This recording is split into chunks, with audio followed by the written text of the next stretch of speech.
Ready to get on in here. Got a lot to talk about, as always, but definitely today. I have put together about 6 different topics and talking points that I'm sure we're going to touch on at some point in time. Um, and so we're going to go from there. Good morning, Ramona. How are you? Good morning, B. Mitchell. How are you? Good morning, folks. Good morning. Listen, if you're watching anywhere other than TikTok, you have to say hi, or I will not know that you are in the chat. And if you are watching from Substack, I don't get to see your chats, and I hate that, but very happy that you are watching.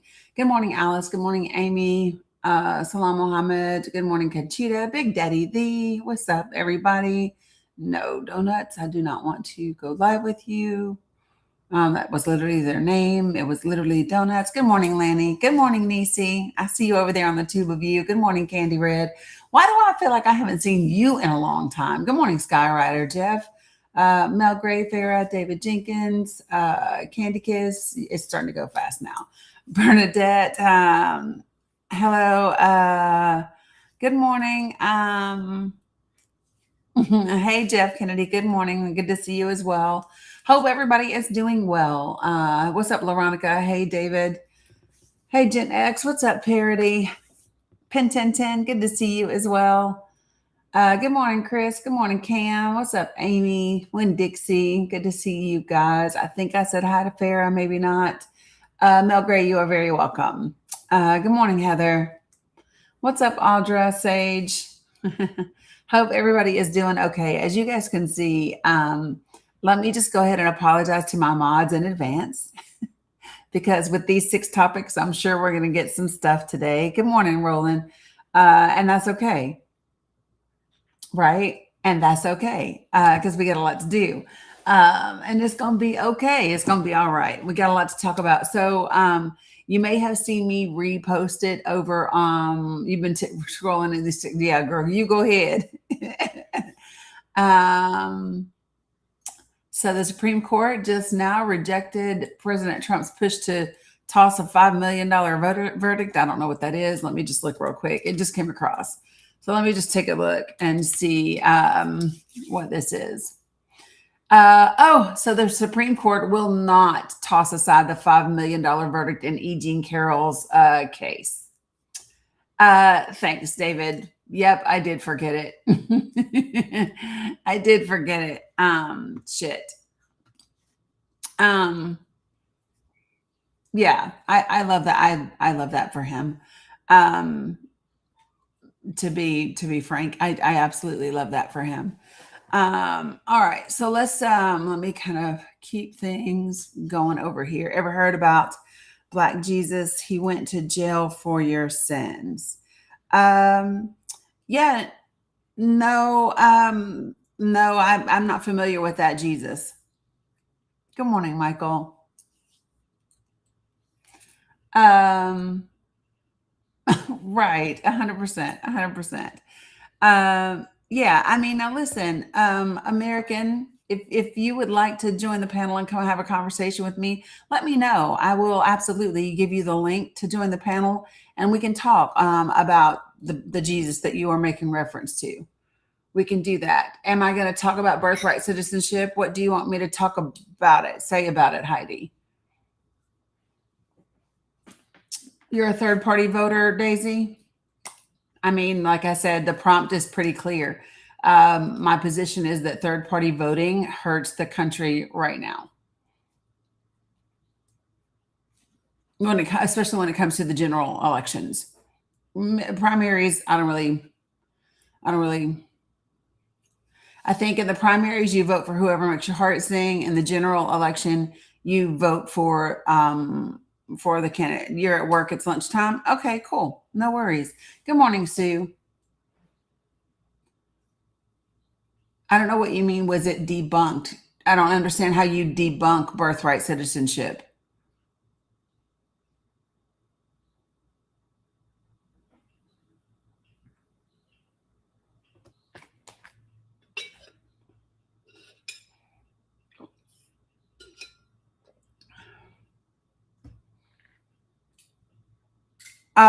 Yeah, Cam, I don't know. Somebody, well, who knows what their shift is? Cam, maybe their shift is different. Maybe. Maybe they work, I don't know, a different shift schedule. You know what I mean? Whatever. It's fine by me. You know, whatevs. I just thought I would extend the invitation and then see what happened.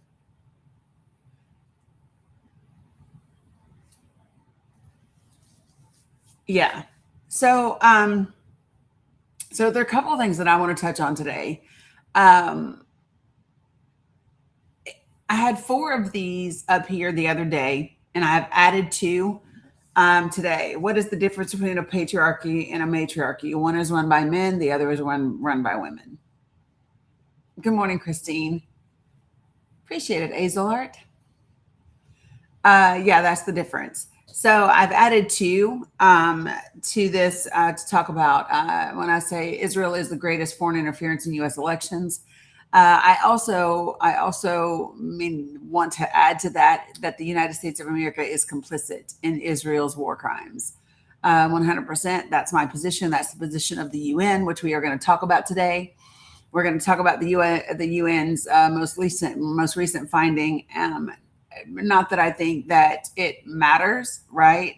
Um, it's not that I don't think it matters. It's that until there are countries that actually act upon the findings of the UN, and until the UN actually implements something with some teeth, then it's just another finding. To be honest, I am. Good morning, Lisa. I am tired of hearing, all of these different humanitarian organizations and groups and committees find that genocide has been committed in Palestine, and find that Israel has committed war crimes and crimes against humanity, and yet there's been no accountability for such things, right?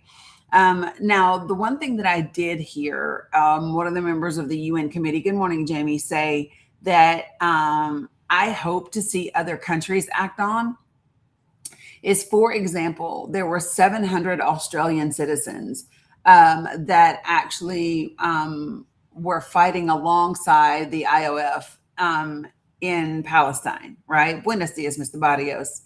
Good morning, Amira.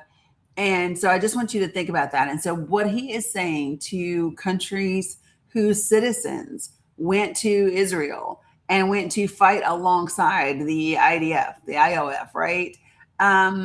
He is saying that those individuals must be considered at a bare minimum potential suspects in crimes, war crimes, crimes against humanity, and so forth and so on. And he's calling upon those nations to investigate their own citizens. And I'm for that. I am 100% for that. Every US citizen, every Australian citizen, every Italian citizen, every citizen from other countries that took themselves to the Middle East, and they fought alongside the IDF as they committed war crimes and crimes against humanity, and intentionally targeted Palestinian children, then those people should be held accountable by their own governments. Just saying. And should be turned over to the ICC if such a thing, if such an opportunity arises when it comes to BB and those sorts of things. So that's kind of where I sit on those things. Appreciate it, Jamie. And Veronica, are you boosting or like really requesting? Because you never really request. Under what jurisdiction, Night Sky? So here's my thing. Israel is the one that is committing it. Israel is the one that that's their plan. It's not allowing it to happen. Israel is that's their motto. That's what they do. They train other folks around the world to do that same thing. Morning, Auntie Tinker. 67% of Democrats recognize as Christians. I don't understand what the point is.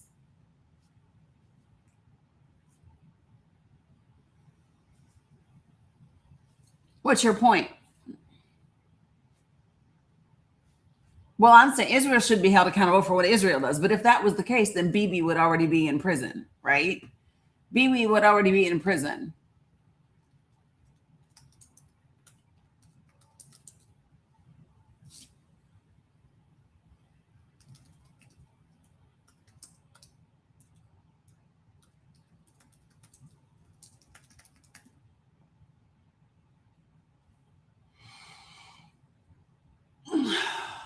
Israel is our greatest ally. Okay, so let me just explain. Q-Ball, I know you're used to being in other people's spaces because that's where I met you, and I see that you have followed me over into my space. And that's cool that you're here. Let me explain to you the way that I do things here because it's a little different than some of the rooms that I've found that you were in. Okay.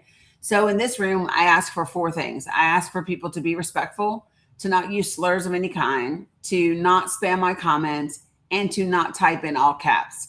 And the reason for that is no, I think he was on. I fuck if I know, Cam. I don't know if I know I saw him in someone else's live. Was he in here last week? Thanks for the reminder. See, that's how much they don't stick with me. But just so you understand, so Q-Ball, you can either request up and we can have a conversation about these things, or you'll eventually be muted because you just want to like spew stuff in the chat. Okay, so you know, whichever one you want to do, but let's just make it happen. Okay.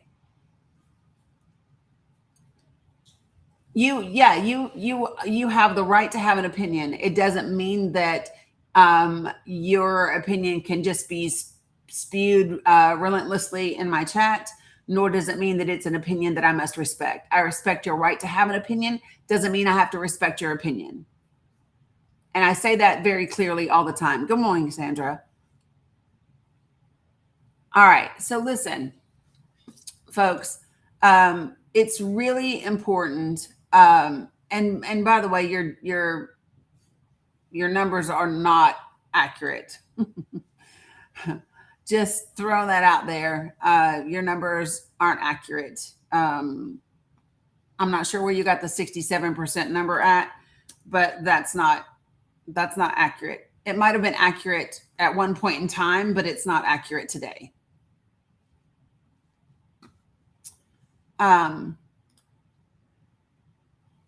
Just throwing that out there. The numbers today are right around 50 to 55% of Democrats align with Christianity. They identify as Christian. So about half. But that still is not relevant to what I'm saying. So what I'm saying is that Christianity, the religion itself, is a weapon, has been weaponized by the GOP. And that, I think historically, that's an accurate statement. Like you can literally track that backwards within the Republican Party, within the conservative movement, and you can absolutely see an intentional effort with Paul Weyrich and Jerry Falwell and all of those guys to weaponize Christianity in order to win elections. So what I'm not saying is that only the GOP has. What I'm not saying is only the GOP has Christians. No, what I said is that particular religion is being weaponized by that particular political party for political purposes. And so I think that that's important to make that distinction.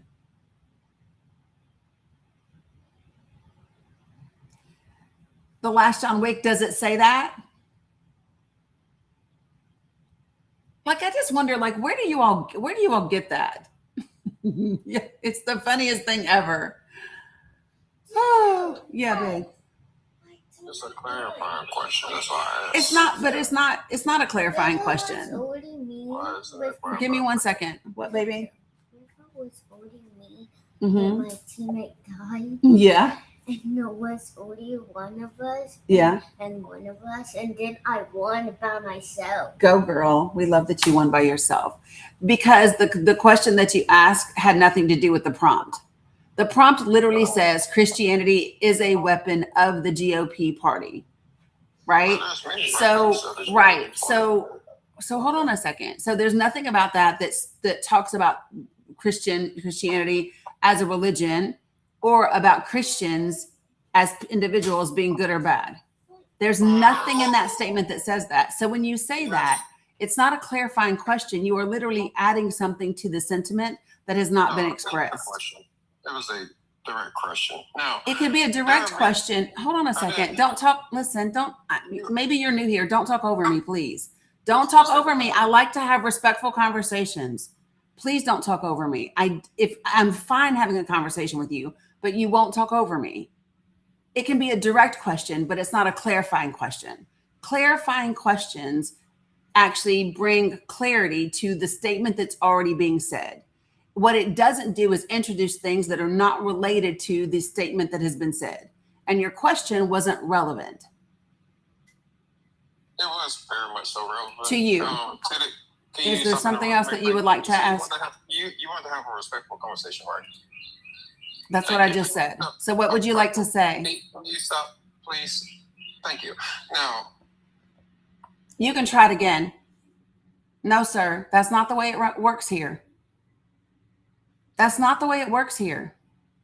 If you want to come back up and be respectful and have a conversation and not try to run all over me, then you can do that. If you can't do that, you can sit right in the chat. Fine with me. But you can try it again if you want to be respectful and wait your turn and not talk over me.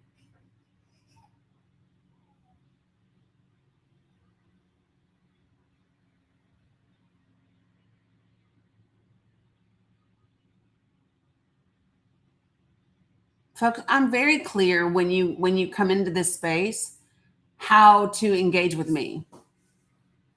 Period. So, the last John Wick, we can start again. And this is what I'm going to ask you. What is it that you would like to share? First of all, I would like for you to stop interrupting me like you just did just then. Second of all, it is a clarifying question when it comes to the rhetoric that you were spewing. Now, as you should be able to agree, I will hope so, that there are many weapons that the GOP party has, like taxation, fear mongering, et cetera, et cetera. So why are you focused strictly upon Christianity? Because it's the topic that I chose to discuss today. It's the same way if I'm going to do a fundraiser for breast cancer, I don't have to do a fundraiser for all the other cancers to focus on that one. So the chosen weapon of the GOP that I'm discussing today is Christianity.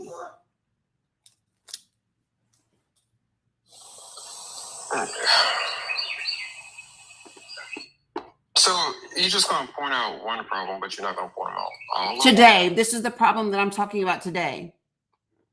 Sure. Mm-hmm. Yeah. Anything else? Okay. I didn't think so.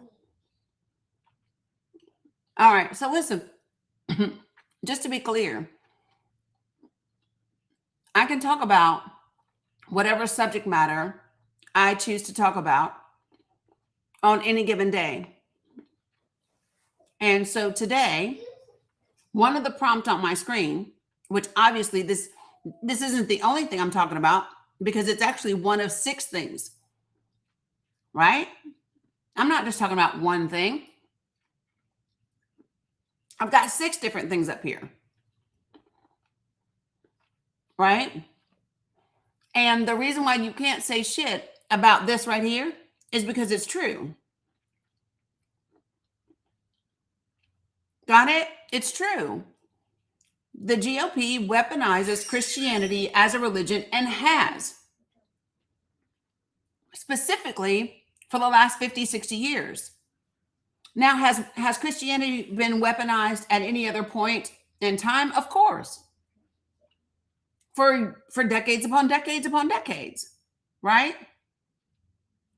But we're talking about specifically right now between 2 political parties, right?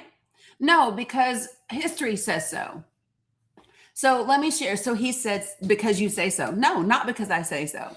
Because I can literally pull up for you conversations with Jerry Falwell and with Pat Robertson and with Paul Weyrich and with Ronald Reagan. And they can show you themselves weaponizing Christianity. I can show you those individuals saying unequivocally that if we can rally the Christian base, then and we can move them over into moral arguments, then we can impact elections.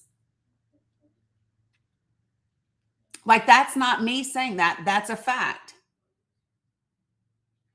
And let me just be clear about this. What I don't have to do is whatever the fuck you say to do. Okay? I don't have to do that. You don't get to tell me what topic to discuss. You don't get to tell me when to discuss it or if I should discuss it in a certain way. Not doing that. Okay? So what I will do is equip you with enough information for you to go find out if what I'm saying is true or not. Because no matter what I show you, you should still go look it up yourself. So the name that I would love for you to look up is Paul Weyrich. The name is spelled Weyrich. Paul Weyrich. And you can look him up in conjunction with Jerry Falwell, Ronald Reagan, and Pat Robertson.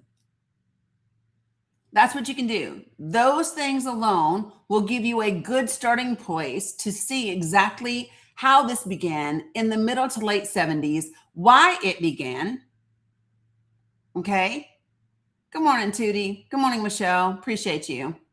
I think I said good morning, Marilyn and Grumps. So anyway, that's all you got to do. And so now I have equipped you to give you enough information that if you truly decide that you want to become accurately informed, you can go find that information out. Good morning, Ruthie's. All right, so listen, folks, when I bring you up to my panel, do me a favor, and yourself, to be quite frank, put yourself on mute until I get to you, and then we can have a respectful conversation. Okay?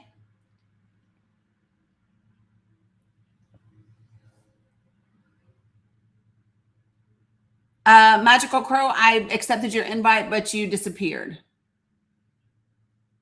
Hey, out there. Hey, okay, I'm good. Give me 1 second.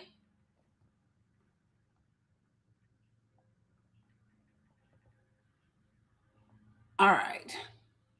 All right. Good morning, Burke. How are you? So, good morning, Magical. What would you like to share?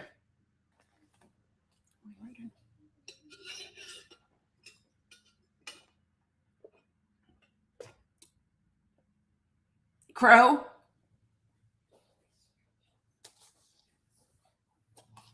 I can't hear you. You're on mute. Can you hear me now? I can hear you now. Oh, okay. I said I agree with you on the Christianity. They use Christianity for all,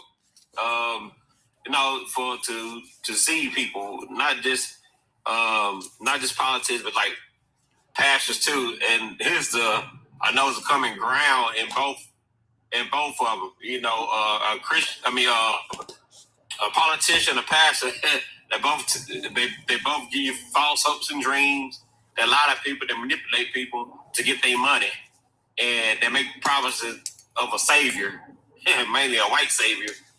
They ain't gonna come for you, ain't gonna help you. And so I noticed there's a lot of ties between politics and Christianity.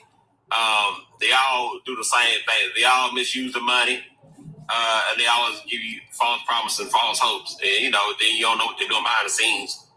A lot of crooked stuff, even with ungodly acts like sexuality acts and stuff. But a lot of politicians are crooked, and presidents don't want to hide behind the Christianity because the brainwash people. This is not a Christian country. It really never was a Christian country. But they just use them because they know it's easy to deceive people. And they hide everything behind Christianity, even when they want to go to fight other wars in other countries. But if you fight, it's evil and wicked. When you want to fight against their system, all of a sudden it's evil and wicked. But they justify Christianity when you go fight other nations without even trying to have a real intelligent conversation. And people fall behind this nonsense. Anytime they want to use that so-called belief to attack the American people, attack other countries. Christianity is a stronghold. It's very manipulative in politics. And I'm sorry, and even in the black community, one of the main reasons why black people don't really hard do much because they believe this white Jesus, he's supposed to 7 o'clock gonna fight all their battles for them, and they just go home and pray about it. And that's unfortunate. And I hate to say that to a lot of black community, not all, but a lot of people think, well, God gonna take care of it, this and that. I mean, it's a weapon to make people be a prey in the sheep. I'm sorry to hurt anybody's feelings. So a couple of things that I want to make some distinctions. So I talk a lot about when we use words like all, right?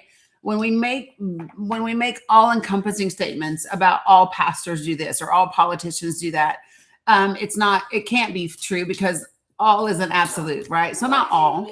I think that's important to address. So it's not all. And so one of the things that I'm careful not to do is talk about whether or not, quote unquote, Jesus is real or Jesus as a savior is or isn't real.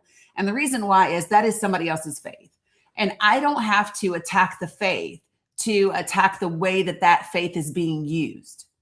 It does not bother me if somebody believes in Jesus Christ and the teachings of Jesus Christ, then that's their faith. And what we don't do is attack people's faith, right? Because people have their own faith, their own belief systems, and that's fine. The only time I care about your faith is if your faith is being used and is being weaponized to cause harm to other groups of people.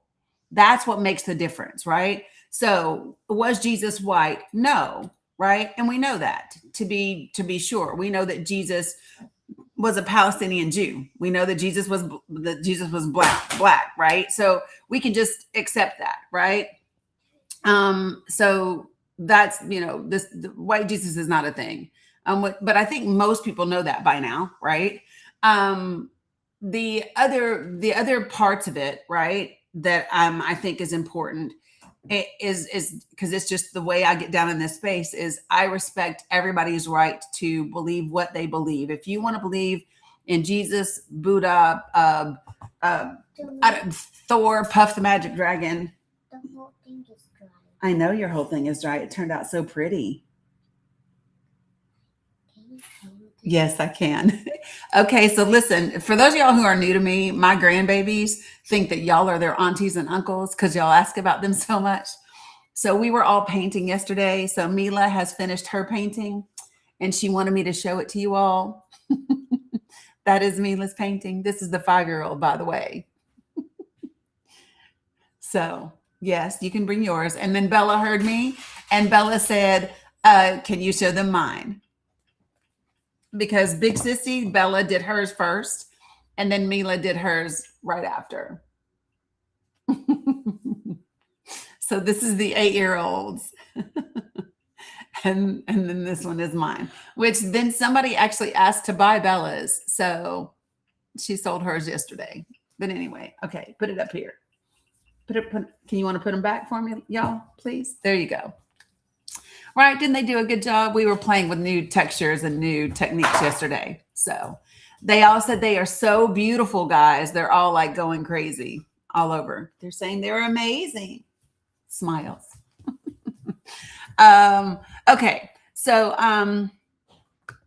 yeah. So again, I only care about people's faith as it relates to being weaponized to cause harm to other people. Right? If your faith isn't causing, Mila, do you want to sell your painting too? Yeah. She said yes. So when Bella was asked yesterday, what if she wanted to sell hers, and she said yes, she would. She was asked how much she wanted. She said $3, and I said she said $3, and she's probably going to need to cover the shipping. And so the person said, how about 15? And then as long as she signs it. So Bella sold hers for $15 yesterday. Thanks, Be Action. Yeah. So, yeah, this is some of my artwork behind me and then over there. But anyway, so we do some We do art around these parts. It's good for us. We had our hands in the clay yesterday too. Okay, so the Supreme Court ruled that states can count late arriving ballots. Look at the Supreme Court today, y'all. Holy geez. Okay, give me a second. Sorry. Hold on, Crow, for me.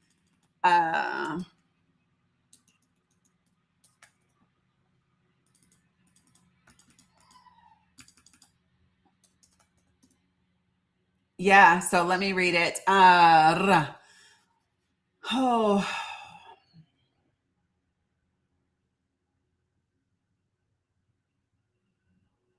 So the Supreme Court will not revive Alan Dershowitz's $300 million lawsuit against CNN. So that one's dead in the water. Okay, let me just go to the Supreme Court's website because there's a lot happening, apparently. Can I find the opinions for today, please? Today is what, the 29th?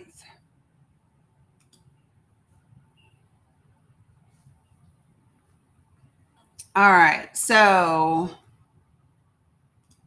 can I have this? All right, so what is this one?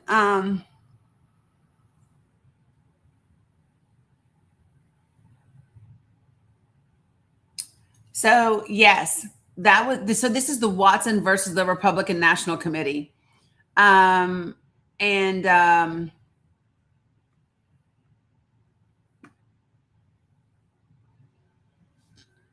so they are saying yes. That's that one. Just so everybody knows.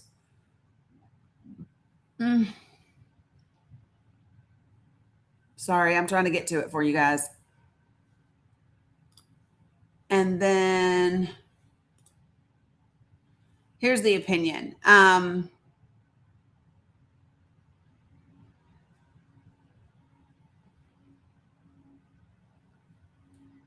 So the question before the court was really, really narrow.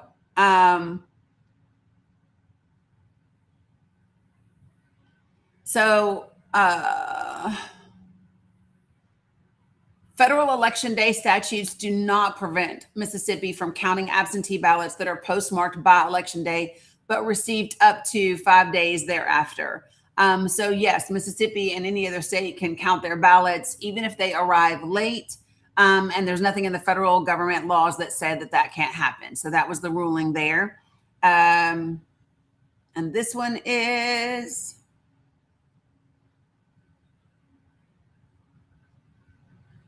Let me see.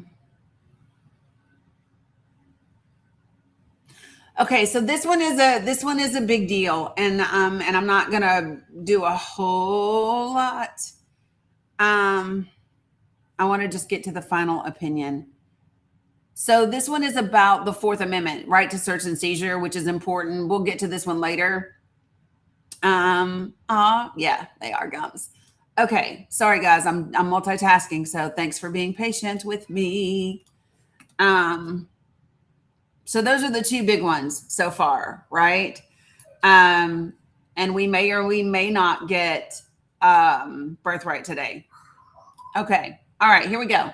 So Crow, does that make sense? Does what I'm saying make sense? And so I want to make distinctions between attacking people's faith and then addressing how faith is used within political circles, within governments for political purposes and agendas. Does that make sense?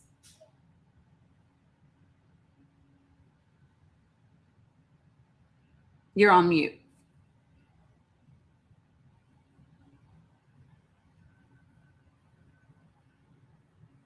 Crow, do you know that you're on mute? Yeah. So people who don't listen, how many of you guys have never seen the documentary Bad Faith?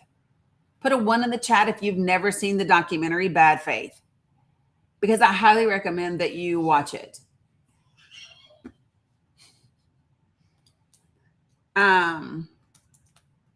Okay, so this is one that everyone should watch. We have watched it together as a collective.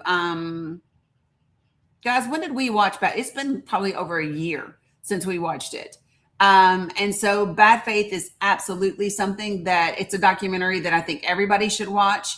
So one of the things that I'm going to play for you right quick is, so understand do you all know who? Yeah, it was a long time ago, last summer or fall. Yeah.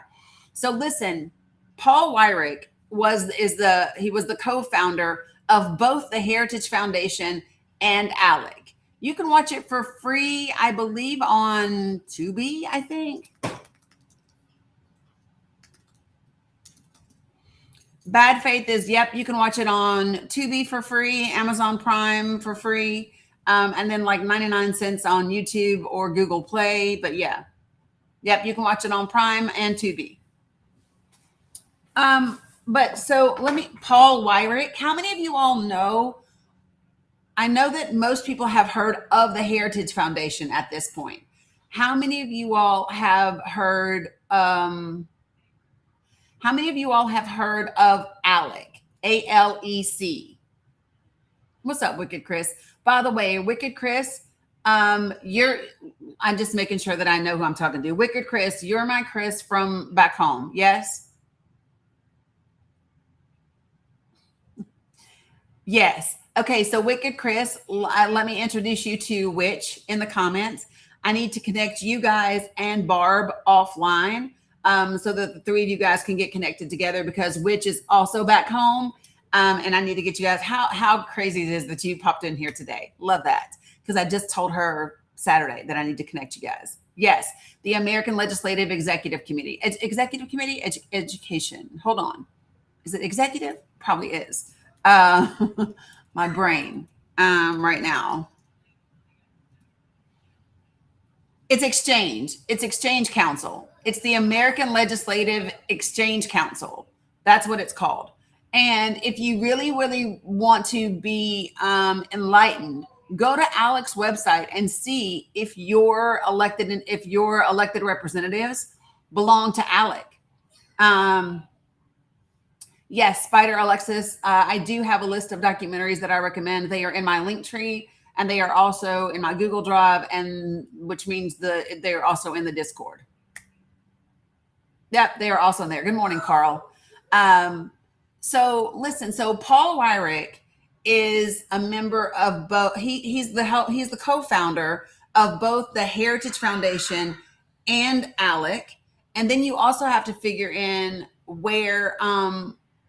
whereas, well, they're different, because the American Legislative Council is not a political PAC, and it's important that we make a distinction. It's as bad as APAC, but in a completely different way, Mama Dukes. So APAC is a political action committee. They are a super PAC, very different. American Legislative Exchange Council actually draws up the laws. They write the policy oftentimes for your elected officials, and then your elected officials go and present that, and that's how it becomes law. And many other individuals that are part of your. Hold on, let me see if I can pull it up for you, and I can show you. They have memberships, they have meetings. Members of your legislatures belong to ALEC. Corporations support ALEC, many of them. So let me tell you what happened at one point in time. When ALEC first came to light, there were lots of folks that corporations that kind of stopped supporting ALEC because it was realized. So Core Civic, if you all know who Core Civic is, believe it or not, Victoria's Secret, there was a bunch of them at one point in time. And then they kind of pulled back from their support of ALEC. But you really want to pay attention, because these are the folks that are helping shape your policy. Okay. So like the last thing that they just put out on their policy team was essential policy solutions for 2026. They've got a whole toolkit around state AI policies. And guess what they call it? They call it the ALEC Guide to a Golden Age of Artificial Intelligence Innovation. Companies write the legislation, exactly, and ALEC, so they're all a part of it. And so the companies finance ALEC, they contribute to ALEC. And that is how those, and so that is how you get the legislation that gets put forward. Anyway, so Paul Weyrich was the co-founder of ALEC, also the co-founder of the Heritage Foundation, And then the third one that I would add to this group that everyone should know about is the Federalist Society. Good morning, Leslie. Good to see you. Got it? Those three organizations, if you are interested in your policy, how your policy becomes a thing, how it makes its way to Congress, how your representatives end up kind of sitting on there. And if you're interested in how people become nominated to be federal judges and to be Supreme Court justices, you want to know who the Heritage Foundation is, who ALEC is, and who the Federalist Society is, because each of them plays a role in those things, and they are significant. Leonard Leo over at the Federalist Society, he is literally how we got Brett Kavanaugh and Amy Coney Barrett. Like he took a leave from the Federalist Society. He's the one who put together that short list. Yeah, so when you say so, that means corporations are in charge of our government. It's important to understand, yeah, Leo is a monster. But okay, so let me just say this, right? And Gorsuch. Thank you, Blue Honey Pot. So when you say so, that means corporations are in charge of our government. I would not say corporations are in charge of our government. I would say that corporations, right, have an immense amount of power and leverage right now over our government, and our government does not do what it could because we, the people, have allowed our government to give our power away to corporations. And that's the part that people don't like. People want to talk about the bad the corporations do and the influence the corporations have, but people don't want to talk about the so the Supreme Court just ruled against Trump again.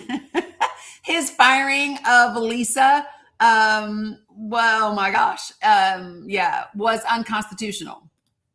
Good for her. I love that for her. And now I hope she sues and gets a shit ton of money. That's what I hope.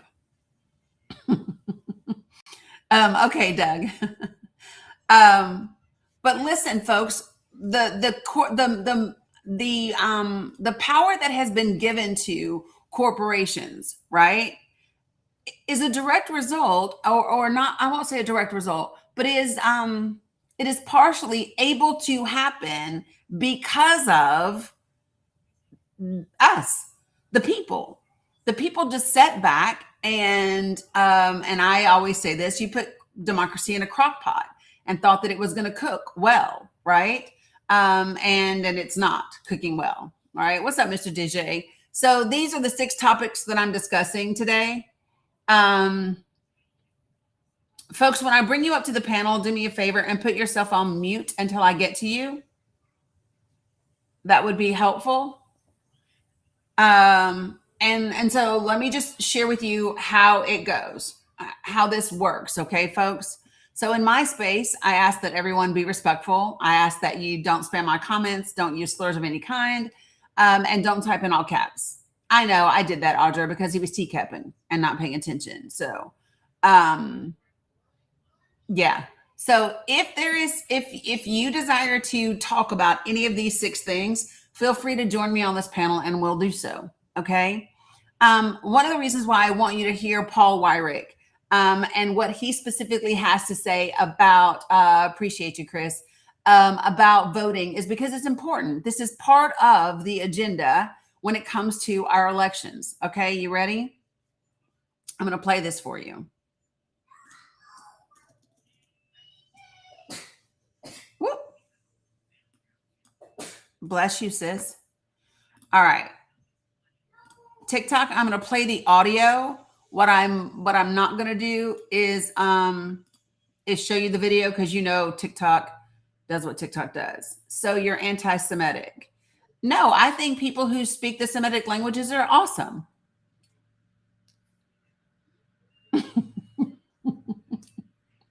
Okay. Here we go. Are you ready, folks? Now I'm going to push play. You can try that somewhere else, right?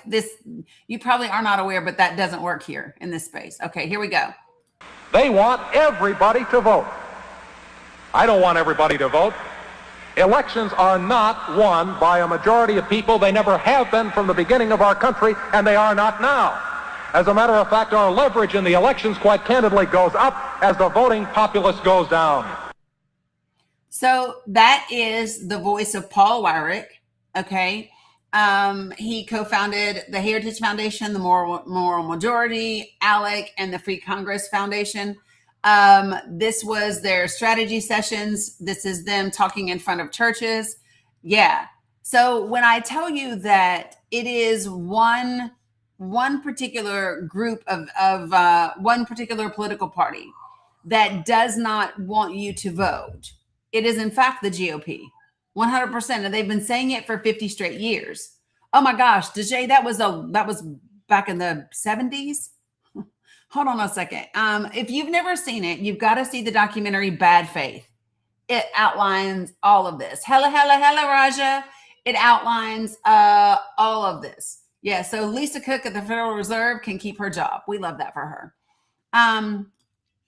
But it's important for us to know all about these things, because then you understand the strategy. Now, let me ask you. Now, listen, if you've seen Bad Faith or you've been in here with me for a while, you can watch it for free on Tubi or Amazon Prime. And on YouTube, I think it's 99 cents. But check this out, guys. If you have watched Bad Faith, don't answer this question, okay? You don't get to answer this question. Or if you've been in here with me a lot. But if you have not done either of those two things, good morning, Irvette. Good morning, Jody. So let me ask you this. So what do you all think? What do you think was the reason that that Christianity became a big part of the GOP? What do you think? Like in the 70s, what do you think the GOP's move to put Christianity and to get inside of Christian churches? And right, Michelle, what do you think it was? What was it in response to? Hector says he thinks it was taxes. Some people think it was about AB. What do you think it was about, folks? So Eureka says women's rights. You say Roe. Rebel says women's rights. Yeah. So it's at yeah. See, all of you folks right there. Now you're getting right. It was actually about desegregation. It was actually about desegregation. So here's what was happening is after we had the civil rights movement in 1965 and 1968, right? And all of a sudden now we have integration. Okay. And there were decisions that were being made by the federal government. And they were saying, listen, if you are an institution that will not, nope, it wasn't all the above. It really was not. It was not all the above. And their own. So if you don't know this, you all, you can actually go and you can download. I have them printed off somewhere. You can download the Conservative Manifesto written by Paul Weyrich in the 70s and 80s, and you can read their words. The moral majority became because, right, the Southern strategy, and it came about because they did not want to integrate. Jerry Falwell said 100%, this is a great looking congregation. And then he said, notice I didn't say great conversation. I said great looking conversation. He did not want to integrate. Neither did Bob Jones University. This was a thing that they did not want to do. And so what happened is the federal government said, listen, if you do not integrate your institutions, then you will no longer be allowed to be tax exempt. WEYRICH, Michelle. And so for a little bit of time, they tried to appease the federal government. So they allowed Black students, but they allowed them and wanted them to be segregated, or they allowed them, but they couldn't date each other. Like this was a thing. Okay. So when you watch the documentary Bad Faith, and then go look it up, go listen to their own words. Jerry Falwell was a racist ass. He absolutely did not want his churches or their universities to be integrated. And it was only after they lost their last court case, right? And they were going to be forced to integrate that they needed a strategy. And the strategy was, well, we need to make this about moral superiority. We need to get into your churches, the Christian base, because most churches vote how their pastors tell them to. I'm going to say that again. Most people in church vote how their pastors tell them to. And so this became a really big thing. It was not about Roe. And let me just say this to y'all. White women have been having ABs since the beginning of the time. Right? And rich people are always going to have ABs, no matter what. They 100% are going to have ABs because they have the means and the ability to do so. And so I think that it's important. Deanna, did you mean to request up? So listen, so Jay, you get one opportunity to come on this panel. The Southern strategy is a little bit different, but it ties in. Okay. So give me a second and we'll get there. So Jay, before I bring you up to this panel, I'm going to be very clear about this. You know how to be up here. You know to be respectful. Don't interrupt me. Please know what you're talking about because you will get dropped again today. Good morning, Butter's house. Just saying. When I bring you up to the panel, guys, please put yourself on mute. Because I'm not doing foolishness today. Right? We can have intelligent conversations, respectful conversations, but they're going to be done in the right way. Yes, ma'am. Yes, you may. So, Dani, I got a question for you. I'm listening to your... Jay, I just asked you to put yourself on mute. Hold on a second, please. Jesus.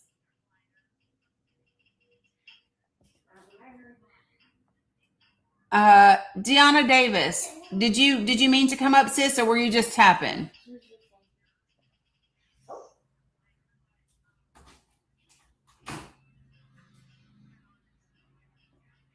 All right. Okay. All right. Jay, good morning. How are you? I'm good, Dani. I just had a question for you. Sure. Just a general question.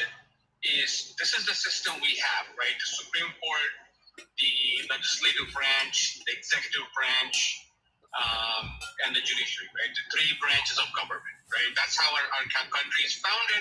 That's how it's worked for the last 250 years since founding. Now, I don't understand you people, that is, you liberals, when Roe versus Wade was a case at the Supreme Court back in the day when they ruled for AB, you guys were cheering, saying, yeah, the Supreme Court is the best court. They have the best justices. And when you would have federal court judges stop Trump from enforcing immigration law, you guys would sit and say, yeah, the federal court knows better than the circuit courts. Let's go to the Supreme Court and you'll see what happens. And when Trump goes to the Supreme Court and he wins, you guys come here and trash the Supreme Court. You pick and choose when you want to support the Supreme Court. You pick and choose based on your ideology, which makes this country less cohesive. We can't be a society if there's constant attack on our institutions from people on the left or the right, but especially on the left right now.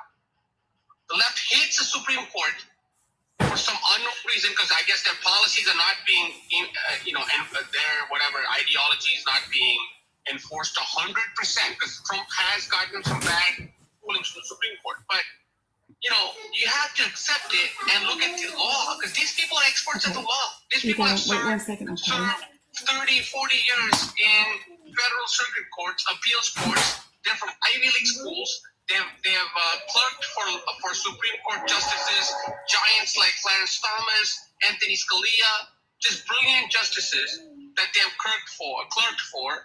And you people sit here and you're like trashing it. So next time when Supreme Court is blue, when Republicans do the same exact thing, don't come there and be like, you're against the Constitution. You don't like our nation. This is our Constitution. Our Constitution is a republic based on or the separation of powers, and the Supreme Court gets to, interpret our Constitution. That's just what we all agreed upon. Except for you people who lose an election, who can't follow the rules. Just follow the rules. You want to change Supreme Court? Can you, Jay, can you articulate specifically what is your question?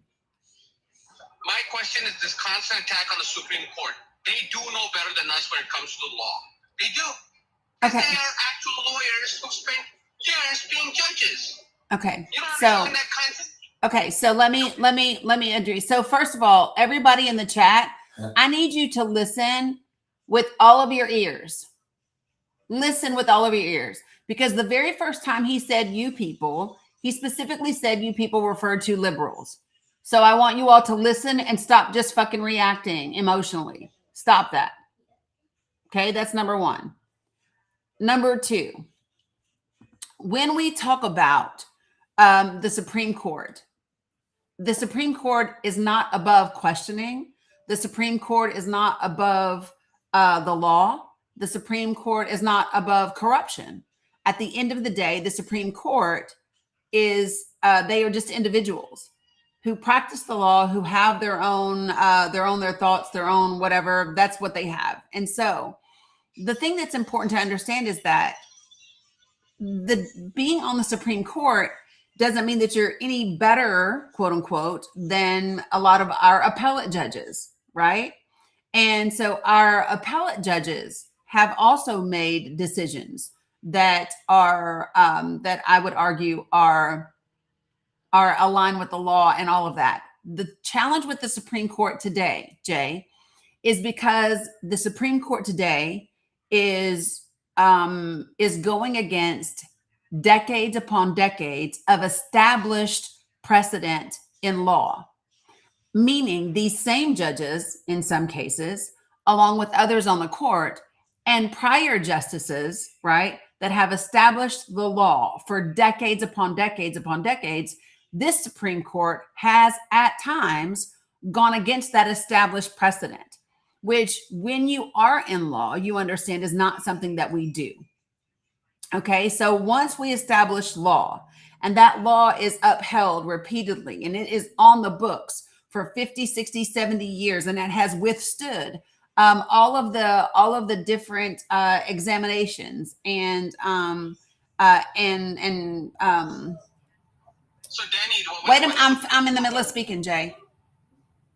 So when that law is upheld over 50, 60, 70 years, and you have a court that is specifically aligned with a particular ideology, and that particular court and that particular ideology, the people who promote that ideology are the people that are responsible for nominating and electing them and putting them in office, right? Then you taint the court. You taint, it's not bipartisan anymore, right?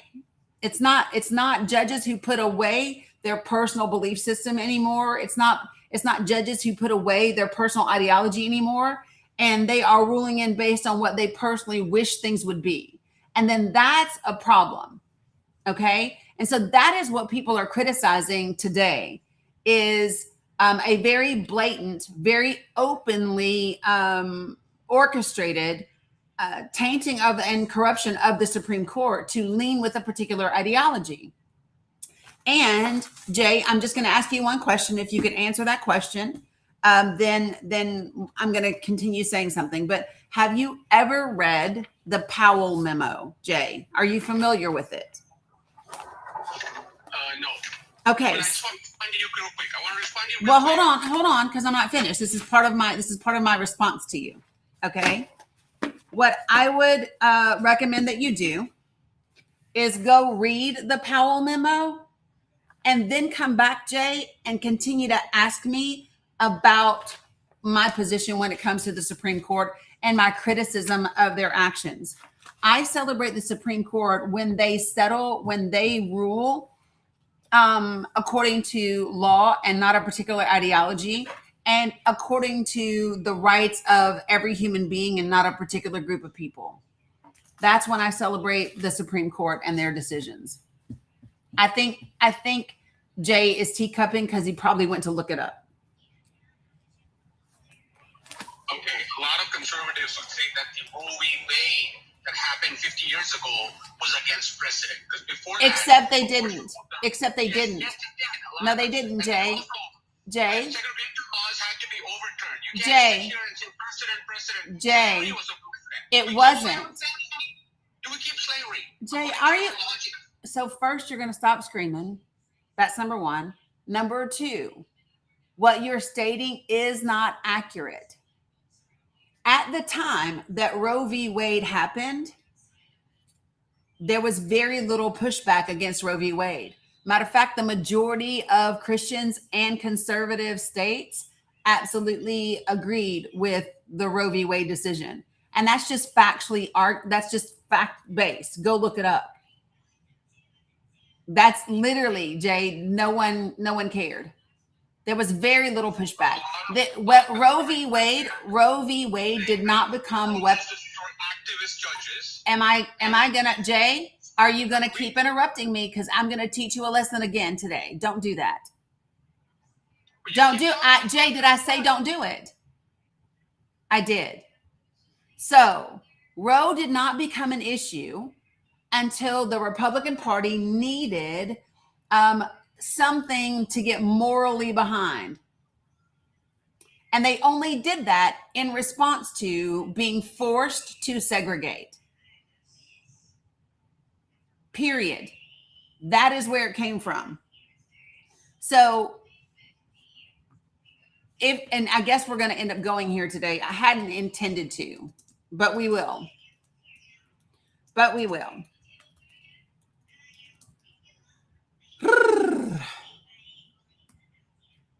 How many of you all hold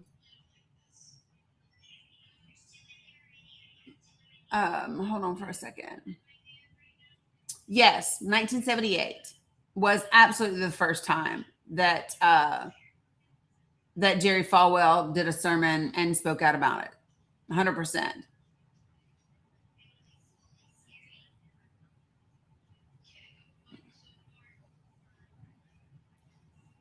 Carolyn, what are you talking about? What are you talking about, Carolyn? I sent you an invitation. Since you're talking about me directly, I just went ahead and sent you an invite.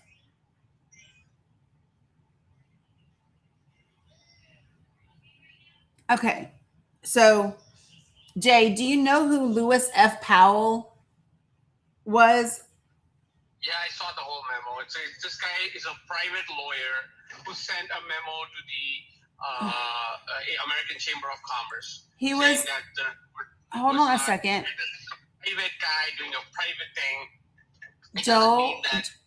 The whole court is in his pocket. It's just some guy writes a memo. Come Jay, on, give me a break. Jay, where did he serve? The memo, Where did he serve? Where did he serve? He was not a private. Listen, I keep telling you that AI is not your friend, Jay. Where did Lewis F. Powell Jr. work? Where was he? What was he? He was a private lawyer. That's what it says. You wrote the memo when he was a You mean the lawyer. AI that you're reading? Yeah. Okay, incorrect. You look it up online yourself. I mean, I know who it is. I am literally holding the memo in my hands, Jay. I know who he was. I'm asking you because when you say he was a private lawyer, I am saying you don't know. Exactly, Chef Ryan. I don't know why Jay continues to do this. Jay continues to come to my live, say a bunch of things, not know what he's talking about, and then while he's talking to me, he then teacups to go look up what I'm saying to him, and then he comes back and tells me what AI says, and then I say, go back and try again. Like this is now the third time, Jay. The problem is, Dani, you're exposing yourself. You are a person who likes ideology, not the law. Share with me what ideology. Share with me the ideology, Jay. What is the ideology that I like? Tell me. Yes, I'll tell you. You want Tell DEI. me. You want more DEI. You want this. Okay, so pause. We're going to take them one at a time. We're going to take them one at a time, Jay. We're going to take them one at a time. could you please share with me what on my panel, on my topics, talks about DEI? Go. No, you don't like the Supreme Court because I ask you to show me, because you made a claim.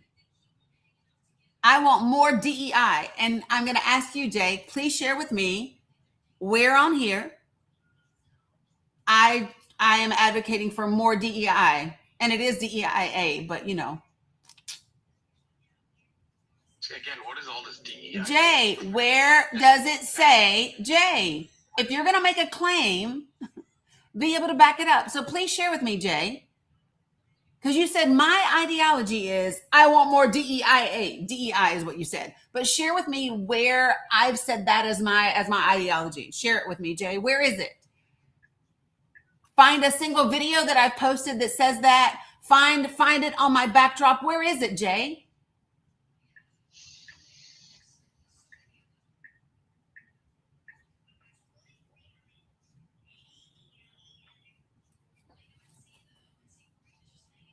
Right. No fucking where. Jay just left my panel. See, this is what happens every day. He gets on and then he crashes the fuck out and then he dips.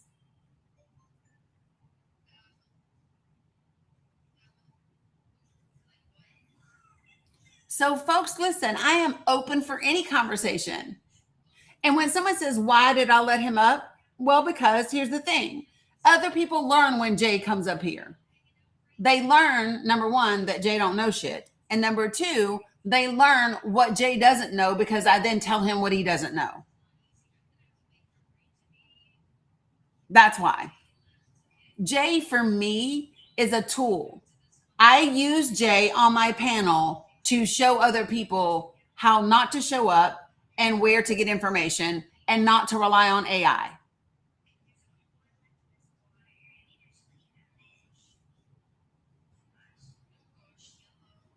That's why. Jay is welcome here because I use Jay to teach other people.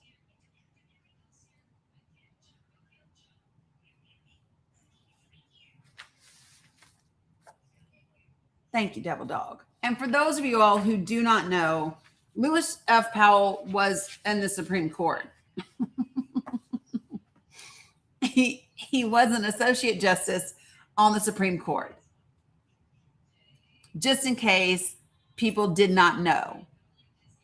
Okay? He was not just a private guy. Folks, when I bring you up, put yourself on mute until I get to you, please. That would be fantastic.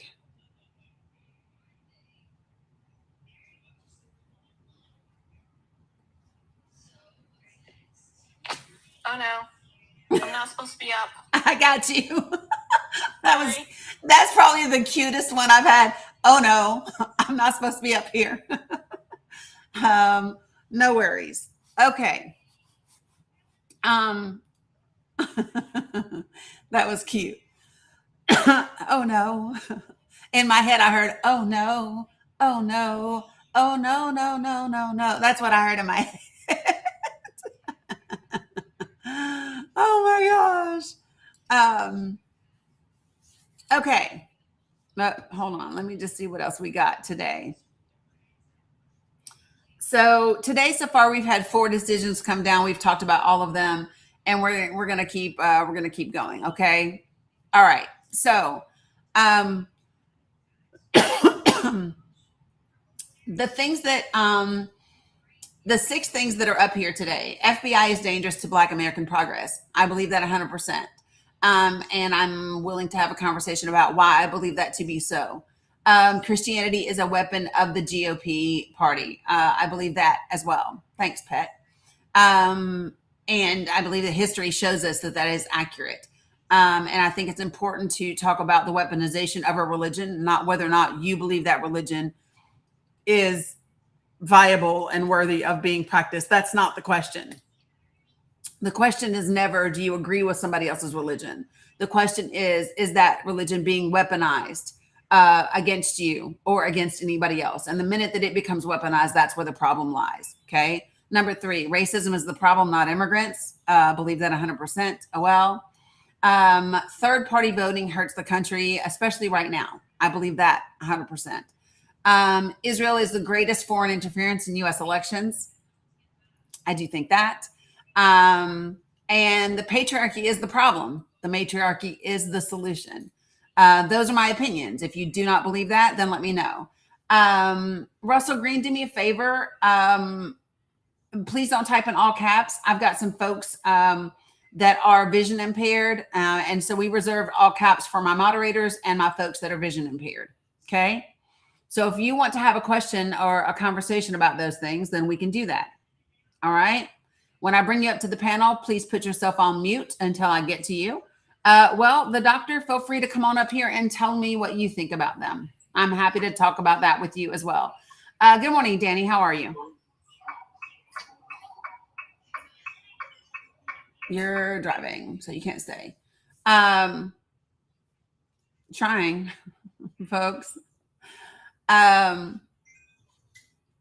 Yeah. And so somebody said, what's the distinction between the matriarchy and the patriarchy besides the, so Russell, I'm going to say this again. Please do not type in all caps. That's my second request. So please be respectful and just abide by the guidelines. They're not difficult.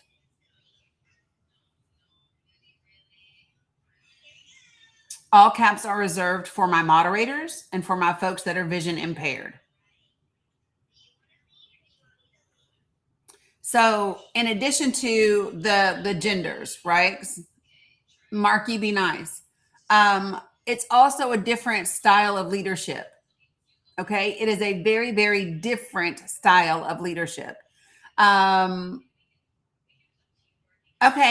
Have a good day, Russell. So listen, patriarchal leadership is about hierarchy. It is about hierarchy. It is about dominance. It's more of a rungs on a ladder. Okay. That is control, period. You are correct, sir. This is my space and I do control it so that it is a safe space for all people. Absolutely.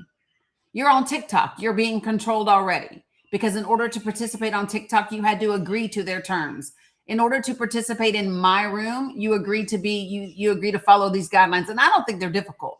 I don't think asking people to be respectful, to not use slurs, to not spam the comments, and to not type in all caps is difficult. I don't think that that's hard, right? And I think if I explain to you that the reason I don't want you to do those things is because I am honoring a space where people have visual disabilities, then you should just say, oh, okay, no problem. I get it. And then dip. Right? And if you can't do that, then this is probably not the space for you. And you should feel free to go somewhere else. Okay? Not hard, folks, at all.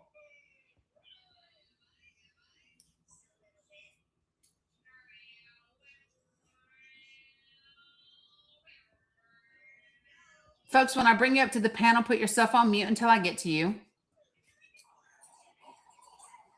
All right, Gunkle, good morning. How are you? Right, Cam. Good morning. Did I request up? You did? Did you mean to? No, I didn't mean to. I guess I was scrolling the chat trying to catch up, and I guess somehow or another. Yeah, no worries. I got you. No worries at all. Oh no, I didn't mean to.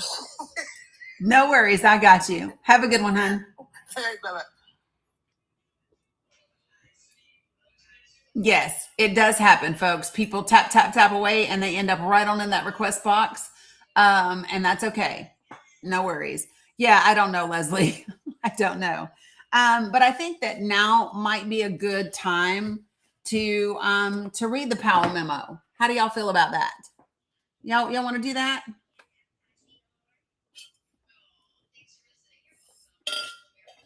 I think for people who don't know or who have never read this memo, this might be beneficial. Okay.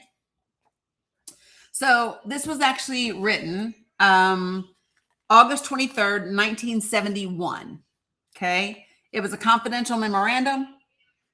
It was written to Mr. Eugene B. Sidnor, chairman of the Education Committee for the U.S. Chamber of Commerce.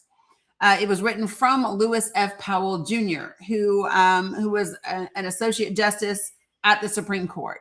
And I don't know how many people know this, but like the Supreme Court has justices, but they also have associate justices that help them with their cases and so forth and so on. And then they have people that clerk for them as well. Okay. So it says this memorandum is submitted at your request as a basis for the discussion on August the 24th with Mr. Booth and others at the U.S. Chamber of Commerce. The purpose is to identify the problem and suggest possible avenues of action for further consideration. Okay. Dimensions of the attack. So let me just tell you what the title is. He titled this memo, Attack on American Free Enterprise System. The very first section is dimensions of the attack. No thoughtful person can question that the American economic system is under broad attack. And then he puts a little asterisk there, and it says variously called. No, they're not advisors. No, they do all the hearings, they do all the things. It's just having the same way at law firms. You have associate partners, and then you have partners. Same thing in our judicial system, right? So when he says American economic system, he puts an asterisk, and he says it's variously called the quote unquote free enterprise system. It's also called capitalism, and it's also called the profit system. So when he refers to the American economic system, he's referring to free enterprise, capitalism, and the profit system. I'm not sure what binder you're referring to. Okay, so here, and he also says, listen, the American political system of democracy under the rule of law is also under attack, often by the same individuals and organizations who seek to undermine the enterprise system. That's a little note that he's put at the bottom with an asterisk. And he says, this varies in scope, intensity, in the techniques employed, and in the level of visibility, right? Love you too, Ala Shak Shak. Let me see what else I got going. I wasn't looking for a 3-ring binder. I wasn't looking for one. Let me just look real quick, y'all. I'm trying to stay up on the okay, here we go. There always have been some who opposed the American system and preferred socialism or some form of statism, communism or fascism. Also, there always have been critics of the system whose criticism has been wholesome and constructive, so long as the objective was to improve rather than to subvert or destroy. But what now concerns us, we're going to have to mute because you can't. Okay. But what now concerns us is quite new in the history of America. Remember, this is 1971.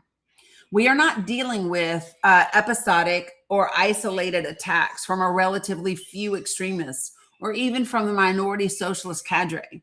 Rather, the assault on the enterprise system is broadly based and consistently pursued. It is gaining momentum and converts. Sources of the attack. The sources are varied and diffused. They include, not unexpectedly, the communists, new leftists, and other revolutionaries who would destroy the entire system, both political and economic. These extremists of the left are far more numerous, better financed, and increasingly are more welcomed and encouraged by other elements of society than ever before in our history. But they remain a small minority and are not yet the principal cause for concern. The most disquieting voices joining the chorus of criticism come from perfectly respectable elements of society, from the college campus, the pulpit, the media, the intellectual and literary journals, the arts and sciences, and from politicians. In most of these groups, the movement against the system is participated in only by minorities. Yet, These often are the most articulate, the most vocal, the most prolific in their writing and speaking. I'm going to stop for just a moment. I really want you all to hear what is being said by this justice that was sitting at the Supreme Court. He says, I just really want you all to hear this. The most disquieting voices joining the chorus of criticism, that criticism being of free enterprise, capitalism, right, come from perfectly respectable elements of society, from the college campus, the pulpit, the media, the intellectual and literary journals, the arts and sciences, and from politicians. In most of these groups, the movement against the system is participated in only by minorities. Yet, these often are the most articulate, the most vocal, the most prolific in their writing and speaking. Moreover, much of the media, for varying motives and in varying degrees, either voluntarily accords unique publicities to these quote unquote attackers, or at least allows them to exploit the media for their purposes. Now, for those of you all who are like me and you're Gen X or you're a boomer, I want you to think back to 1971. I wasn't born yet. I had a couple of years to go. But I want you to think back to that time period and about what media looked like then and who it belonged to and how many TV stations we had and all of those different types of things, right? Okay. And it says, this is especially true of television, which now plays such a predominant role in shaping the thinking, attitudes, and emotions of our people. One of the bewildering paradoxes of our time is the extent to which the enterprise system tolerates, if not participates in, its own destruction. The campuses from which much of the criticism emanates are supported by, one, tax funds generated largely from American business, two, contributions from capital funds controlled or generated by American business. The boards of trustees of our universities are overwhelmingly composed of men and women who are leaders in the system. Most of the media, including the national TV systems, are owned and theoretically controlled by corporations which depend upon profits and the enterprise system to survive. Don't entertain the trolls, you guys. You all know better. Don't do that. Why y'all letting them distract you? This next section is called the tone of the attack. This memorandum is not the place to document in detail the tone, character, or intensity of the attack. The following quotations will suffice to give one a general idea. William Kunstler, warmly welcomed on campuses and listed in a recent student poll as the quote-unquote American lawyer most admired, incites audiences as follows. You must learn to fight in the streets, to revolt, to shoot guns. We will learn to do all of the things that property owners fear, end quote. The new leftists who heed Kunstler's advice increasingly are beginning to act, not just against military recruiting offices and manufacturers of munitions, but against a variety of businesses. Quote, since February 1970, branches of Bank of America have been attacked 39 times, 22 times with explosive devices, and 17 times with firearms or by arsonists, end quote. Although new leftist spokesmen are succeeding in radicalizing thousands of the young, the greater cause for concern is the hostility of respectable liberals and social reformers. It is the sum total of their views and influence which could indeed fatally weaken or destroy the system. A chilling description of what is being taught on many of our campuses was written by Stuart Alsop. Quote, Yale, like every other major college, is graduating scores of bright young men who are practitioners of the politics of despair. These young men despise the American political and economic system. Their minds seemed to be wholly closed. They lived not by rational discussion, but by mindless slogans. A recent poll of students on 12 representative campuses reported that, quote, almost half the students favored socialization of U.S. basic industries. I want to repeat that. 1971, polling students on 12 representative campuses said that almost half of the students favored socialization of basic U.S. industries. A visiting professor from England at Rockford College gave a series of lectures entitled, quote, The Ideological War Against Western Society, in which he documents the extent to which members of the intellectual community are waging ideological warfare against the enterprise system and the values of Western society.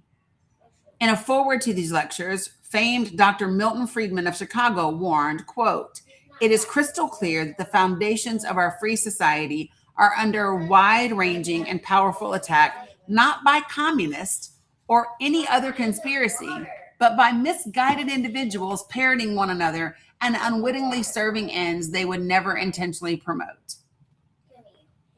What's crazy about all of this, I just really want you all to listen, right? So Richard, this is going to be your opportunity to join the panel. And if you don't join the panel, then you'll be muted because you're just being a distraction. So I just sent you an invitation. If you don't see it, click this box right here that says request, and then you can join me on the panel and we can have a discussion.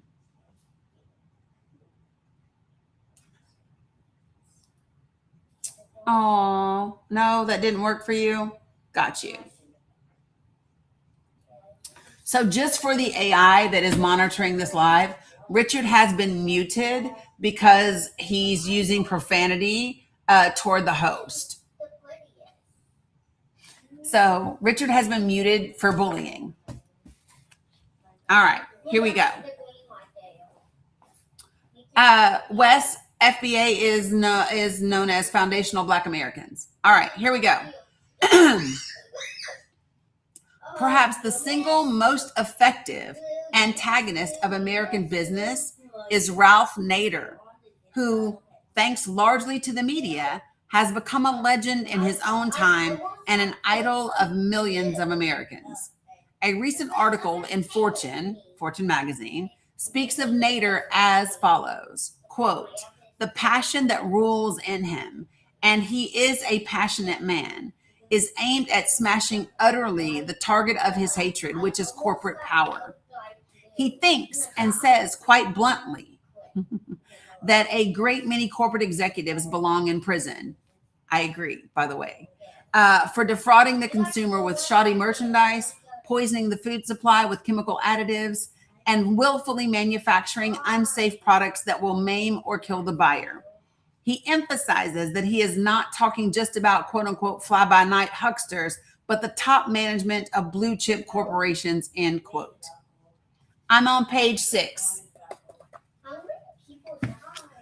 A frontal assault was made on our government, our system of justice, and the free enterprise system by Yale professor Charles Reich in his widely publicized book, quote, The Greening of America, published last winter. Y'all are not talking to John Galt, please. Y'all, John Galt is in here every day saying the same shit. Why are y'all talking to that troll? Listen to the document. Ignore the trolls. They want to distract, and you all are giving them what they want. They want to distract in these comments.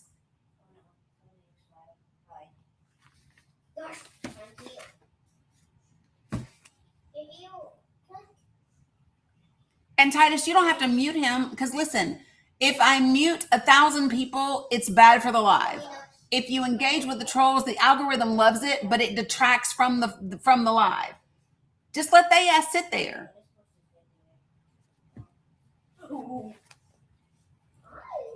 Top of page 7. It's okay, Titus. I'm just saying. Because I want you all to listen to this document for real. This is 1971. I try, Onyx. I try.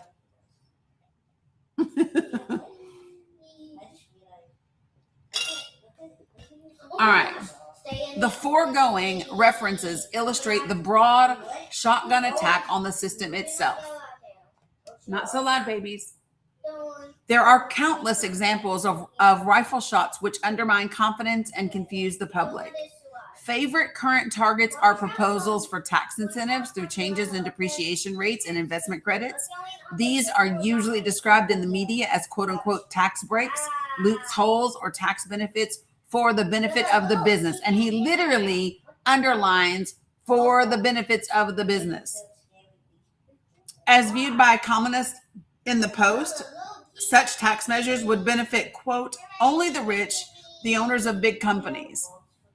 55 years ago, they are writing about these same tactics that are happening right now.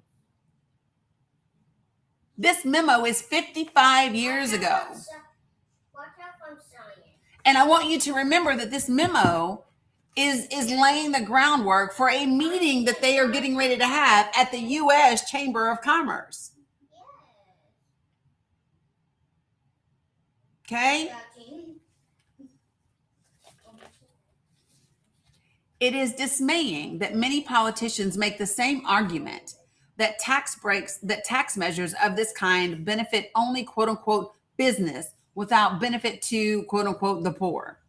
The fact that this is either political demagoguery or economic illiteracy is of slight comfort.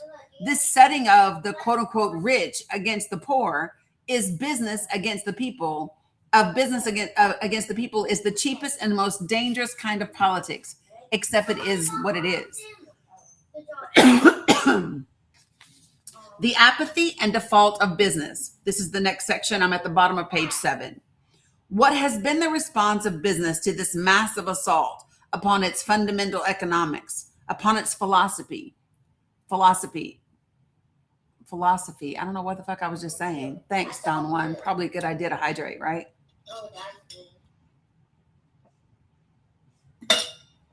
I'm also watching for news breaks, y'all, at the same time. So, okay. Sorry, here we go. Yeah, I know, Cam. I'm doing all the things, but here we go. It is dismaying that many politicians make the same argument that tax breaks of this kind benefit only business without benefit to the poor. The fact that this is either political demagoguery or economic illiteracy is of slight comfort. This setting of the rich against the poor, of business against the people, is the cheapest and most dangerous kind of politics. What has been the response of business to this massive assault upon its fundamental economics, upon its philosophy, upon its right to continue to manage its own affairs, and indeed upon its integrity? The painfully sad truth is that business, including the boards of directors and the top executives of corporations, great and small, and business organizations at all levels, morning Ethan, often have responded, if at all, by appeasement, ineptitude, and ignoring the problem. There are, of course, many exceptions to this sweeping generalization, but the net effect of such response as has been made is scarcely visible. In all fairness, it must be recognized that businessmen have not been trained or equipped to conduct guerrilla warfare with those who propagandize against the system, seeking insidiously and constantly to sabotage it. Holy jeez. Okay, let me pause for just a second. And let me ask, Jay Owen, did you mean to request up?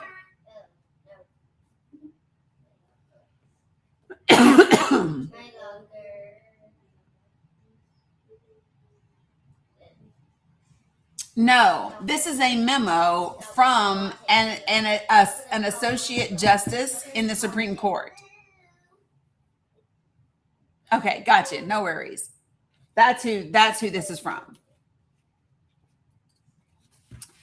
There are, of course, many exceptions to this sweeping generalization, but the net effect of such response as has been made is scarcely visible. In all fairness, it must be recognized that businessmen have not been trained or equipped to conduct guerrilla warfare with those who propagandize against the system, seeking insidiously and constantly to sabotage it. The traditional role of business executives has been to manage, to produce, to sell, to create jobs, to make profits, to improve the standard of living, and to be community leaders, to serve on charitable and educational boards, and generally to be good citizens. They have performed these tasks very well indeed. But they have shown little stomach for hard-nosed contest with their critics and little skill in effective intellectual and philosophical debate. A column recently carried by the Wall Street Journal was entitled, quote, "Memo to GM, Why Not Fight Back?" Y'all, that would be specifically in reference to the unions, just so y'all tie them together. Although addressed to GM by name, the article was a warning to all American business. Columnist St. John said, quote, "General Motors, like American business in general, is, quote unquote, plainly in trouble because intellectual bromides have been substituted for a sound intellectual exposition of its point of view." No, Israel was created in 1948, actually. Mr. St. John then commented on the tendency of business leaders. So True Engine, do me a favor and please do not type in all caps. Not 47, 48, specifically 48. But it was originally done way before that. I mean, before you get to 47 or 48, you get back to 1917, and before that, you get all the way back to the mid to late 1800s. Is when the formation of what would become Israel first started taking place. Good morning, Robin D. All right, so here we go. He cited the concessions which Nader wins from management and spoke of the quote-unquote fallacious view many businessmen take toward their critics. He drew a parallel to the mistaken tactics of many college administrators. Yeah, I know, B action. So, quote, "College administrators learned too late that such appeasement serves to destroy free speech, academic freedom, and genuine scholarship. One campus radical demand was conceded by university heads only to be followed by a fresh crop, which soon escalated to what amounted to a demand for outright surrender." What's up, Goldie?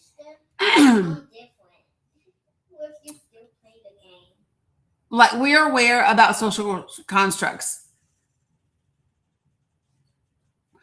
So listen, just because something is a social construct doesn't mean that we don't talk in it. As a matter of fact, the only way to address a thing is to identify it as the social construct that it is named as, because that's what people know it by. So in order to have effective conversations, you talk within the framework of the constructs of society so that people can understand, and then people can be equipped with accurate information that allows them to take action. So we use social constructs, knowing that's what they are, in order to address them and create understanding around them and activate people around them.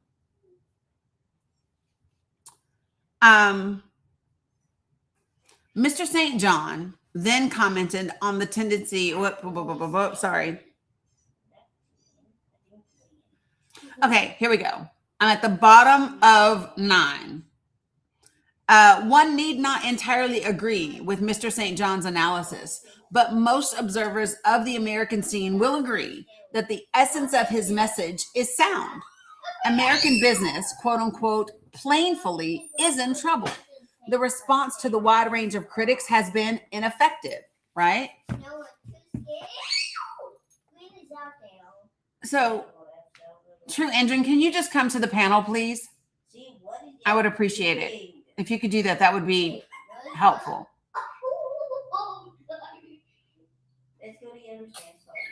Hey, good morning. How are you? How you doing today? I'm doing fantastic.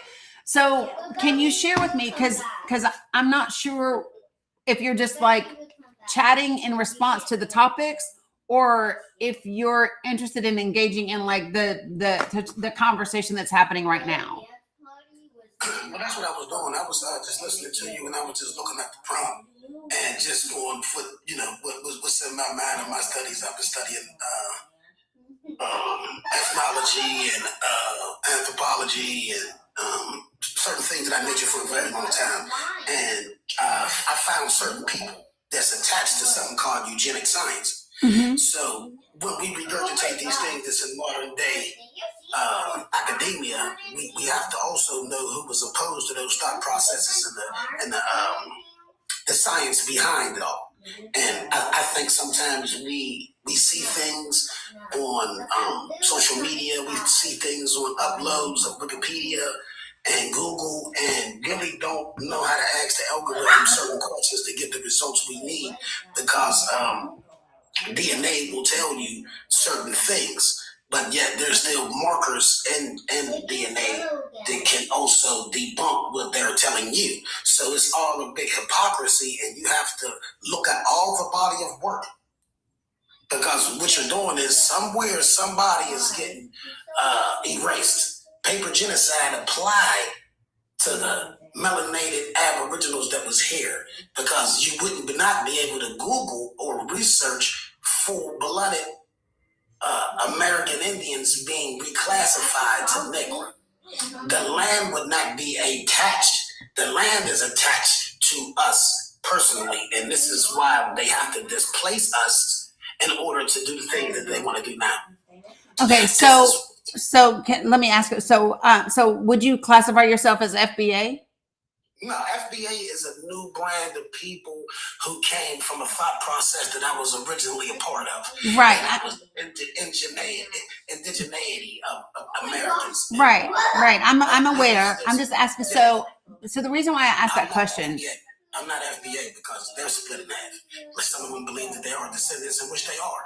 I don't think they're split in half. I think that they're accurately doing their genealogy, and they're meeting in the middle with the accuracy of what they research. Some of them are descendants from Europeans. Some of them are descendants from a mixture of Africans and indigenous people here. So I'm really not an FBA because I haven't found anything outside of American culture and my personal. Everybody has a personal story, and being grouped up is just what they did in Africa when they grouped up the Bantu tribe. They grouped them up. There was all different people with different linguistics who they really don't know came from where. So they just grouped them up and said these are the Bantu people that have no relation phenotypically at all. How can you look at the oldest tribe in Africa, which is phenotypically an Asian phenotype, that look completely Asian? There's no difference between them and China and someone from China.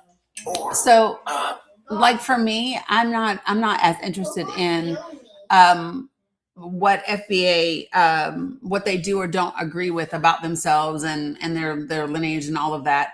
The only thing that I am interested in with regard to FBA is their impact on the country as it is today, on the Black American community as it is identified today, and our political system. So that's kind of the focus of that prompt. The reason why I asked that question was because just based on the way that you were speaking, it correlates as if that is a way of thinking or a group of folks that you belong to.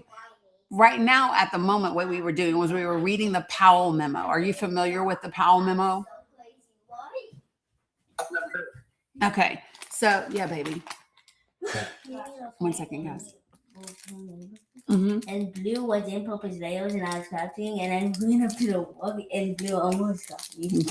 He almost got you. Yeah. Okay. So, yes, me. 1 second, guys. Yeah.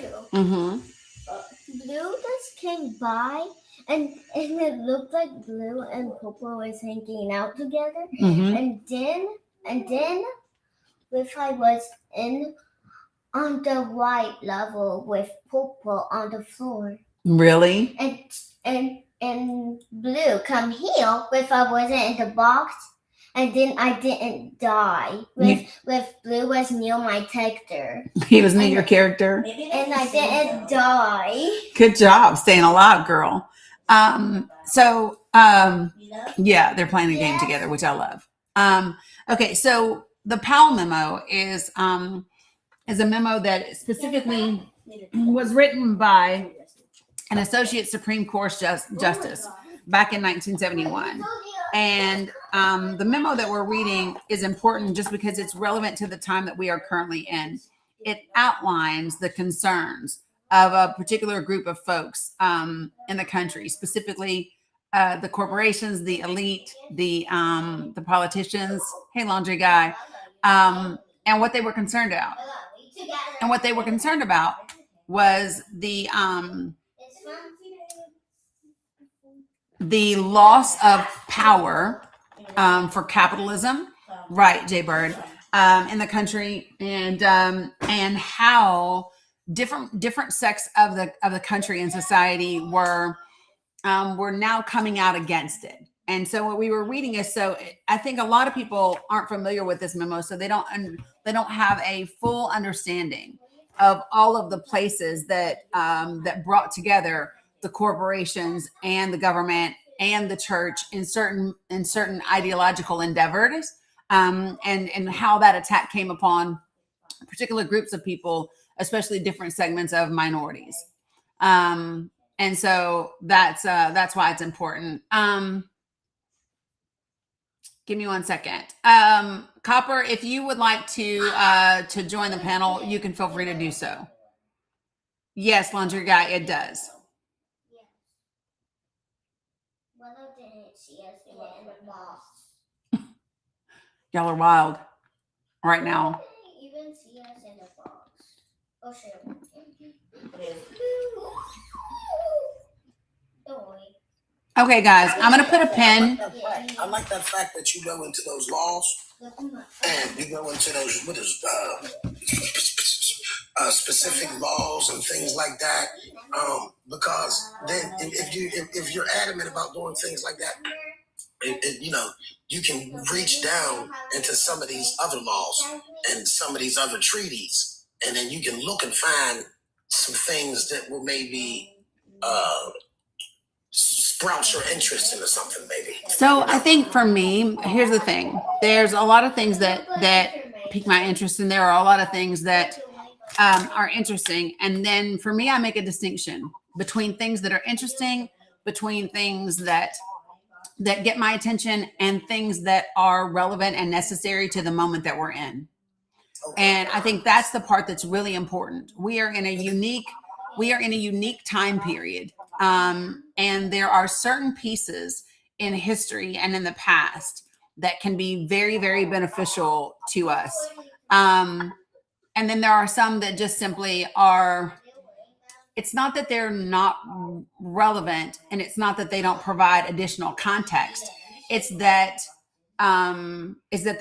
so for me, I only want as much context as is relevant to the immediate moment that we are in and the actions that we need to take.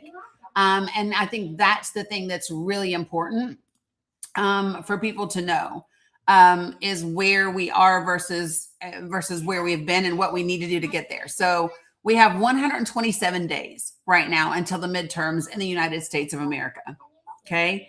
So that's just a little bit over 4 months. And in that 4-month time period, there is the ability for the country, the people in this country, to get themselves into a position of power that, number one, is greater than what they are in today. Number two is the foundation of what power looks like later. And number three, it puts us in a position to stop certain things that are currently happening that are detrimental to the working class people in this country. And so those three things are important. And I think that, so like for me, there's a time for rabbit holes, and there's a time for extended context. now is not that. Now is the time for enough context to provide framework for mobilization, for activation, and for making the most of the moment. Are you in support of immigrant politicians here? What do you mean, immigrant politicians? Because everybody in this country, just about, that is in office, they're immigrants. No, that's not our stance. I tried to tell you my stance originally and the history that I had behind that. So I don't subscribe to that narrative. But like we all came from somewhere else. I have evidence that I didn't say that. I didn't say we all came from everywhere else. Right. I specifically talked about the people that are in Congress.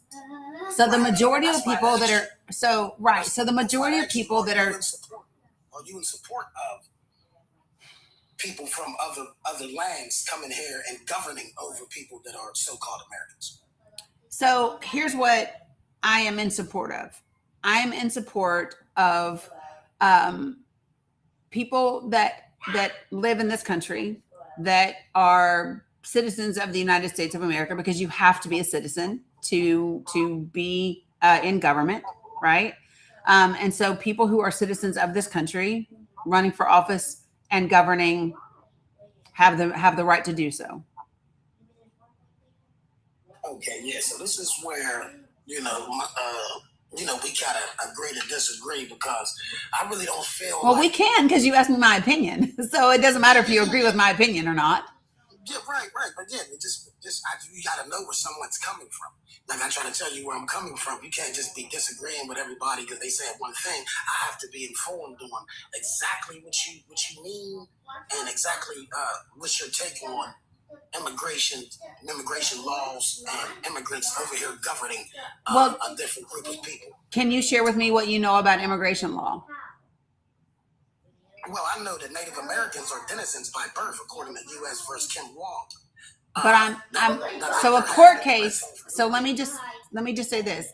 So court cases that make decisions don't necessarily have anything to do with establishing law, right? So a court case. No, not kind of. No, not kind of. A court case. They changed. There was court cases. There's freedom suits where people identified with their Indian ancestry that got them free. So, it's a whole lot. But that's not law. That's the decision of a court case. So a decision. Hold on a second. Let me finish speaking. Okay. A decision in a court case, right? Just is the outcome of a particular case, and it establishes a precedent. It does not, however, create law. And that is completely different. The only people that make law is Congress. That's it. The judicial system interprets the existing law. It does not create law. What's the creative story of Congress? Do you know that? I'm coming out with a post today about this, so I'm going to send it to you. I don't. So let me ask you this. What is the relevance of the creation of Congress today? Well, it's nothing but a regurgitation of what was already here. The oldest democratic document is the Law of Peace in the 1100s. And see, we have to find ourselves in politics in order to find that skin in the game.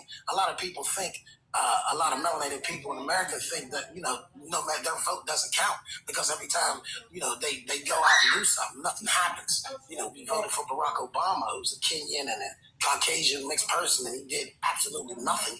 That's actually factually not accurate. Well, he did absolutely nothing. That's your opinion, but that's not actually fact. That's not true. The crime rate is down. Hold on a second, folks. Hold on a moment. True.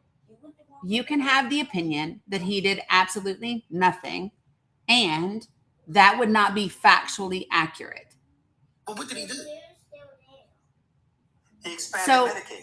He sure did. But so let me just stop for a moment. Now, this is what I find to be interesting, because you just sat here on my panel and told me how important it is for us to know our history and for us to know our facts and for us to know so that we can find our place and we can know all those things. And yet then you turned right around in the same breath and said Barack Obama didn't do anything. And then when I said, yes, he did, that you're factually not accurate, you said, then what did he do? And my thing is, I would expect someone of your caliber who values history and information and facts so much to know already what the president of the United States did or did not do during his term. Well, he obviously didn't do anything visible. Nope. When you say nope, it's not. No, that is your opinion. True. One, true. Again, you are speaking. Stop interrupting me. You are speaking your opinions. And what I am saying to you is very clearly, you set up here and just gave me this long-winded spiel about how important knowing our history is and knowing our facts are and all of that. But then with regard to President Obama, you can't seem to articulate what he did or did not do. I did not ask you, true. I did not ask you, did he do everything that you thought he should have done? I asked you, what I stated to you is that your statement that he did absolutely nothing is inaccurate, right?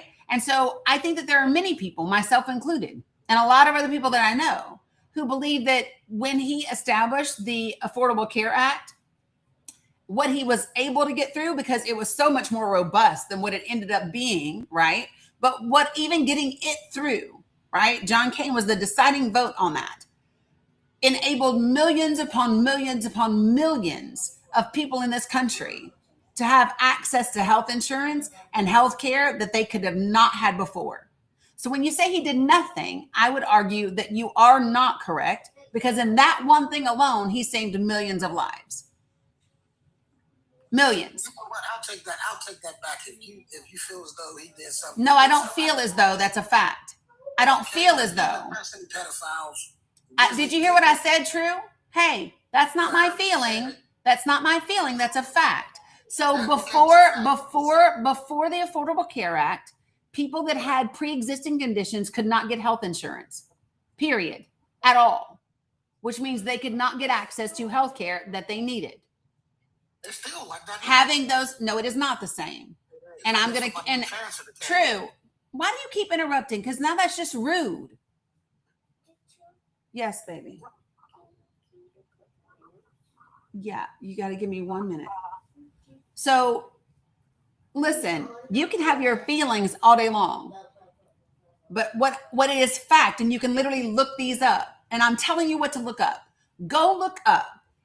Did the Affordable Care Act providing coverage for people with pre-existing conditions save lives? The answer is unequivocally yes, and that's a fact. You don't have to like something else about him, but that stands all on its own. It is fact. It is true. It did happen. Period. So you don't have to like everything else about it, but that is a fact and it is true. Cam, I got you. Give me a second. Go ahead, Cam. Yeah, I was giving you a quick second. I think so. You know, Mila. Yeah, Thank you. Yeah, give me 1 second. Go ahead. Yeah, so True, just hold on real quick. I'm gonna just do a quick little announcement while Dani steps away. She'll be back in just a moment. I figured I would jump in here real quick. Hey everyone, I know we have to get the shares up. We're not even at 200, so if everyone could just share out the live, that would be great. We have about almost 400 people in here, so if everyone just shared once, that would drastically increase our shares. Sorry, I know you've been waiting. I was just doing a quick announcement. Don't worry, she's gonna get to everybody on the panel. But please go ahead and tap, share out the live, continue to comment. All those things help the algorithm. What else is happening? Happy Monday, people. Yeah, I don't have too much to share right now, but I knew Dani needed a quick second. She just helping. For anyone new here, Dani has some little grams that she helps out during the day. So, can you explain how to get into Discord? Yes, I can. Okay, so if you go to Dani's bio, so I'll click on the top left-hand corner, click on her face, then go to her link tree. There should be a little game controller icon at the top, and you'll click on the Discord link there, and then you'll be able to go into your Discord. Just make sure that you go through all the prompts.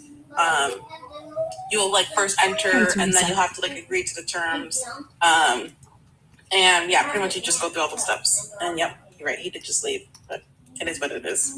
Dani, might I ask you a question about your views on third parties? Yes. Appreciate you, Cam. Thank you very, very much. I appreciate you.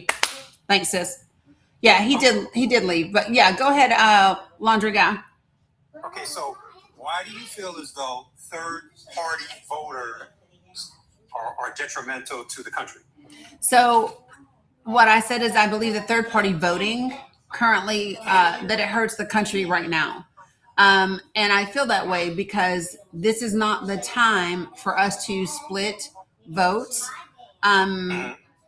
Because what it does is it provides the opportunity for folks who mean harm to get elected and to stay in power or to gain power.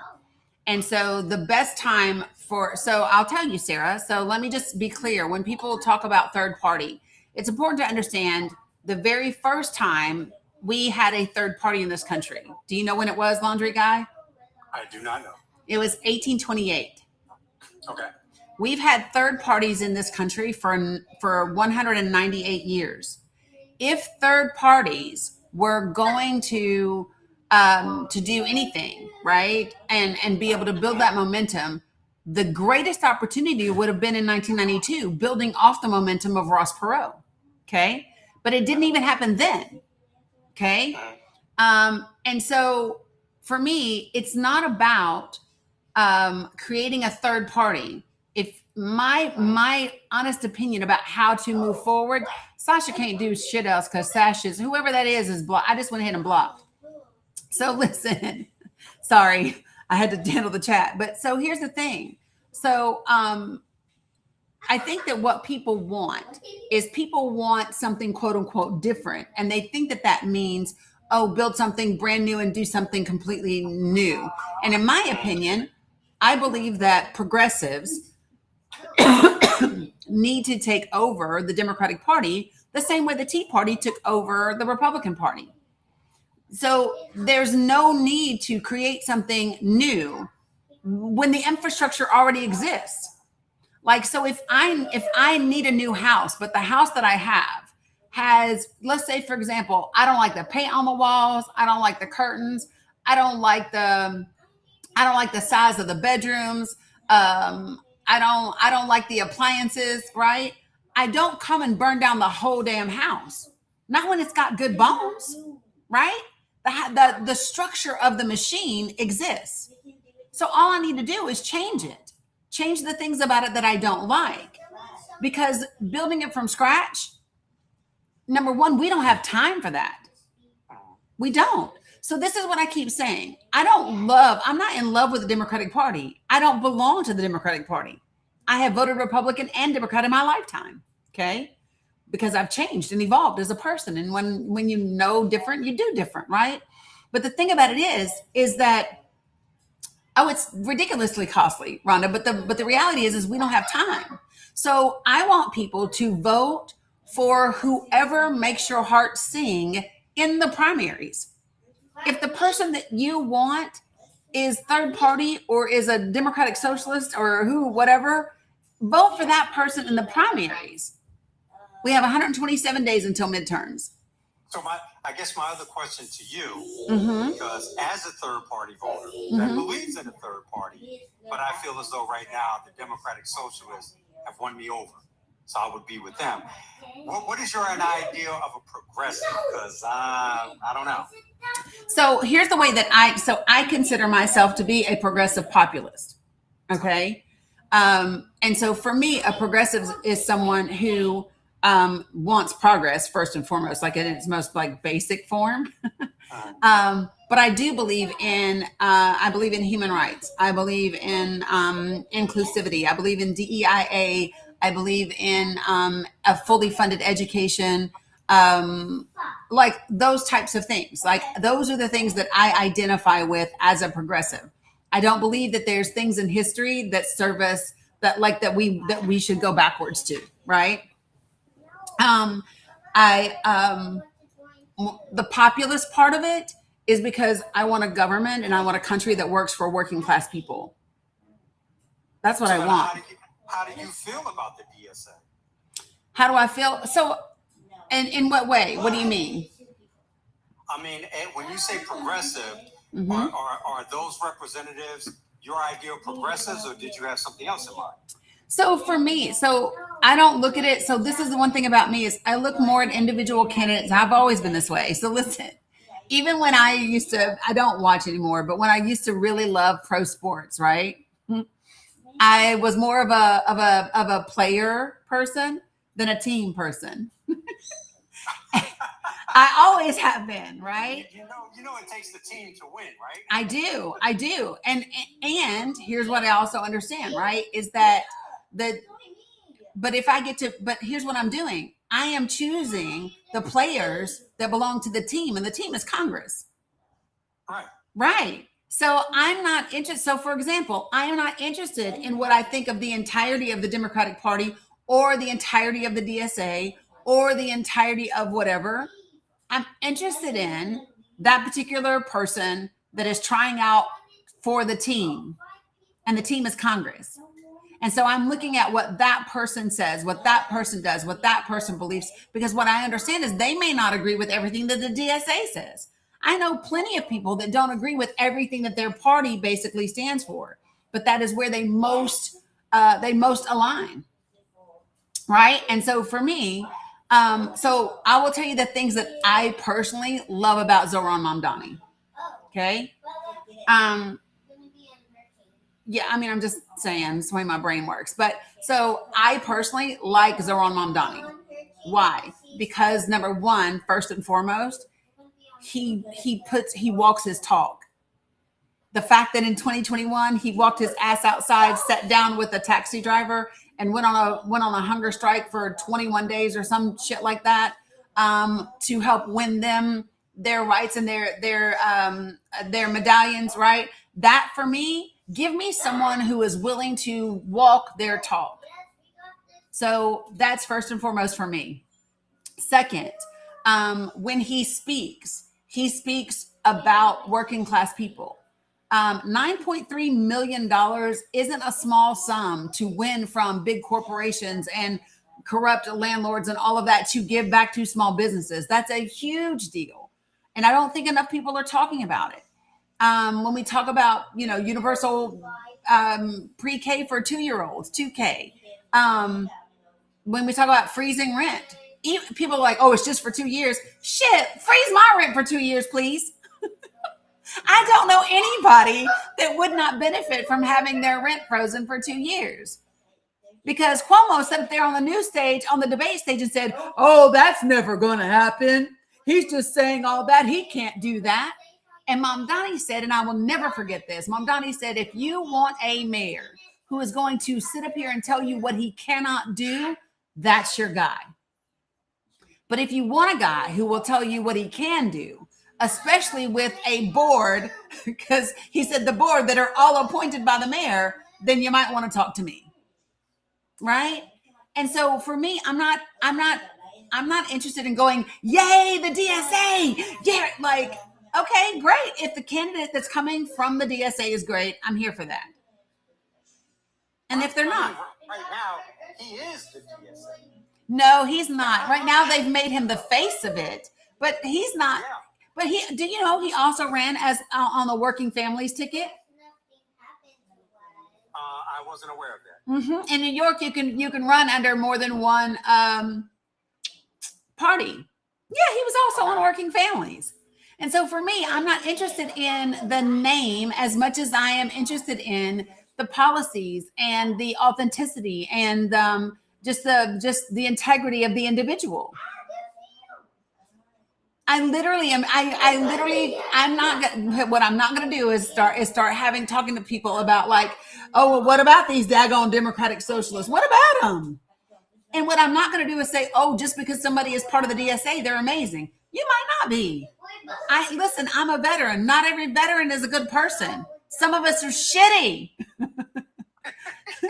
Right? Some people that serve their country are horrible people.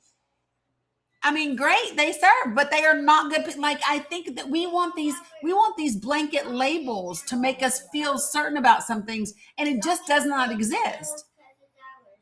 And so we have to be diligent in what we're looking for and what we're doing. And so, yeah, they don't get a blanket, whatever. But for me, that's That's what it's about. And so primaries are about voting for who makes your heart sing. General elections are about voting for the best of the options that are available that will win. You hear me? Just because someone is the best option on the ticket. I would argue that the third party is what helped push the democratic socialist agenda along. Because you have to have something that brings the people in. So I think there always needs to be a third party and a fourth party and a fifth party. But the Democratic Socialists are running as Democrats. Hold on, and I can still hear you guys. I just am getting the noodles for the girls. But here's my thing. Democratic Socialists are running as Democrats. They're not running as third party. And so I don't see how third party did anything for those folks. Matter of fact, what I would say is that third party voters and the people that were registered to vote who just simply chose to sit out this last election, I'm really pissed at third party voters. Let me be real clear about that. Because if third party voters had simply held their nose in 2024 and voted for Kamala Harris, even if it meant, oh, it's just the same old Democrat, the same old damn Democrat would have been better than the shit we have right now. I would disagree with that, and I'll tell you why. Ask the families of the 330,000 people that have now deceased because of the cut to USAID. Ask those families if they disagree with me. Ask the families of the 330,000 people that are no longer on this earth because we've got USAID. Ask those people if just more of the regular Dems would have been better than what we have now. Because I would hazard a guess that those people would say yes. Okay, I hear you, and there's always casualties in any sort of war. No, there's not. There's not always 500,000 people deceased. Well, we can't say that. And no disrespect to that. I mean no harm by saying that. But what I am saying is that, do you believe that Kamala would have attacked Iran? So here's what.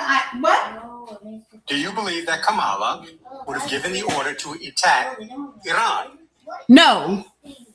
Okay. And she shouldn't have. Here's the thing. Right, exactly. I agree. But had she not, then the lion would not have been awakened. Not true. Those people in that region would have no chance of getting rid of the American forces. Not true. Which are causing them great harm. Not true. None of that is. You are making correlation equal causation, and that's not true. You are making correlation equal causation, and it's simply not true. Yeah, I would disagree. I mean, you would disagree, but based on what, though? That's what I'm saying. You would disagree, but based on what?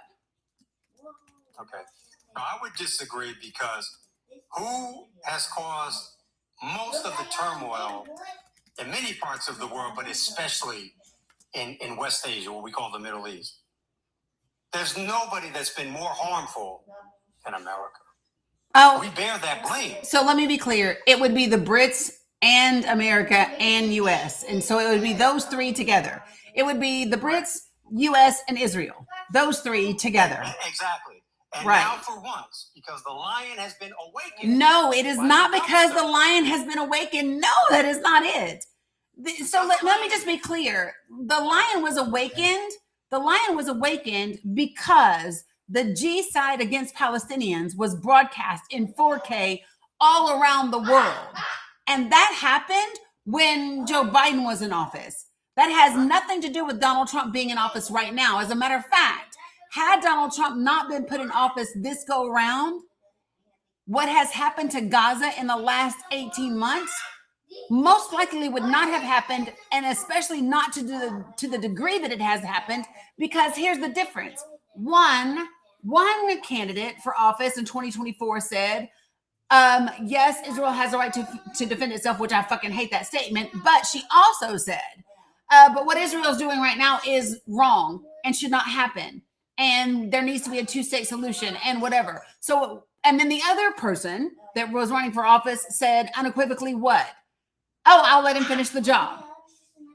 And so, Right. so listen, And but the lion was already awakened. No. The lion was Iran. Iran was not in the mix yet. Iran has always been in the mix with Hamas. No, but they weren't directly in the mix. They didn't reach out and touch Israel in a very personal way. And since then they have. Iran is not attacking Israel on behalf of Gaza. Iran has done nothing in terms of Gaza. The only people that Iran has included in negotiations has been Lebanon. They included them directly, but they said on all fronts. Gaza's part of that all front. And they're having a hard enough time with just Lebanon. The thing of it is that how is it that we could trust someone that's married to a Zionist? Kamala's married to a Zionist. Okay, so let's be clear about this. How do you know that he's a Zionist? He is Jewish, but I want you to tell me how you know Doug is a Zionist. Because there's a difference. Not every Jewish person is a Zionist, and not every Zionist is Jewish. And so we're going to make that distinction right now. She's married to a Jewish man. I'd have to do a little bit more fact checking, but I'm sure. Right. So no, don't do that. Don't do that then. Because your rhetoric is dangerous, laundry guy. Your rhetoric, like what you just said right now, is dangerous. It's rhetoric like you that puts Jewish people in danger.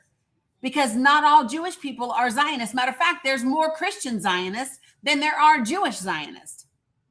I am aware of that. And Okay. It was my belief, and if I'm wrong, okay, then I stand corrected. But that's neither here nor there because. But it is here, and it is there. It is both. It is here, and it is there. Right. I hope that we're not endorsing Kamala for 2028 because we're going to lose again. But I'm not talking about 2028. I'm right here and today in the now. And the specific thing that you and I were discussing is about third-party votes and why those are detrimental. I don't believe so. And I think we should always have third, fourth, fifth parties. We've always had them. We've always had them. But the time for those is in the primaries. That's the thing that gets me. The time for that is third party, because I mean is the primary. Because here's the thing, guys.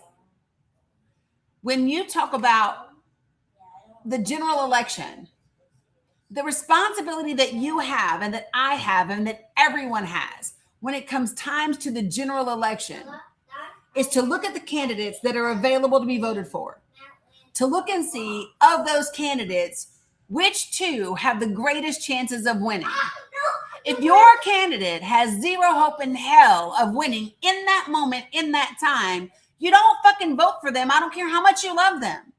You do your duty to everyone because you are here for everyone. You are here for all of us. Who did not have a chance in hell of winning but won? The guy you like, Dani. What are you talking about? Took to that. No, that's not true. Dani, absolutely. What are you talking about? When he first started his campaign, I didn't say first. A sliver of a chance. Listen to what I said. I really want you to listen to what I said. Because what I said is, during the primaries, vote for your person. Okay?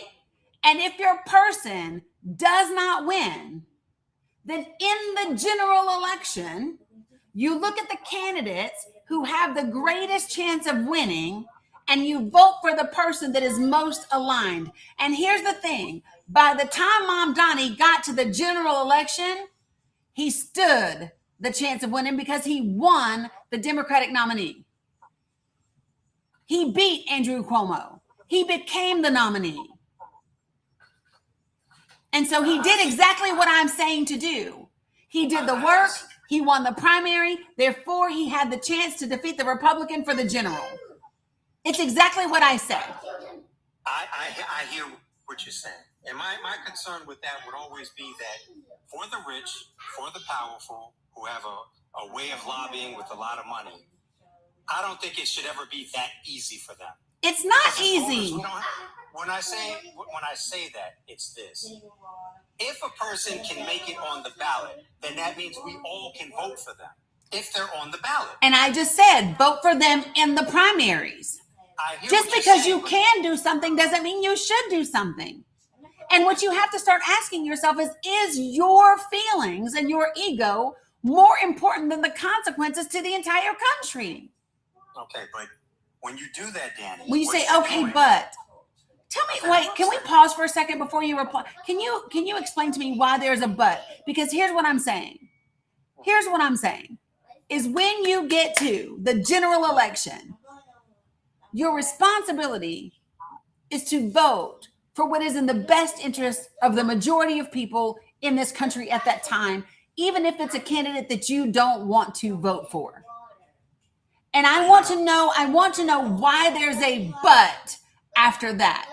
Because at the end of the day, it is all of us that are on the line. And help me understand why there's a but about that. Okay, here's the but. If you let me finish. Right now, the way the system is set up is that all the money, all the rich 1% have to do is control both parties. So what you have said is that it doesn't matter if you're on the ballot at the general election, when all the people can vote you in if they want it. We control both parties. So you're going to have bad and you're going to have less bad. And those are your two choices. When we, the people, don't have to do that. If a person is on the ballot, we can vote them into office. We, the people. We don't have to choose between bad or not so bad. And that's what I'm saying. That's the but, Dani. Okay, so let me just be clear. It's not bad and less bad. Because, by the way, there's always going to be a less bad. There's always a less bad. Or if you or if you wanted to look at it in a different light, instead of negativity, right? You could say this is the best option at this time. Not the less bad, but this is the best option for the most people. But it's only the best option if there's nobody else. When you go to the general election, if there are two candidates, you only have two choices. But Dani, in the state of New Jersey, we had 7 choices for president. No, you didn't. We did. No, you didn't. You had 7 names on a ballot. You had 7 names on a ballot, but you did not have 7 legitimate candidates who had the ability to win. If they're on the ballot, they No, they cannot. And that's just absolute horseshit, and you know better than that. Okay. That's going to be like Listen, people saying, you stop for a that's like second. people saying, If they're on the ballot, they can win. Well, if they're on the ballot, Jesus can come back today. Like, come on now. According to what you're saying, there is no way that the Knicks are going to beat the Spurs. Could you just stop? no way. It's No, not that's not even applicable here. That's not even applicable. No, it's not. You are intentionally being obtuse, acting like you don't get it.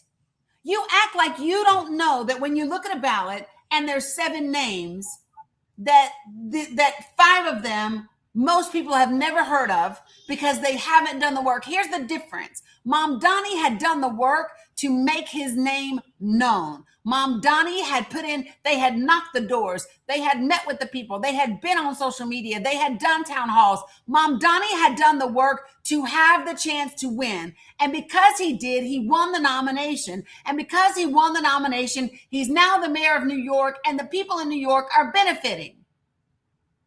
I don't give a shit if the name is on the ballot, if the name can't win. And it is selfish to vote for a name on a ballot because you want to vote for that name on the ballot when other people are going to die if somebody doesn't win. I don't understand this. I don't understand this concept of I'm going to vote for someone knowing good and well that the person I'm going to vote for does not have a legitimate chance at winning. And I know people are going to die when this other person wins. And that is literally what third party voters did. Okay, You all literally knew that people were going to die, and you voted a way that made you feel good. You chose your feelings over people's lives, and I don't understand that. Gotcha. So what you're saying is that if you have a 0.4% chance of winning, you should give up. For the general election, yes. And then you go back, and then you go back. Hold on, Laundry.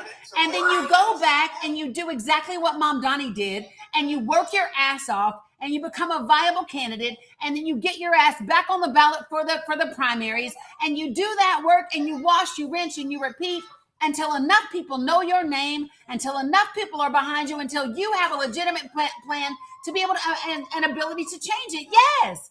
When it comes to the general election is not the time for that shit. It's the primaries. I hear you. I hear you. So when the Knicks were down by 29 points. Oh my God, here we go again. Here we go again. We are not talking about the Knicks.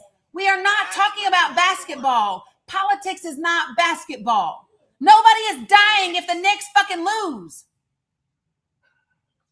Nobody is dying if the Knicks lose. 330,000 people across the globe have died because we set up and we put a man in office and they gutted USAID. Millions of people, hundreds of thousands. I just really want you to sit with that for a minute. This isn't no damn basketball game. People are burying their loved ones. You know, when Obama was running against McCain, I remember specifically McCain was having a town hall meeting. And there was a woman who came out that says some very derogatory things against Obama. So it was right there. I mean, if McCain wanted to dig into the race card, which Trump would eventually do, it was there. It's been there for a very long time. He chose not to. I know. He told me that, no, Barack is a very... What is that? But how does that relate to right here, right now? Because what I'm telling you is the problem that we're having now with Trump getting elected is because it's always been there. It's been there. Dani, it's been there. It was bound to happen. That has nothing to do with third-party voters. I'm not pivoting to racism right now. I'm not, because that's a separate thing and we will talk about it. But what we're not going to do is pivot to racism to try to justify third-party votes. No, we're not. Third-party voting is how we got here. And I'm going to tell you how I know for sure. Third-party voters and people not voting, because Kamala Harris only ran for 107 days. That's it. Donald Trump has been campaigning for a decade, and his ass still only beat her by less than 2%, like 1.5%. If you can only beat someone who's been campaigning for 107 days by 1.5%, and you've been campaigning for 10 years, you were on your way out. It was not MAGA that put him in office. It was third-party voters. And it was non-voters. It was not MAGA. There was only 77 million of those people. And it had nothing to do with her policies. If you want to talk about her policies, then we can talk about her policies. I'm happy to do that with you right now. So share with me the policy that she had that you did not like, or share with me a policy that you wanted her to have that she did not have. Okay, I'll share two with you. One, please. Her stance on Gaza. Two, she said we are going to have the most lethal military in the world. Now, I don't know about you, Dani, but that doesn't sound very nice for the rest of the world. Okay, so I'm ready to take those on. So number one, having a lethal military is not a policy. We already have the most lethal military of the world. We already have that, right? And what she, and I think anybody that knows that is what she has to do as somebody running for office, is to assure the folks that are listening to the military shit coming from Pete Hegseth and Donald Trump and the warrior ethos that she does not tend to gut the government or gut the Department of Defense. So when she's running for office, she has to be clear about that. That's number one, especially when we are actively involved in things in the Middle East. Number two, her stance on Gaza. Here was her stance on Gaza. Very clearly, she said there needs to be a two-state solution. What Israel is doing is wrong, and they need to stop taking innocent lives. Share with me how that was a bad stance on Gaza. Okay, I will share with you. When she continued to vote to send arms and munitions to Israel, Did she ever vote not to do that? Sweet baby Jesus. Was Kamala Harris ever the deciding vote on funding for Israel? Yes or no? Did she vote for Israel? Was Kamala Harris ever the deciding vote for funding for Israel as the vice president? Okay, doesn't matter. Yes, it does. Nope, it does, because you brought it up. Stop it. She was the vice president of the United States. Laundry guy, stop. She was the vice president of the United States, and she did plenty. Matter of fact, she set the record for the most tie-breaking votes as the vice president. Not one of those votes that she had to cast was about funding for Israel. Not one of them. She was never the tie-breaking vote. Never. But she voted to send arms and funds to Israel. When? Do we have to pull up her voting record? I'm asking you right now, when? What are you talking about? And so, by the way, let me just make sure that I understand. Let me make sure that I understand your position. You are going to hold something against Kamala Harris. That the only reason you can't hold it against the president that is currently the president now is because he's never been in fucking Congress. The only reason you cannot say anything about Donald Trump's vote in Congress is because he's never been in fucking Congress. Matter of fact, he's never been in a government body anywhere except as the president. And every time that has happened, it has been horrible for working class people. So that would be number one. Number two, she was never the tie-breaking vote when it comes to Gaza. Number three, we are in the United States of America, and I love my folks and my friends in Palestine. Love them. Do as much as I can for them. And at the same time, I also know that if I do not keep the United States of America as a stable, democratic, constitutional republic, I will no longer be in a position to help them. So no, I am not going to vote against here because I don't like something about foreign policy. The reality is the Republican Party and the Democratic Party in Congress, when it comes to foreign policy, are fucking near the same. But how dare we hold that against her when we haven't held it against a single male president running for office fucking ever? Nobody held that against, nobody held Gaza. Listen, y'all act like Israel wasn't bombing the fuck out of Palestine before 2023. Yes, they were. They did it in 2014. They did it in 2012. They did it in 2008? They have been doing it since 1948. Exactly. But y'all want to make that the reason for letting this man back in office. Israel, so let me tell you something, Joe. Israel does not have the right to defend themselves in Gaza or in the West Bank because they are illegally occupying that territory. So when you are illegally occupying a territory, you do not have the right to defend yourself. You have the right to get the fuck out. There you go. I just want to be real clear. Dani, I would vote for you for president. I'm not running. I don't want to run. I'm not running, but here's the thing. But here's my laundry guy. I need you to make it make sense, though. You are letting people die for a moral sticking point. And my point is, hold on to your morality, hold on to your integrity, but you have to work with what we have right now in this moment while we build what we want. We can do two things at the same time. I can work with what I've got while I build what I want. Okay, so I hear what you're saying. My daughter called me and she said, was I going to vote for Kamala? This was when she first got nominated. You know what I told her? I would if she got the endorsement of Rashida Tlaib. Oh my God. I cannot.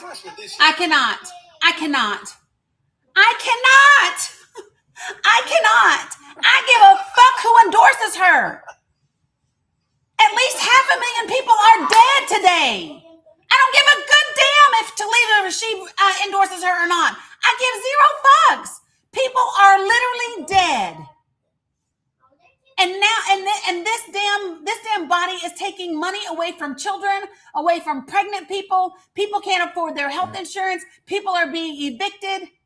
We are now at gas that's $1 and something more per gallon than it was before the election. It's wild to me. Y'all act like, listen,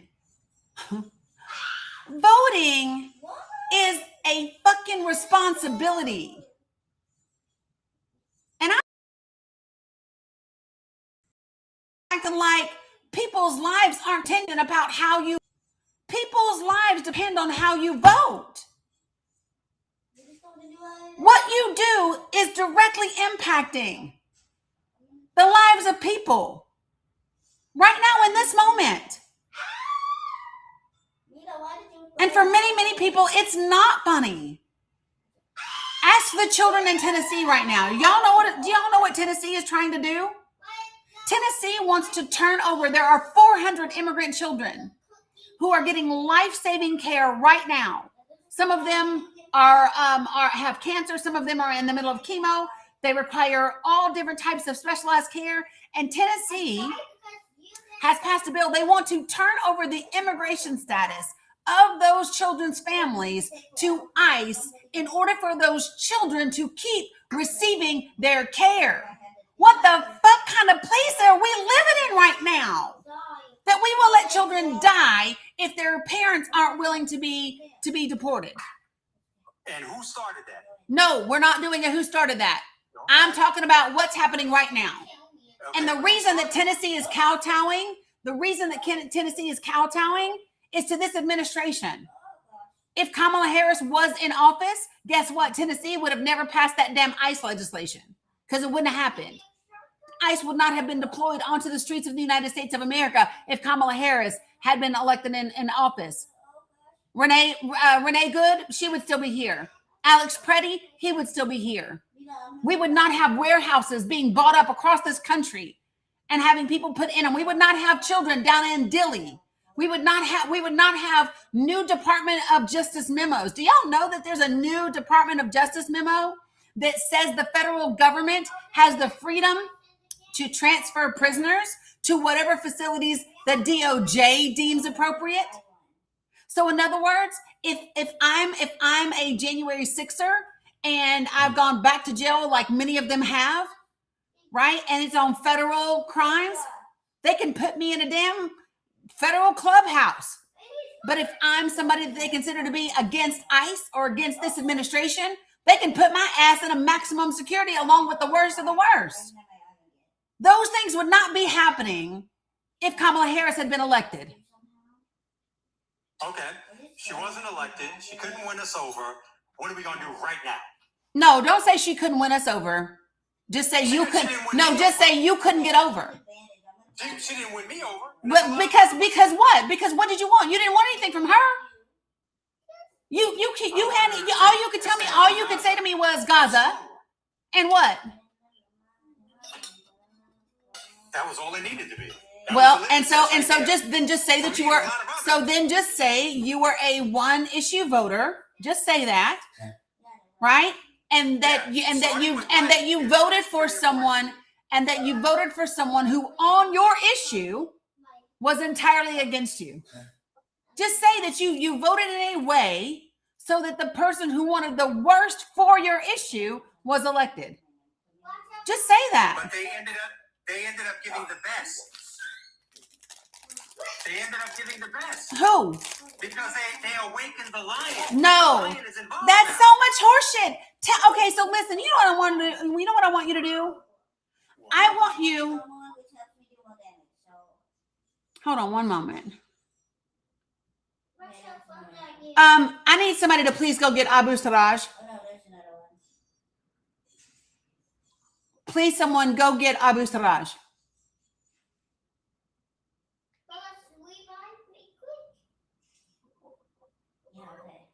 Judging from these comments, these people don't like me. But no, it's not that they don't like you. It's that I'm going to get you Darnell in just a second. I'm going to get some. I really want Abu Sarraj first right now for this moment, because this moment is critical, and I want it to be Abu Sarraj. That's who I want.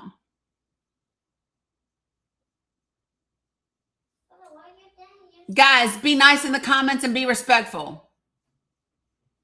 Be respectful. You don't got to be nice. Just be respectful. Thank you, Carla. Thank you. There he is.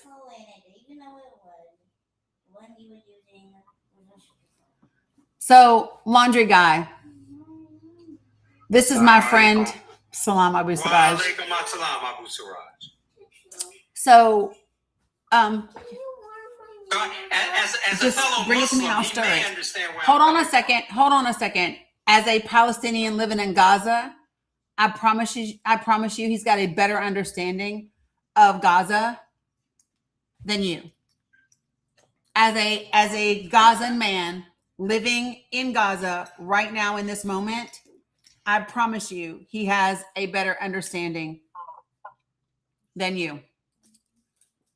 So Abu Siraj, I brought you. I'm thank you for coming first and foremost. Second, laundry guy and I are having conversations about third party voting, and he keeps talking about Gaza being the reason he didn't vote for Kamala Harris. And what I have said to him is that here's what I know for sure. When it comes to Gaza and Palestine, the things that she said were, and they are not necessarily everything that I agree with, but what she said was there needs to be a two-state solution. She said what Israel was doing to Palestinians in Gaza was wrong, and that they should not be taking innocent lives like they were doing at the time of the presidential debates. Those were the things that she said. And he says that it's a good thing that she did not win and that Donald Trump won, because now the lion has been awoken. Iran is now awake, and there's an opportunity for U.S. troops to, I don't know, somehow leave the Middle East, blah, blah, blah, whatever. My point is this, and you tell me if I'm wrong, because you live in Gaza, okay? For me, I would have preferred Kamala Harris be in office, not just for domestic policy in the U.S., but because she would not have green lighted the way that Trump said he would let Israel, quote unquote, finish the job. I don't believe that she would have green lighted the things that have happened since Trump came into office. So as a Gazan, can you share with me, are you grateful that Donald Trump is in office, or do you wish it had been something different? Of course not. Of course not. Donald Trump is the first American president who recognized Jerusalem as the capital of Israel and moved the American embassy to Jerusalem. Donald Trump is a known racist, white supremacist, and he is very well known as a bad person. So I would never choose him. I would never vote for him. And I will definitely not choose him over Kamala Harris. That is not the case. The thing is, I know that a lot of people are frustrated and believe that Kamala Harris didn't do what she was supposed to do when she was the vice president of Joe Biden. But this doesn't make Donald Trump a better choice. It does not make him a better person. It does not make Donald Trump as my choice. Till now, the American administration led by Donald Trump is providing blind support for the Zion entity. And even when it comes, and I'm going to be honest, just like I expect people to care about foreign policy, I should also think about the domestic policy of other people and how it's going to affect their lives. Look what Trump is doing regarding ICE. Look what he's doing regarding anyone of different color. So I understand that. So, of course, for me as a Palestinian, and that's my opinion, I don't think that Donald Trump is a better choice. And I know that some people, or some of the pro-parties actually, might consider voting for him to punish the Democratic Party for not doing anything regarding the genocide in Gaza. But I believe that those now realize that they have made a huge mistake, because Donald Trump did even worse things when it comes to the Palestinian cause. Okay, and like I said at Abu Siraj and we're Muslim brothers, I believe that the thing lying under that's been a blessing in disguise is that Trump was stupid enough to attack Iran.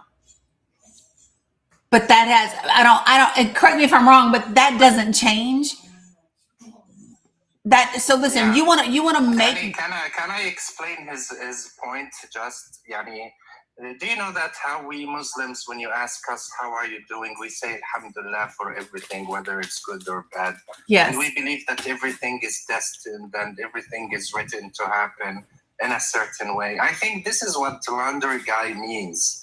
That, exactly. That Allah subhanahu wa ta'ala destined this thing to happen so that, for example, the war with Iran would happen and America lose. But and somebody could reach out and touch Israel. Touch them. What has happened to Israel, though, laundry guy? What has happened? While 330, here's the thing, though, for real. While 330,000 people, just as a result of USAID, have died, please tell me how Israel is in a worse place today. Well, let's see what's happening in Lebanon. What? They're trying to do the exact same thing in Lebanon, except the difference is now Iran is on board. They have always been on board. Might. Go ahead, Abu Siraj. Okay. Now, guys, even though we accept our destiny as it is written, but this does not mean that we should support someone like Donald Trump or thank God that Donald Trump is in office. He is definitely a bad person. He is definitely not a better choice. And I think that he is still supporting the state of Israel. The state of Israel is still existing. They are still killing people in Gaza. They are still killing people in Lebanon. They are still planning to attack Iran and waiting for a chance to do so. And I think we are far beyond a major change that can change the balance of power in the region. Brother, yes, we accept the destiny, but also we recognize facts that Donald Trump in office is not good neither for us Muslims, and it is definitely not good for the people of America. I want to address something that's being said on Facebook. Rich Edwards, you said you heard a lot of black men say that they wouldn't vote for president. Let me just say this. You live in Johnson City, Tennessee. You didn't hear many black men say shit. Johnson City, Tennessee is Washington County, Tennessee is 91% white. Okay, so you didn't hear many black men say that at all. Okay, number two, 82% of black men voted for Kamala Harris. So there is no many black men said nothing. The vast majority of black men voted for Kamala Harris. The vast majority of black men supported her as president. So miss me with all of that rhetoric and bullshit that was being perpetrated by right-wing news organizations, because it doesn't fly here at all. So I just really want to be clear about that. I'm from Bristol, so you didn't hear many black men say nothing. I'm back. I just needed to address that over there. The thing about this that really bothers me is, number one, Abu Siraj, what bothers me about this, and the reason why I never call for you, and I'm sorry that I called for you in this regard, but it made me really angry that he was acting like this was somehow a blessing in disguise when you guys are on my panels and I hear drones in the background. My folks were on live with Zena when they heard the airstrikes hit and the ground shake in the building behind her. We get the pictures from you guys of the things that you have seen, and we know what it is. And so for me, there is no blessing in disguise. There's just not. Yeah, I totally agree, Dani, because Dani, I haven't been going live for 2 weeks because I have been really depressed. Because when I look around me, I see that the genocide continues. and nothing has changed. We are, as the people of Palestine, are stuck in the same point, and I feel like I'm doing nothing. Like, I feel that there isn't anything that I can do to change the situation, as if I was lying to myself. The fact is, Dani, I look around me, I see a lot of people suffering. And Donald Trump has given Israel to continue, and he has made this genocide last longer, because with his deal, he made people think that everything is done here in Gaza, that things are good.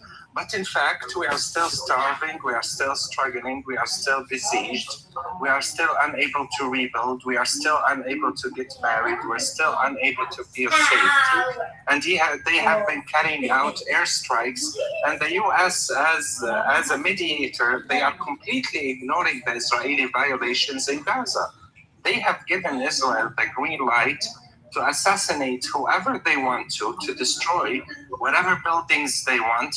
Now they are planning to control 70% of the areas in Gaza. A couple of days ago, they expanded the yellow line in Deir al-Balah, where I live. So basically, when you think about it, that Trump has given them a chance to prolong the genocide, and he has given them the green light to do whatever the fuck they want in the Gaza Strip and in the West Bank. So for me, as a Palestinian, I say it loudly: fuck Trump, okay? And fuck any other president or politician that is going to support their identity and give them a green light to do what they have been doing in this region for far too long. But Dani, we are here dying slowly. I know. And no one is feeling that. We are dying slowly. I look at my face, even though I'm 30 years old, I look like 50. And I take a look back at my life, I see myself that I didn't have a life to begin with. I spent my whole fucking life struggling only for the bread of the day, unable to do anything, unable to follow my ambition, unable to do anything regarding my dreams. And especially in the past 3 years, they have killed the life inside of us. And all of that is happening because of Donald Trump. It has lasted this long. So yeah, fuck Trump. I will never say that he's a blessing. Fuck him. He's a bad person for the Americans, for the Palestinians, for the Iranians, for the entire humanity. He is a bad person, and no one should vote for him or trust that what he is doing might have a good outcome. Of course not. So Abu Sarad, my brother, fuck Trump. None of us likes Trump. None of us. But so you say that, None you of us say likes that, but laundry. None of us likes Trump. But all of these things are done and they're settled militarily. So until Iran got into the game, No, what no, chance no, did the and first no, have? no, and no, no, and no.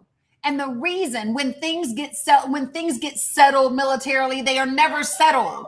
They continue. And that's the reason we're still in the same shit that we are in right now.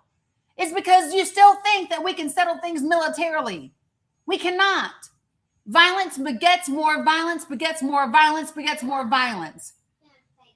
And the thing is, you voted third party knowing good and well what Donald Trump was going to do in this country. And you knew what he was going to do in Palestine. So it makes me angry. Hold on, I'm going to finish. It makes me really angry when you say, oh, number one, it makes me angry that you even call him my brother. And I don't even care that you're Muslim. I don't care. It makes me really angry for you to say my brother, knowing good and well that you voted in a way that opened the door for Trump to allow these things to happen and to endorse them. He told you what he planned to do with Gaza. He told you. It makes me so angry for you to say, my brother, you don't. You don't.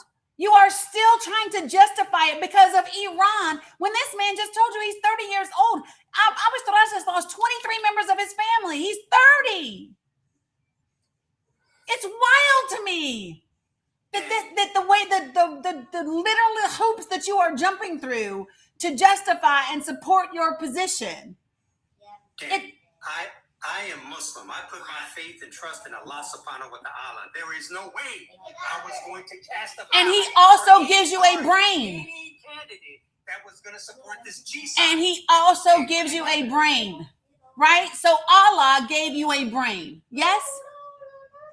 And does Allah not give you a responsibility? Hold on. Does Allah not give you a responsibility to work within the government and the land that you are in right now? Yes or no? Does Allah give you a responsibility to work within the society and the government that you live in right now? Yes or no? That would be unclear coming from you the way you're phrasing it right now. No, I'm phrasing it exactly the way that I intend to. There is a Abu Siraj, do you hear what the question that I'm asking? Abu, please weigh in. What is the question, Dani? The question is, does Allah not give you a responsibility to operate within the government and systems that exist right in the world that you live in right now? And do you or do you not have an obligation to show up in society in a way that helps take care of the people and your brethren? Yes or no? Definitely, because after all, we need to find a way to survive and cope with the system that is surrounding us until we get a better one that can benefit all of us. So yes, we are obligated to be active in societies in a good way, and voting for Donald Trump is definitely does not align with that. He voted third party, Abu Siraj. Let me share this with Abu Siraj. Abu Siraj, I did not vote for Trump, but I could not vote for Kamala because they were both in support of the G side. No. So the only person that I could vote for was third party. That's a lie. That's a lie. That is a lie. Kamala Harris was not supportive of a G side. That's a lie. She did not say that. As a matter of fact, she said the exact opposite of that. You just want to justify that so that you can make yourself feel better about the vote and the things that have happened as a result of your vote and the vote of other people that voted third party. She did not say that. Not only is he doing that, he's also sowing a seed of discord going forward. I'm gonna make a statement. I'm gonna go because I did get a little bit upset with listening to what was going through. I take breaks, Dani. I know. And I take breaks for this reason. We got people who are like Laundry Guy, right?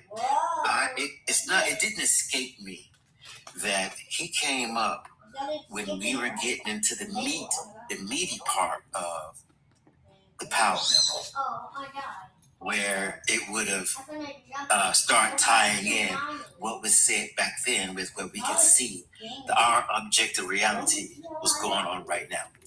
That didn't escape me. Then when you're talking about the DSA, which is what they're calling themselves, the Democratic Socialists, right? It's not lost on me that establishment Democrats, that's why I hate the motherfuckers, right? Establishment Democrats are pushing back against that movement. And people who haven't been aware, haven't listened to Bernie Sanders over since the 1980s, they can't see that they're talking the same stuff Bernie Sanders has been talking all these years. The only thing is, Bernie Sanders wasn't inside the party. And we've been talking about over the last weeks and months about if people want different from the Democratic Party, they must participate in the vote and take over the party the same way the Tea Party did. And because people don't know what democratic socialism is and its tenets, and they're too fucking lazy to go look, right? They don't know what progressivism is, and they're too lazy to go fucking look. They come up here with these fucked up arguments and fucked up discussions that get us off of the greater educational moments that we're fucking having.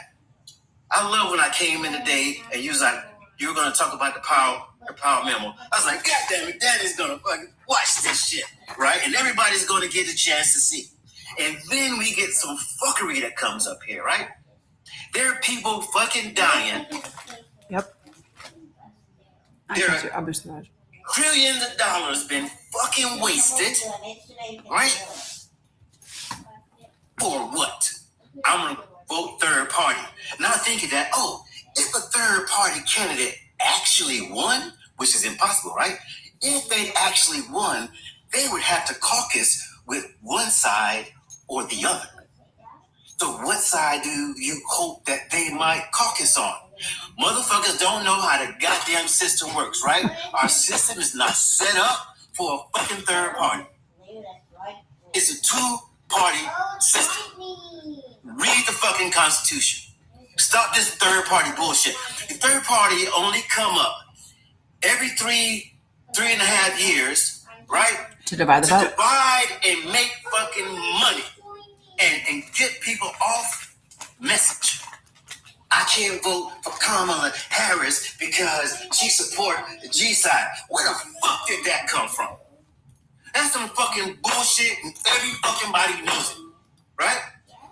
You were going to talk about Kamala's policies, right? I don't like her policies. Motherfucker can't name a goddamn policy. None of them. I'm tired of this bullshit. And I believe these motherfuckers need to be dismissed as soon as they start this fuckery. Because, as I told you, my sister, beloved, you are valuable. You are important. I can't do the shit you do. Because these motherfuckers wore me down in goddamn 2023, 2024 talking to these motherfuckers. And they're back again. You know why, Dani? Because COINTELPRO never stopped. Think about that shit. Yeah. You have creators now on the platforms that can have educational moments and sharing their gift, right, to us to help us understand better, give us more shit to think about, and all the good shit that we as adults should be engaged in. Consistent learning. Learning is a life thing. You should go through your whole fucking life trying to find out something new and not get stuck. That's what progressivism is about. Did y'all know Bob Marley was progressive? I bet you know that shit. It's a philosophy. But you motherfuckers won't go look. You listen to some other bullshit motherfuckers on TikTok and YouTube and won't spend your own time and with your own mind in a quiet space and go, how do I feel about what I just read? Do I give a fuck about people? I do. Do I give a fuck about if people have clean water? I do. Do I give a fuck that corporations are stealing everything and fucking over everybody and dividing the country? I give a fuck about that shit. But you got these motherfuckers come up and fuck up your message and get you off course. The shit pisses me the fuck off. And I'm tired of this shit. Abu, man, I'm praying for you, my brother. What you said really fucked me up for today. And laundry, man, you need some fucking time to reassess what is important. Because what I got out of what you said, you don't give a fuck about human life. You don't give a fuck about the rest of us. Like I told Dani before, a lot of the shit that's going on in the country right now, because of where I am financially, none of this shit affects me, right? The biggest part of all this is me teaching my kids to be humble and teaching them how to use money and to keep them from knowing that actually we could do whatever the fuck we wanted. But I'm not teaching them that, right? Because I want them to be good people, charitable people. I want them to respect people who labor for their fucking, income.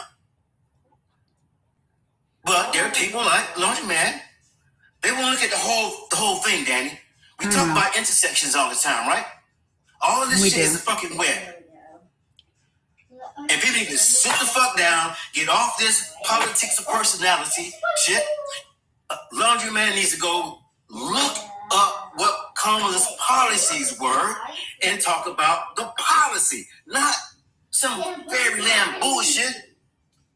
And most of these, you said that. I want to make sure that I let. Hold on 1 second. I want to pause for a second. Abu Siraj wanted to say something. I want to give him an opportunity to say something while his internet is good.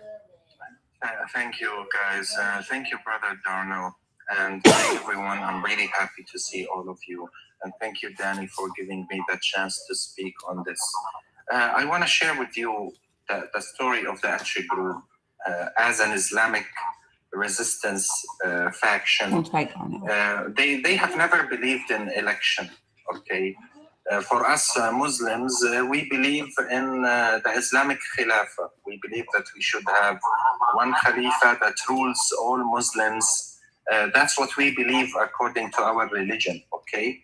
But the Achi group in Gaza, even though they have this Islamic way of thinking, they engaged in the Palestinian election because they were under oppression and they were being fought by the PA, and the only way for them to grow stronger is by engaging themselves in the election. And they won the election eventually, and they took control over the Gaza Strip, and they were able to build great capabilities for the Palestinian resistance that led to October 7th. Okay, even though for them, they have never believed in the whole election process as it is. So in Islam, there is a rule that is called the lesser of two harms, or the lesser of two evils. If, for example, if I am living in the US and I see that voting for the third party isn't gonna take us anywhere, why should I do it? Why should I vote to something that is not going to lead anywhere, knowing that we will not get a chance to win or do anything about it, unless I know that there are other millions who are going to vote for the third party? Yeah, I would do it. But if I know that because of the current circumstances, the majority of the people are going to either vote for the Republicans or the Democrats, as a Muslim, I am obligated to choose between the lesser of the two harms. Even if I don't agree or completely agree with Kamala Harris, I would vote for her. If I was an American citizen, I will definitely vote for Kamala Harris over Donald Trump. Because in Islam, we have this rule to choose the lesser of two harms. And if you want a proof on that, we have a verse in Quran that says, but whoever is compelled by necessity, neither desiring it nor transgressing its limit, then there is no sin upon him indeed. Allah is forgiving and merciful. So this is what I would have done if I was an American citizen, to be honest, to choose between the lesser of two harms. But Abu Siraj, I'm going to address that for you. As Darnell said, and I believe Dani even said, we are all tired of establishment Democrats, correct? Hold on a second. Hold on. I just want to wait. Can I just ask a question? Did you hear what the person in Gaza, in Deir Bella, just said? Because when I ask you why you didn't vote for her, you named two things. You named Gaza. I'm Muslim. I'm familiar with the surah that he just quoted. I too fast during the month of Ramadan. Okay, I heard you. I know that, right? What's wild to me is that there are people who are not in Gaza, who are using Gaza as a reason to justify either not voting at all in the last election or voting third party. When literally there are people that are in Gaza, that have lived in Gaza their entire lives, telling you that is not the choice that they would have made themselves or that they think was the best choice to even help Gaza. And it is wild to me that people would open their mouths and just skip over what the people who are living through the G side is saying. Especially if you're going to use. Now, if you had not said to me that Gaza was your first and foremost reason for why you couldn't vote for Kamala Harris, then we could keep right on moving. But that's what you said. You said Gaza. And literally, the people in Gaza are saying to you, that is not what we would have done. That is not what we think was the best choice. And it is wild to me. It's absolutely crazy work to say, yeah, but let me fix that for you. I would never open my mouth to tell someone in Gaza, let me fix their position on anything when it comes to elections and the United States of America. I would never open my mouth to tell a Gazan, a Palestinian, how to fucking feel. Never. And it is wild to me that there are people that do. I just would never do that. It's crazy work to me. See, this. I'm sorry for exploding earlier. It's okay. So you see this tone that Darnell has right now? That is normally the tone that Darnell has every day, which is why I did not interrupt him when he needed to vent a little bit, because he never shows up like he showed up earlier. And so sometimes every single one of us needs to get it off our chest. And I apologize, everybody. No need to apologize. It's perfectly okay. And this is the, did you? I love that cat. It's really important, folks, that we operate from a place that is not our own ego. Y'all, it's not about how I feel. If I'm being like 100% truthful, I didn't feel like getting on this damn app today. I didn't. I did not. Like, me and the grandbabies were painting yesterday. I got unfinished paintings over here. I would like nothing more than to like just be disengaged and be over here, whatever. And we have 127 days until the midterms. These are such consequential times. They are. There was a mess up with Trump getting back in office. I would hope that in the totality of what people are experiencing, they can see that, you know what, that might not have been a good idea to vote third party, or it definitely wasn't bad. It was a bad idea for me to sit out, because look at in the totality of things, what is happening. All right. Now, unfortunately, Dani, like you and I, we read stuff. We look at the news, like we read news from foreign places and all this. So we have like a bigger view, and most of the Danikins are as well, right? Mm-hmm. And I don't know. Like I said, I believe that this is people like Laundryman and these FBAs are plants to get people. I don't think like he's you. a plant. No, I don't think he is. I'm just saying people like him who to get creators like you when you're having your educational moments and getting people more aware, woke.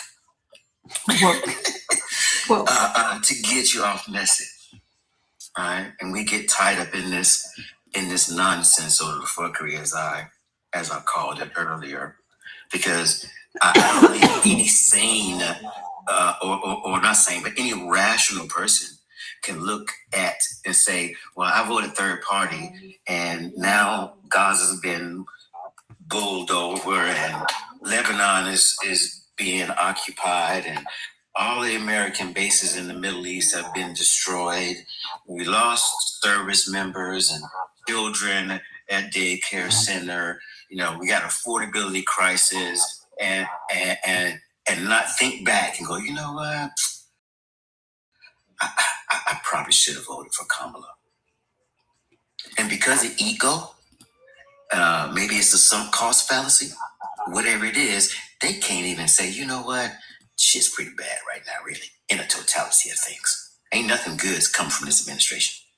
And for me, I personally don't need anyone to say I should have done something different in 2024. I don't need that. What you gonna do going forward? Yep. All I want to know Exactly. is what are we doing in the next 127 days? That's all I want to know. And I don't know. I don't know how you guys feel about it, but I think all establishment Democrats need to go. Chuck Schumer. Okay, so can we talk about this? Can we talk about this? Laundry guy. But can we talk about this? Is the reality that all of them are going to go in 2026, yes or no? We're not going to get rid of all of them, but we're going to get rid of some of them. And how do we go about doing that? Well, I think Dani just did it, right? So no, what he did is, so let me just share. It's crazy to me that you are now touting what Mom Dani just did, because what Mom Dani just did is exactly what, no, but what you are touting is exactly what I have been saying this whole fucking live. I literally said to do the work, to become the person who wins the primary so that you can then be on the ticket for the general. But if they don't win the primary, then you vote for the person they did not beat, who's the most progressive that can defeat the GOP candidate. What Mom Dani is doing is exactly what the fuck I've been saying is the right way to do it. But for some reason, that doesn't apply to the way that you voted in 2024. Right, because that wasn't it. They weren't as strong as they were then. If they had been, No. And I believe Claire was one of the options. Well, for fuck's sake, let me just be clear. Let me say this again. It is not about if they were as strong, not strong, whatever. It is about, this is the way that it works. And I'm going to say it. I swear to God, I'm going to say it one more time. In the primaries, you vote for whoever makes your heart happy. You hear me? You vote for the person that makes your heart just absolutely be astounded. That's what you do. If your person does not beat the establishment Dem in the primaries, you vote for the fucking establishment Dem in the generals so that they can beat the establishment fuckery GOP that will be competing. You don't sit it out. You vote third party. You don't do that. Did you get that? That's the steps. I don't agree with that. Well, establishment Democrats. Well, for God's sake. So what you agree with is letting the GOP take the district. Yes? I agree with continuing to fight like Mom Dani's doing. I didn't say stop fucking fighting. That's not what I said. Okay. And it is wild that that's how you translate what I'm saying. Because the last time you said that same thing, hold on. The last time you said that same thing, I said nobody said that. What I said is you vote for the establishment Dem that is right there in office while you take the person who didn't beat that establishment Dem in the primaries and you continue to work and you continue to knock doors and you continue to get donations and you continue to build your platform until the next go around you defeat that establishment Dem. Okay, Dani, do you remember earlier when I told you that in order for Kamala to get my vote... Could you please either call her Vice President Harris or call her Kamala? Vice President Harris, if you can't say Kamala. Vice President Harris, okay. Thank you. In order for her to get my vote, she needed the endorsement. It is crazy work. So why does she need to do... So listen, this is the thing. Do you know how entitled you sound right now? Do you know how entitled and privileged you sound right now? In order for her to get your vote, how about this? How about this? Stop it. How about this? That works in the old politics that we had. That does not work today. When you have someone that is running for office who literally tried to overthrow the damn government. Literally. That's not me figuratively saying some shit. We sat here. Literally, I sat here on this app and I read verbatim the transcripts from the J6 investigations. We've watched the documentary a bajillion times. We watched it. No, she does not have to she doesn't have to do shit except show up so that she can beat the guy who literally is trying to tear down my country. A guy who literally said, this is what we intend to do. We intend to unroll the protections from the civil rights era. We intend to undo everything done in the 1960s and 1970s. We intend to undo every bit of that. We want to get rid of every single institution that exists. We want to go after free speech at colleges. We want to burn it all down. They said it out loud. They wrote a damn 900-page playbook, and you act like you didn't know. She shouldn't have had to do shit else. Danny, I hear you. I do. But it No, didn't you win me don't. over then. Now what are we gonna do? What are we gonna do now? Well, you tell me, because you just said, I don't know what you're gonna do. We I have like to do the what PSA. Danny's just told you what we have to I do. literally just told you what to do. So, for example, I'm going to give you an example. Right now, I cannot stand Richie Torres's ass. I can't stand that man. I think he's a shit for a person. Listen, I'm going to finish speaking. I'm going to finish. I cannot stand his ass. I do not believe that he should still be in Congress. And that is the Democrat that is on the ticket.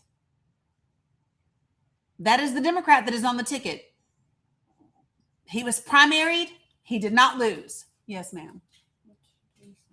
Yeah, did you eat the noodles I made you? What? Because your sister did. Yeah, I have your brother warm them up. So let me just be very clear.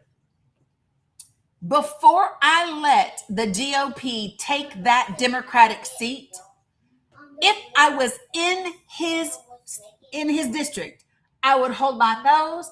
I would take a puke bag with me. I would take some smelling salts, whatever the fuck I needed to do. I would take those things with me at the general election, and I would vote for Richie Torres. And can't stand his ass and believe he's horrible. To keep the GOP out because the GOP's not. Because the GOP cannot keep control of Congress.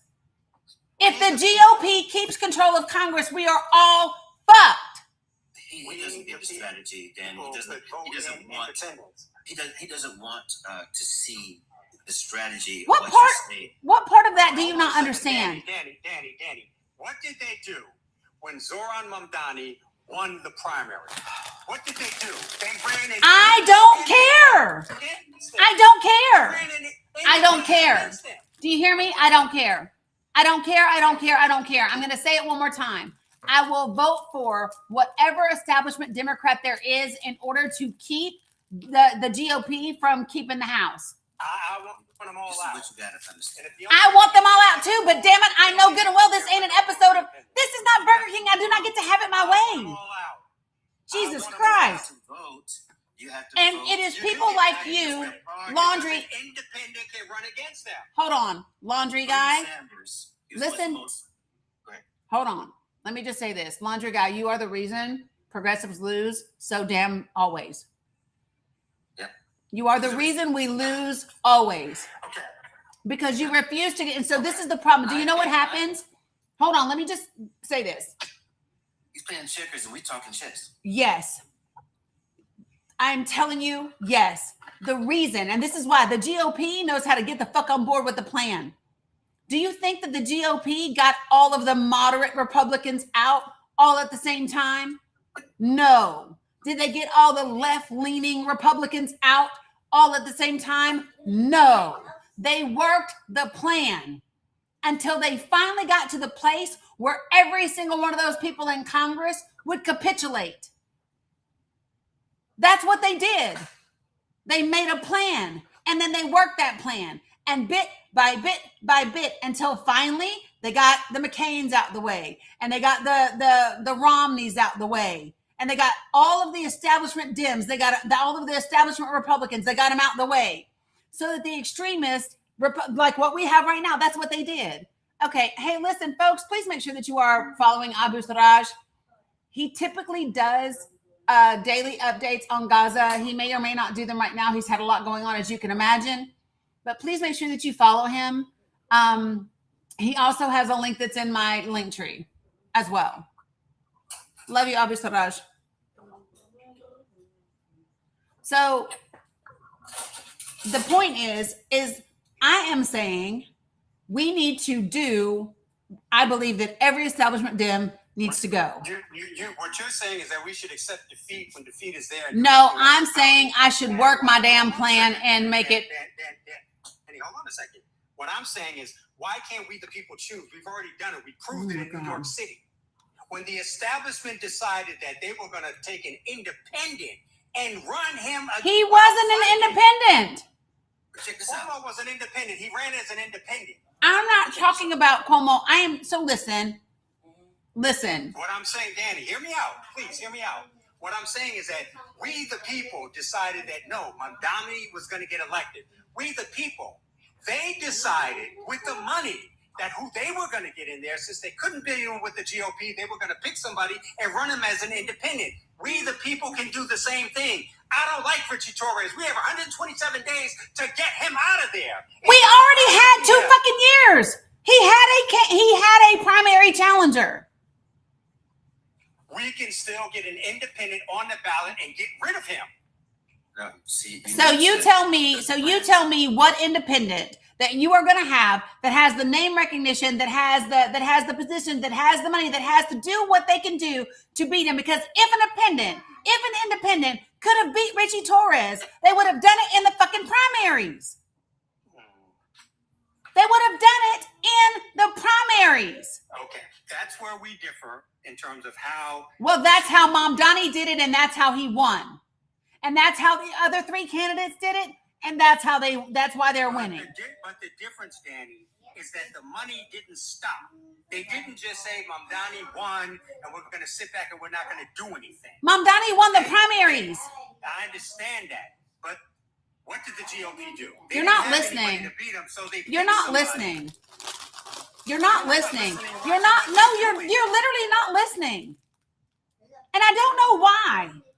I don't know if it's because I'm a woman. I don't know what it is, but you are literally not fucking listening. The success that Mamdani is exactly the method that I am advocating for. I keep saying it, and I'm going to say it again. Because you're not listening. We absolutely want to get rid of.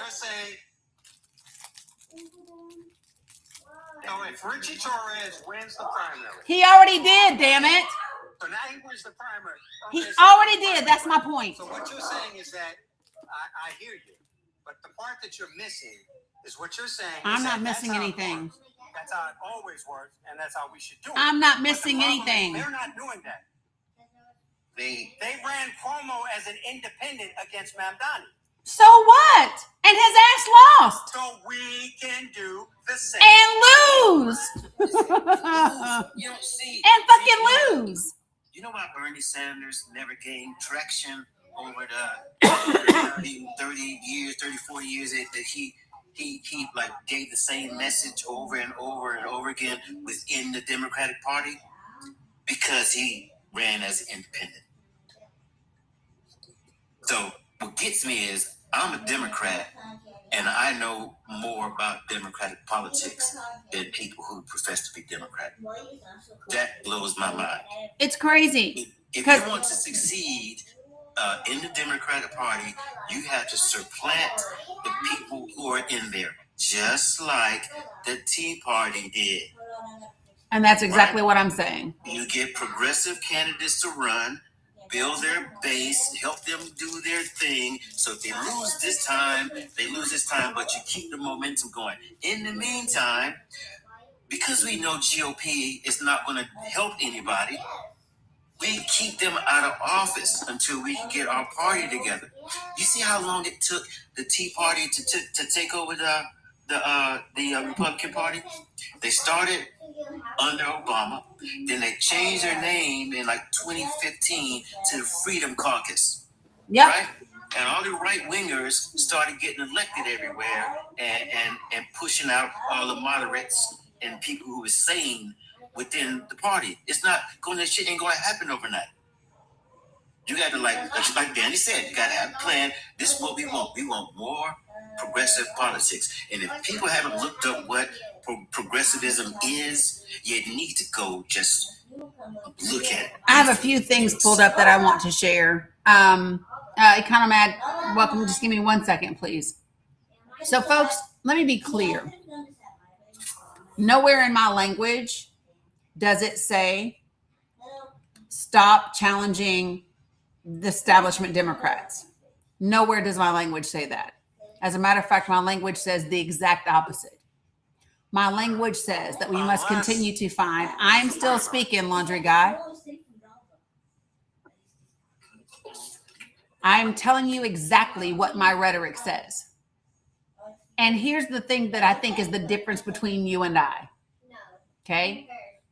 Between the two of us, there's only one of us, to my knowledge, that has examined 5 years worth of election data for over 12 states in this country and every county in those states, analyzing not only Democratic votes and Republican votes and third-party votes, but also registered voters, not voters, not voting. I think between the two of us, there's only one of us that has examined 5 years worth of federal election data for 12 states of this country in the last 6 months.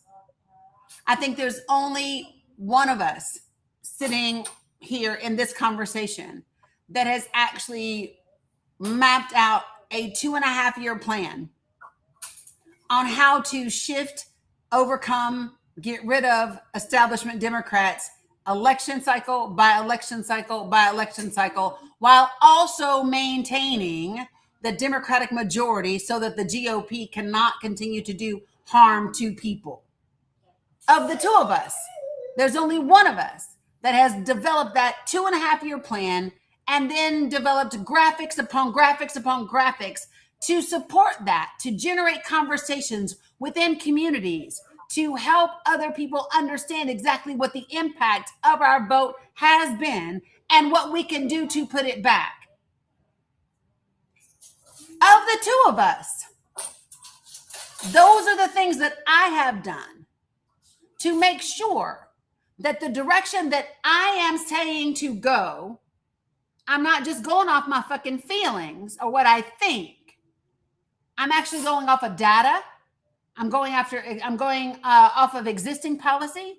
I'm going after the possibility and the mechanisms to implement policy. I'm going off of historical political precedent that has already been set, that has been done by Congress when we implemented the Reconstruction Acts. So this is not my whims or my feelings. And I'm not talking about waking any lions or kitty cats. I'm literally talking about step by step, tangible movements to do what needs to be done. And then none of that says sit back and not fight. Not an ounce of it says don't challenge establishment Democrats.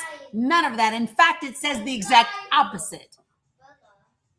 I just do it in a way that doesn't lose ground and allow the GOP to give us more harm in the process.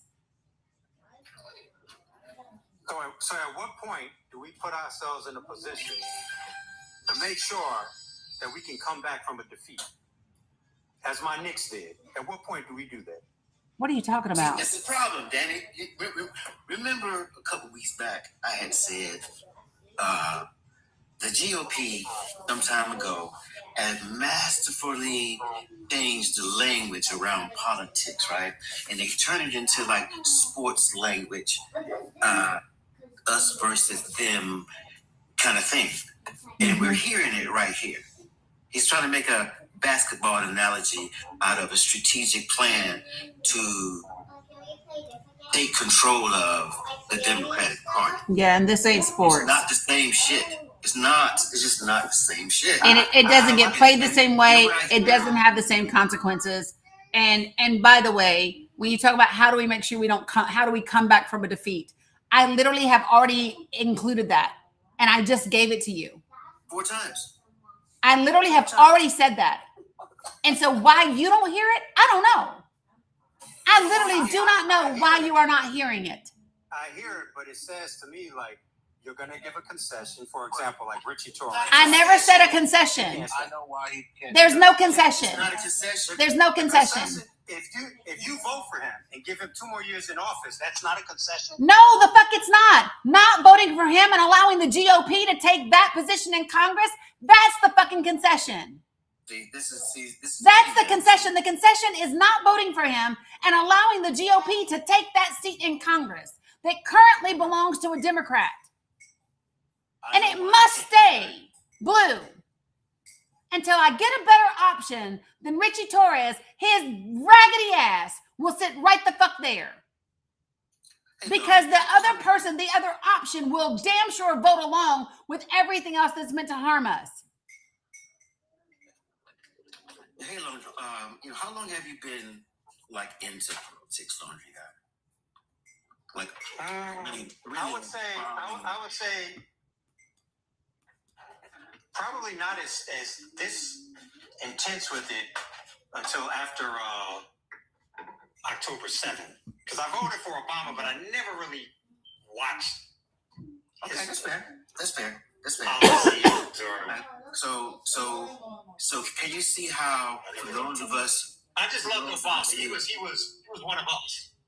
yeah, but can you see how, for those of us who are like a little bit deeper in, how we're trying to tell you about something that you haven't been like really plugged into, right? And you're resisting the message for some reason. Can you see the frustration from this side? We're further in, know a little bit more, and we're trying to get you on board so that you can come along with us and you learn a bit more as you go along, because you haven't really been like into it like that. Like I have friends that when they want to find out about politics, they call me because they just can't be fucking bothered to like look for, hey D, what do you think about blah blah blah? And I'll say, well, blah blah blah blah, and they go, okay, got you. So I have a question. See the strategy of how to turn things. I have a question for Laundry Guy, and then I want to go to Economad. So Laundry Guy, can you share with me, when you say he was one of us, what does that mean? He played basketball, bro. Oh, so that's what it was? Always spoke up when I had. So Laundry, I just want to be clear. When you say that Obama was one of us, you mean he played basketball? And he didn't come from money like that. And he came from a situation where he had to make a choice in his life when he was about 14, and he had gotten enrolled in a very prestigious high school in Hawaii. And his mother decided that, she was going to do her thing. So let me ask you a question. So does it matter what Barack Obama did in the Middle East? Does it matter what his position was? I have become painfully aware of that. Like I said, during his presidency, I didn't follow his policies. I was not aware. So you just like the fact that he played basketball? And he spoke up on behalf of Trayvon Martin. I remember him coming out and saying, no, but Trayvon Martin was 2016. Barack Obama was elected in 2008, and then again in 2012. Okay, so I don't want to talk about Trayvon Martin in 2016 because that was the last year that President Obama was in office. So what I'm asking you specifically is what it is about him that he was one of us. What does that mean? He played basketball. Anything else? He was also one of the I think there's only been 3, maybe 4 black senators in the history of this country. So I had read his book when he was a senator. So I was following him then before he even decided to run for the presidency. So I just want to be clear. So he was a state senator? And that he was a state senator, and then he was a United States senator. I'm sorry, what? He was a state senator in Chicago, I believe, and then he became a United States senator.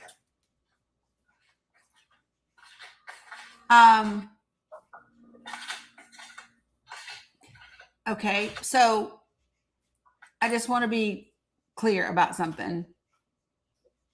Kamala Harris was a U.S. senator. Kamala Harris was. Hold on for a moment. Hold on. I'm going to finish. I'm going to fucking finish. I sure am. Because Kamala Harris was a district attorney.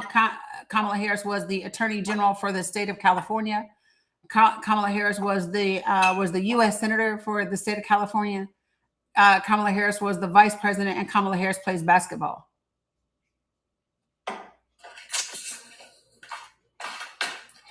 Well, I'll say this, and then I'm gonna let you read between the lines. Nope, I don't read between the lines. You have to say what you mean. Okay, so Barack Obama married Michelle Obama, and who did Kamala Harris marry? She married her husband, Doug. So you're a bigot. I mean, it's okay if you are. Just say you're a bigot. I don't believe I'm a bigot, but if Well, you are. You are. Like, if that's the problem, if the problem is who she married, then you're just a bigot. And that's okay. We just need to call a thing a thing. Because you literally said, because if you remember, and so this brings me back around to the thing that you said earlier in this conversation. When you said she married a Zionist, and I said no, she's married to a Jewish man. That does not make him a Zionist, because all Jewish people are not Zionists. So again, what you're saying to me is you didn't vote for Kamala Harris because you're a bigot. Well, let me ask you this. Do you believe... Can you answer my question first? Can you answer my question first? I mean, that's your opinion of it. No, that's not my opinion of it. That's not my opinion of it. So here's the thing. If you describe to me, listen, if you go to your refrigerator and you take a carton out, and the carton and the carton says 2% milk, right?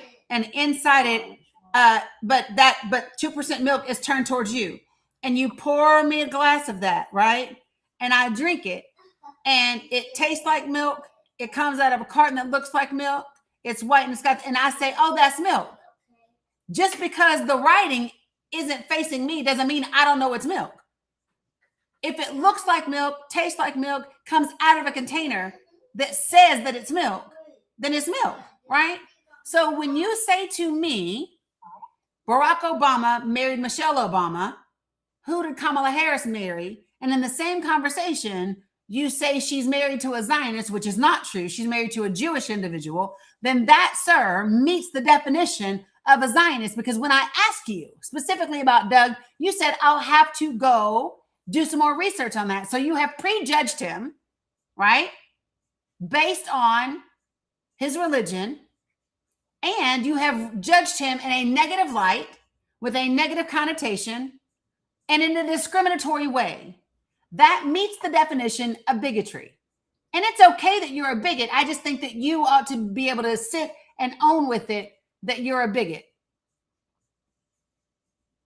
That's it. Yeah, I'd have to do some more research on that. On what part? What part do we not understand? I'm here to help. On the whole bigotry part, I don't believe that applies to me. But I will. So why don't you? What do you think bigotry is? I would want to look up that definition right now. I don't believe that. Let's do that, because do you know who I love to talk about? Okay, so there's a woman who I love. Her name is Debbie Irving. She is fantastic. And one of the things that I love is she gives 3 different definitions of prejudice, bigotry, and racism. And I think it's fantastic.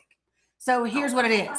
Prejudice is when a person negatively prejudges another person or group without getting to know the beliefs, thoughts, and feelings behind their words and actions. A person of any racial group can be prejudiced towards a person of any other racial group. There's no power dynamic involved. Bigotry is stronger than prejudice. It's a more severe mindset. It's often accompanied by discriminatory behavior, right? Like what you just described. It's arrogant, a little mean-spirited, but requires neither systems nor power to engage in it. Racism. It is the system that allows the racial group that's already in power to retain power, right? And so that's the difference. So what you just said and the way that you speak about Kamala Harris, her husband, right, based on his religion, meets the definition of bigotry. First, I would want to, it could be, absolutely could be.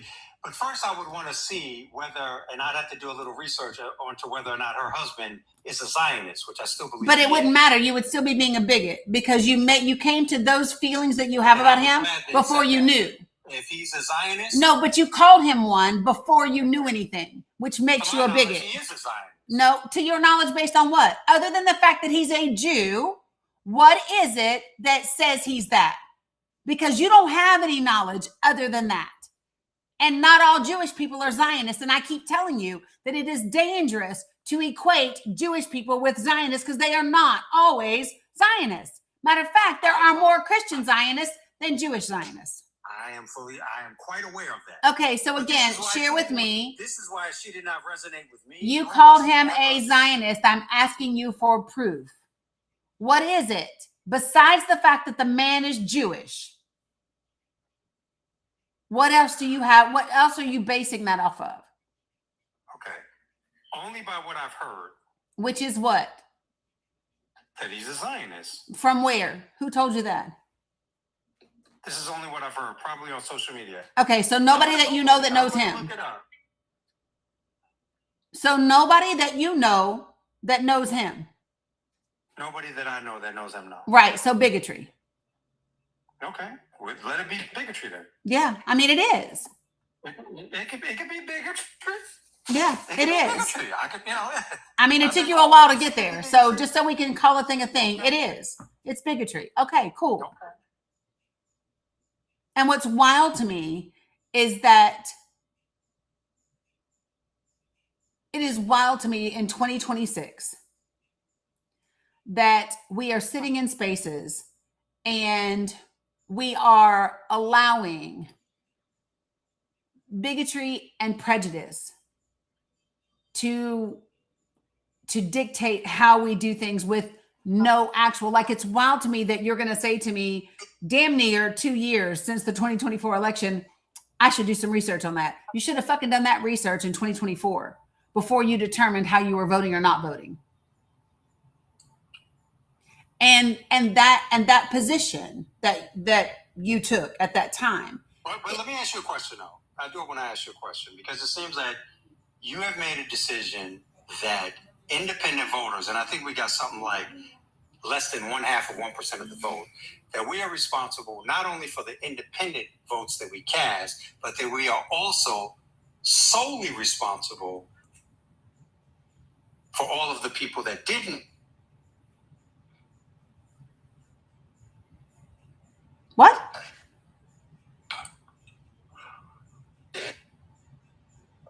No responsibility. You cut out. So I don't know what you just said. Okay, my apologies. It did look like I cut out. I said to you that you have done some research, and as you have stated, that the independent voters, which took less than 0.5% of the vote, are not only responsible for those votes that they cast, but they're also responsible for all of the people that did not vote, and that the Democratic politicians, specifically Kamala, bear no responsibility for those voters that decided not to vote. So I just want you to watch something real quick. Chat, did I ever say that? No. Did I ever say that third-party voters are responsible for themselves, the other kids on the fucking playground, and what equipment they did or didn't play with? Did I ever say that third-party voters, damn it, it's all your fucking fault? But Dani, I do know why it's not penetrating. Share with me, please, because... Okay. If you give me a little room here, I'll explain. So on the MAGA side, you know how they went for, Trump calling them the uneducated and whatever. They went to a part of the base that was not typically voting. And they were able to do that because through the Powell Memo, Federalist Society, Daughters of Confederacy, that group of people have been conditioned and primed for decades, if not from the beginning of the country. My claim is that racism produces intermittent psychosis. And I'm not saying that lightly. And it does it on both sides. So I have lupus. And before I got diagnosed with lupus, they thought it was all these different conditions. And so they treated it like that, but it never solved the problem. We do not realize that racism, like those definitions that you gave, are accurate, but it also produces a thing. And it's more than cognitive dissonance. Cognitive dissonance you can fight with reason and logic. This is not that. This is when you have a belief so strong that it becomes a part of your identity that you can see a thing in front of you. You can see a truth in front of you. You literally, like a person who's insane temporarily, will not register that as reality. So we keep trying to have conversation with people on both sides that have been conditioned so much that it's become the part of their identity. And I know the work that you're doing. I agree with your plan. I'm a Dani stan. I'm one of the people that would like for you to run for office, but you won't. I know Correct. that. But I'm just saying that your strategy, for me, I feel is more effective going for the low-hanging fruit. When we identify someone that has an intermittent psychosis in relationship to racism, because you'll always see, like in this case, the bigotry is going to come out. You're going to see it. You can't argue past that. It doesn't matter what you say. It won't matter how much research you do. Just like the Trump voters. The guy that went out there, as the comedian, and he showed the hypocrisy by, saying the same thing, like telling them about the Affordable Care Act, and then they'd be like, "Oh yeah, I agree," and then asking them, "Well, what do they think about Obamacare?" "Oh, I hate that," right? Like, it's that, right? And so I just wanted to kind of say that maybe it's our, we talk about Harriet and what she had to do when she shot some of us, and we laugh about it in a way. But we kind of need to deal with that truth that some of us can't come because they're not willing to let go of either their bigotry or whatever it is that creates that psychosis. But we also have to recognize it's a disease, it's a psychosis. And that's my point. I hear you. Yeah, so y'all know the Danistinians, that's when we be in Abu Saraja's space for Palestinians. And then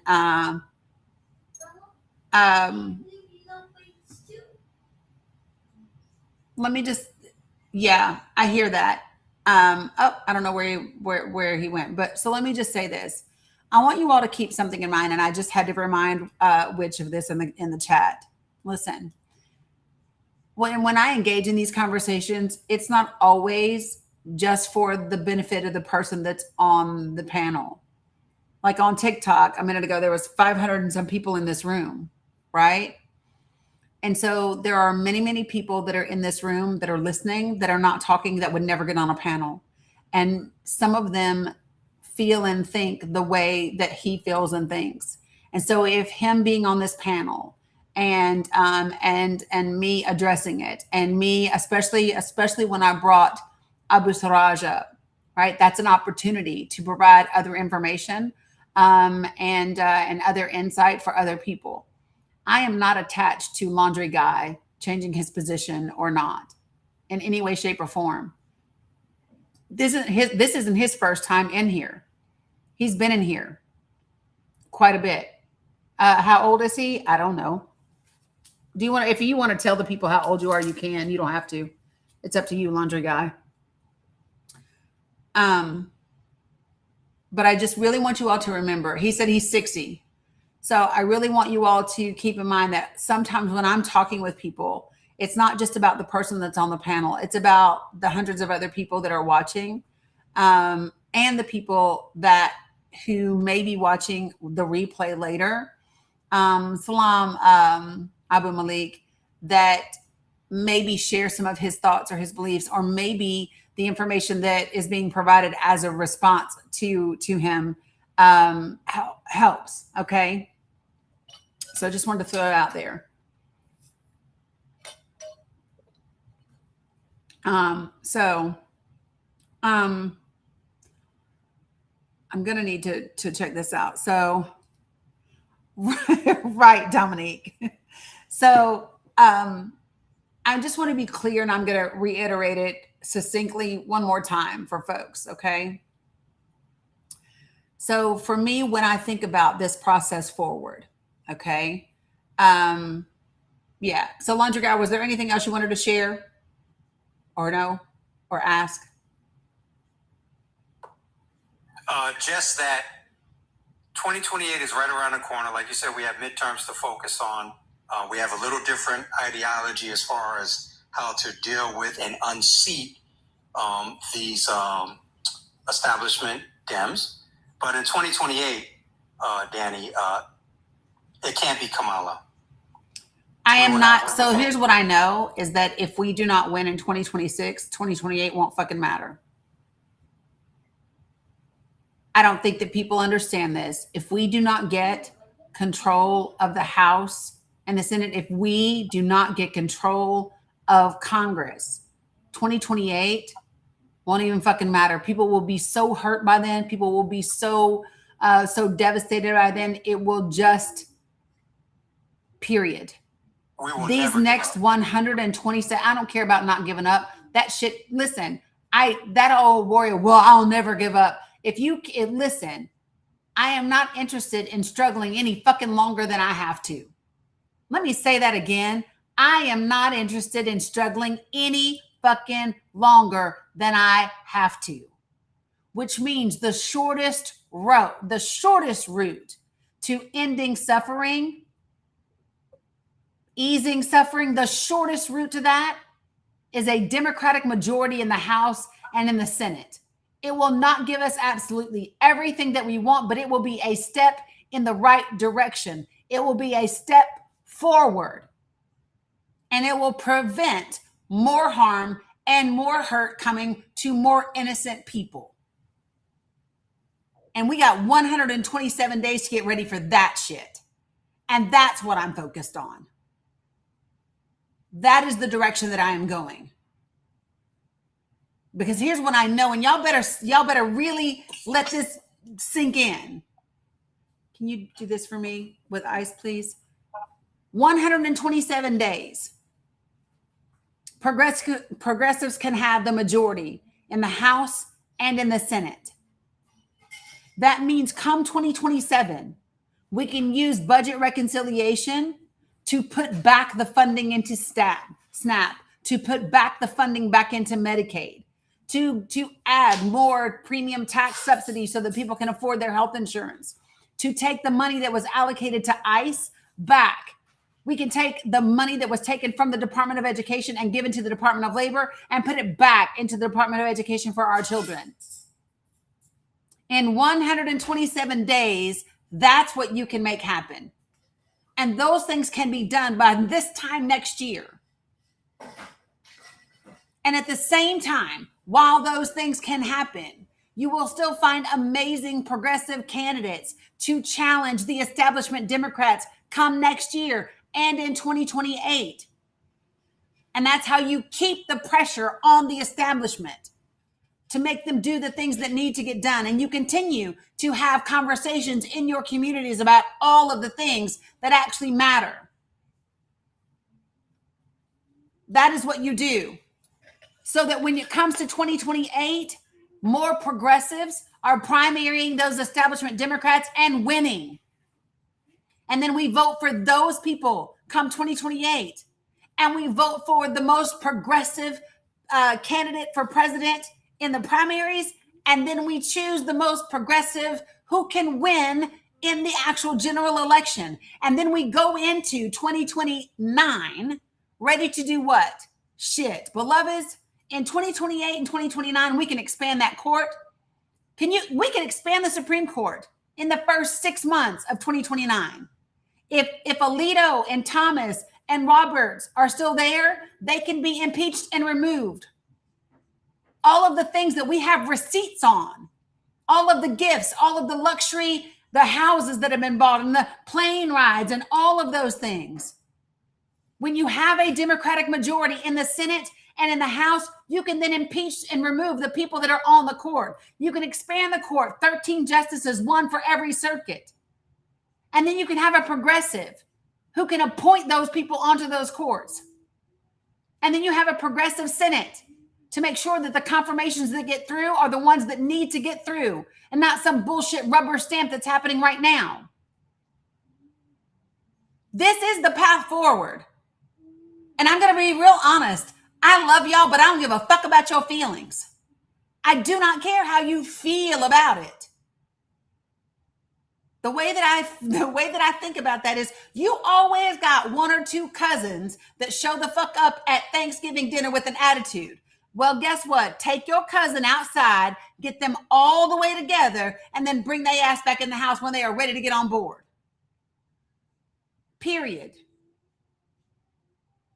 And I'm going to tell you this, for anybody that doesn't like my plan, you come tell me what yours is. You give me a step-by-step plan for the next 2.5 years that gets you to the place that my plan gets us, and then we'll have a conversation. But if the only thing you've got to say is, oh, I don't think that'll work, or that doesn't get everybody out, I don't give a fuck how you feel. I don't care. If you don't have a plan that is better than mine, shut up. And I'm open. If you got a plan that's better than mine, let's go. Let's have a talk. But if you don't have a plan that is actionable, that is tangible, that can move us forward, I'm not here for it. Period.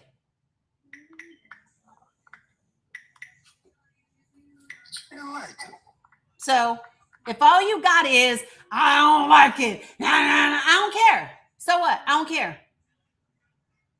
I don't care. If you haven't done the work, if you don't have a plan, I don't want to hear it.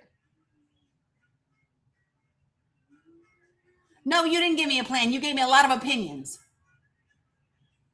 Oh, your opinion is to keep losing. Your opinion is to divide the vote, keep losing, and then letting people die. That's your plan, and I don't like it. My plan moves us forward without causing more harm.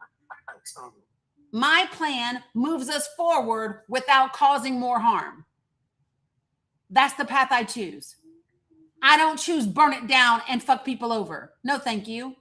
I don't choose let more women and children die. I don't choose let more African-American women lose more jobs than anybody else over the next year. I don't choose that.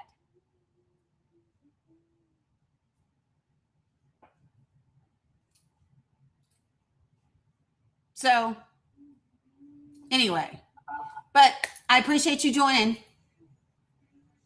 Thanks for having me. You're welcome.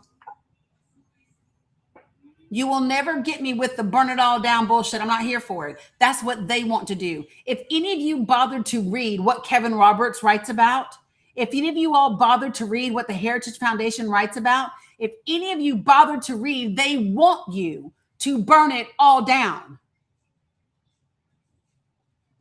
Do you all not know that? They want it to burn down because it's not going to touch them. They are rich as fuck and they are not worried. Just so we are clear, y'all, they want it to burn down. And they want it so badly, they wrote a book about it. Several.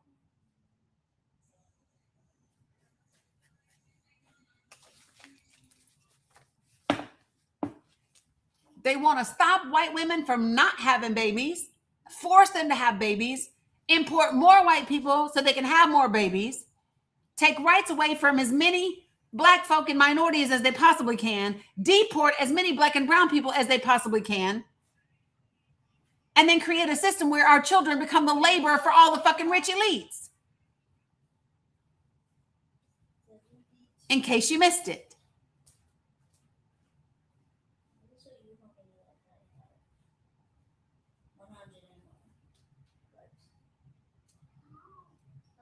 So just to level set for a moment, how many of you that are in here right now have never seen Project for the People? If you've never seen the data, if you've never seen the Google Drive, if you've never seen the potential pieces of legislation, if you've never seen it, please put a 1 in the chat. If you've never seen it, put a 1, please. Linda, don't lie. You've seen it. Yes, baby. You can have one. All right, now let me ask you a question, because this is the part that I really, what, girl? This glass of water thing. Yeah. Does one have flavor? Yeah. Ask Dominic. He can get it for you, baby. He can reach the cabinet where they are. I mean, like a one have berry and lemon. I have it. Where are they? They're in the cabinet. Dominic can get them. He can reach them. All right, so listen. Oh, you're talking about Splash? I don't have that, but I can flavor the water and then we can get Splash. So, all right, so listen, folks. So when I said to, and I'm going to ask you all to really stay tapped in. I know that the temptation is to scroll. Don't scroll. Pay attention for a second. If you really give a shit about what's happening, stay put for a second. Yes, ma'am. I love you too, boo. All right, so listen, folks. When I said to him that there's only one of us that's done federal election data for 12 states, I was dead ass serious about that. Matter of fact, I'm in the process of doing a second round of data. So let me show you what that looks like. Okay. What? I told you to ask your brother to help you and he will get it. So listen, folks, this is important. In 2024, we had 12 states in this country that had margins of 10% or less. If you did not know that, put a 1 in the chat. If you didn't know that we had 12 states with margins of 10% or less in 2024, put a 1 in the chat. That's how many we had. 12 states, y'all. 12. So what I did was I looked at those 12 states and I looked at every single county in those states. And I don't know if y'all know this or not, but some of these damn states got like 100 counties. Georgia has 159 counties. I think every time somebody gives birth in Georgia, they just made another county. Rinse it out first. Okay. So I looked at all 12 states, every county in all 12 states for every federal election for the last 5 years. How did I know? I looked up election data for the whole country. And then I found the states that had margins of 12% or less. And then I'm going to show you guys what I did with those. So this is my Google Drive. This is Michigan down here. There's Wisconsin, Virginia, New Jersey, Georgia, Pennsylvania, North Carolina, Minnesota, Arizona, New Hampshire, New Mexico. You get it, right? So what I did was when I analyzed all of the counties, I did it for 5 years. So see, this is 2020, 2020, 2022, 2024. See those federal elections? And I identified the counties in each state that had margins of 10% or less for the majority of the last 5 years worth of elections. Okay. Not necessarily every one of them, but for the majority of them. And then those made my list. So in Michigan, these are your top 16. If you are a progressive and you are running for office in Michigan, these are your 16 most low-hanging fruit counties. Okay. And so then when I had those 16 counties, I looked to see what House seats do they have in common. I looked to see how many people voted third party in these counties. And then I looked to see how many were registered voters that didn't vote. And then I looked to give me a roadmap, and I'll show you what you can do with that roadmap. So in 2020, let me show you. In 2020, Michigan the Republicans won Michigan by 80,000 votes.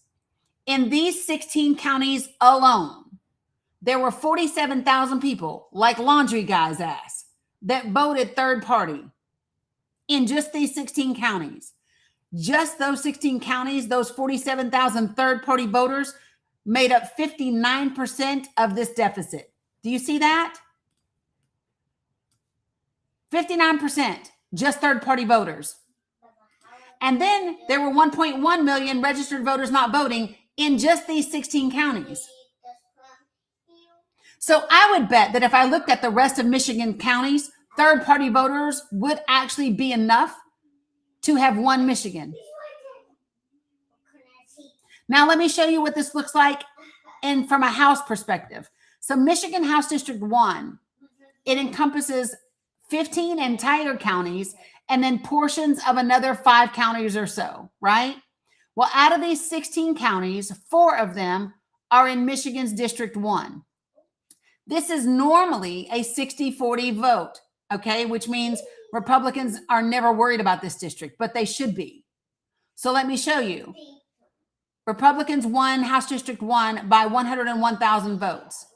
Between registered voters not voting and third-party voters, that's 53,000 votes. That is 53% of the deficit, with just 4 out of the 15 counties represented.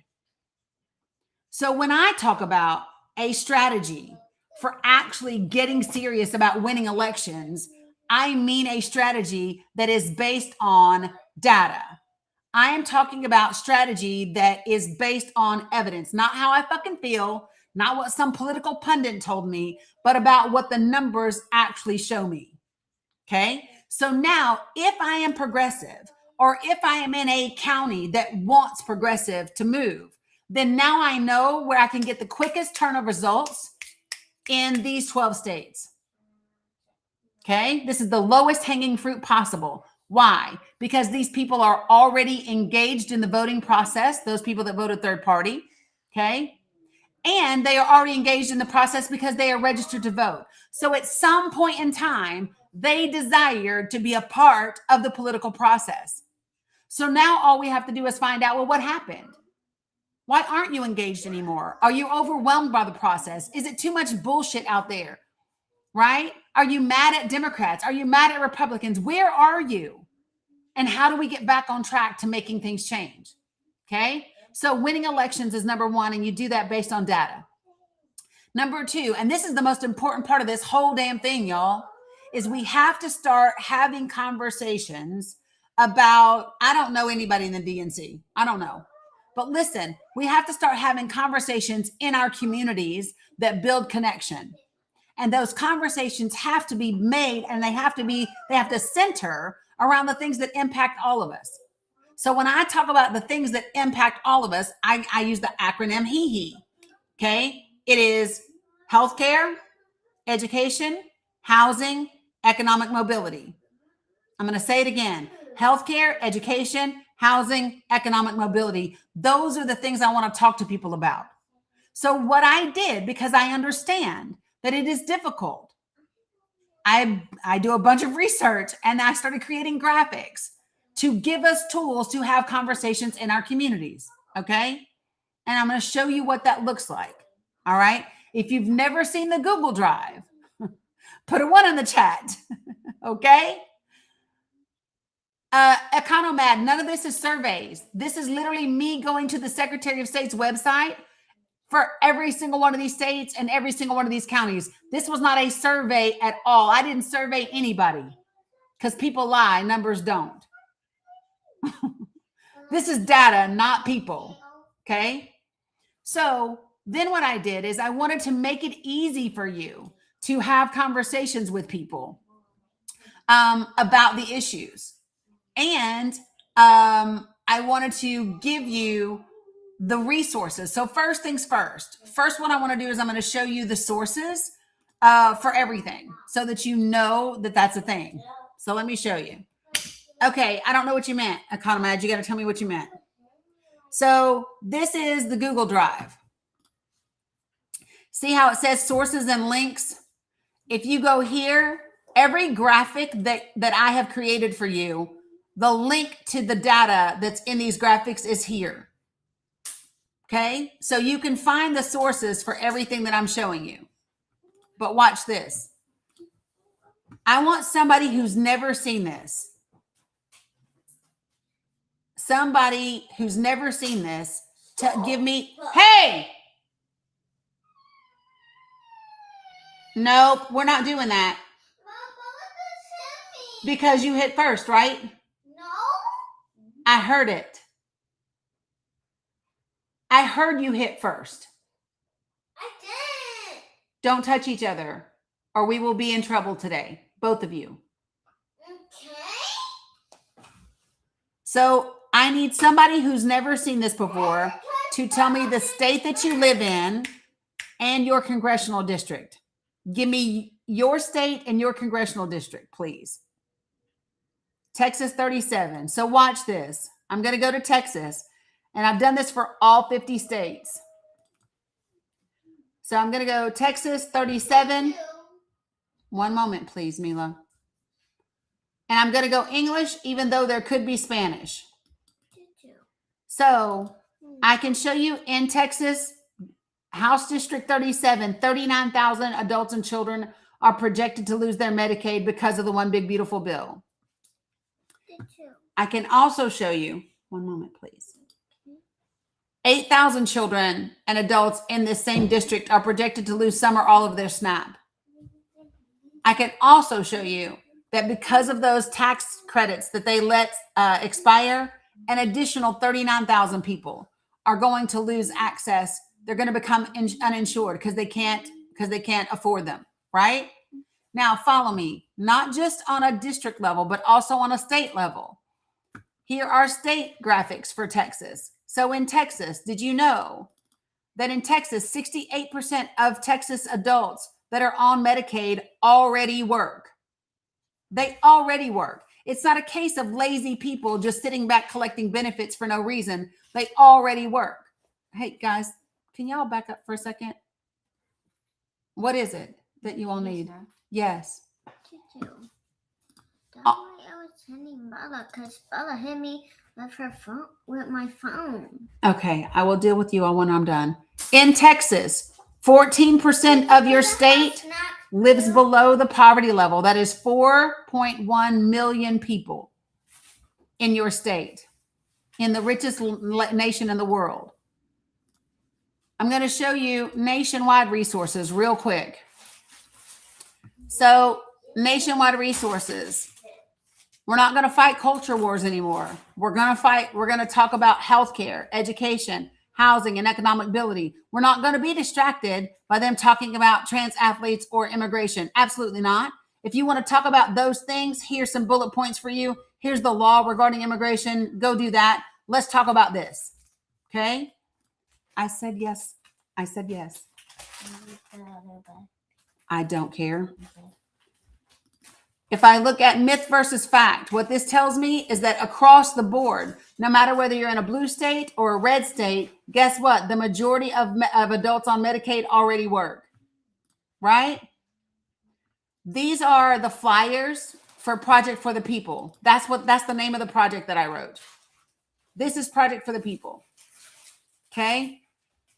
This is the stuff where we actually go out into our communities. We share this information. We go post it at our public libraries, at our community centers, at college campuses. We go put them out at fairs. We go talk to people outside of grocery stores. We invite our friends over for a brunch where we can talk about these things and have a real plan on how to get information out.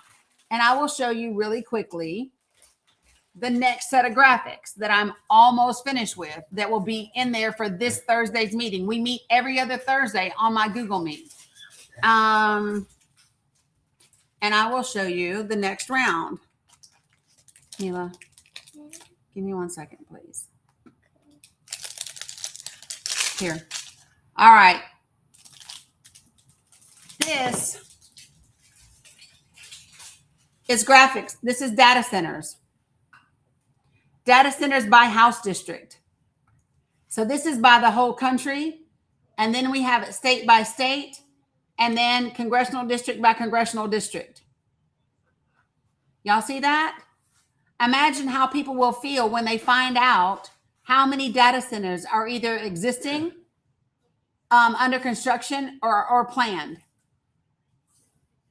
I wonder how Arizona feels when they have a water shortage. And in District 9, there's 34 total, 13 already operational, 5 are under construction with 16 more planned. Right? So this is what we're building.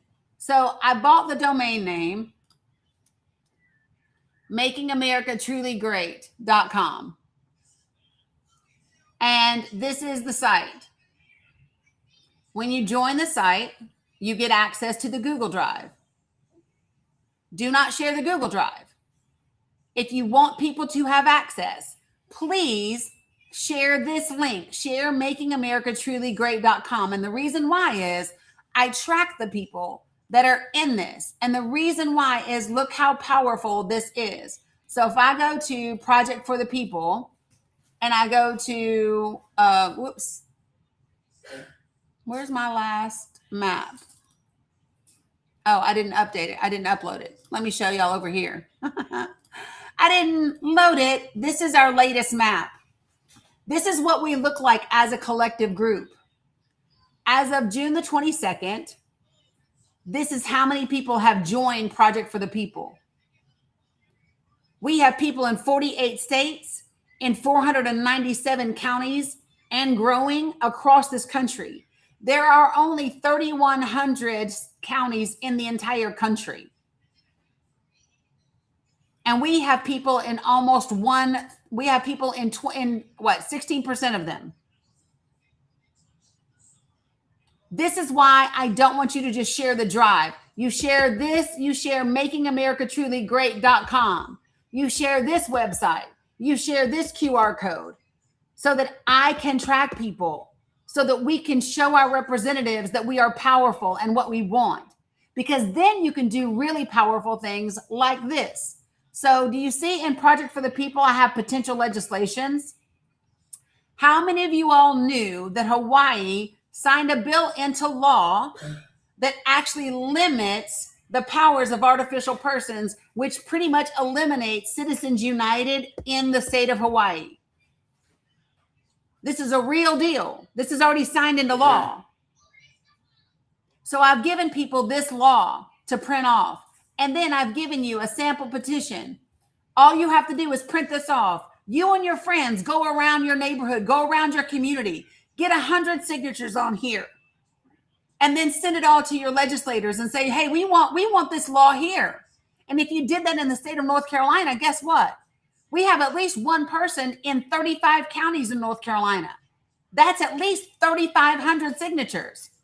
And now all you got to do is send it to your congressman, send it to your state representatives, send it to your local press, tag them, make them explain why they're not passing legislation to get corporate money out of your politics when thousands of you want them to. When thousands of you want them to, and you account for 1/3 of their state. This is how you do that. The next round of graphics that's coming after data center, guess what it is? Yeah, Pennsylvania 6 is in here. All you have to do is go to state resources. That's all you have to do. Go to state resources, go to Pennsylvania. Yeah, Keisha.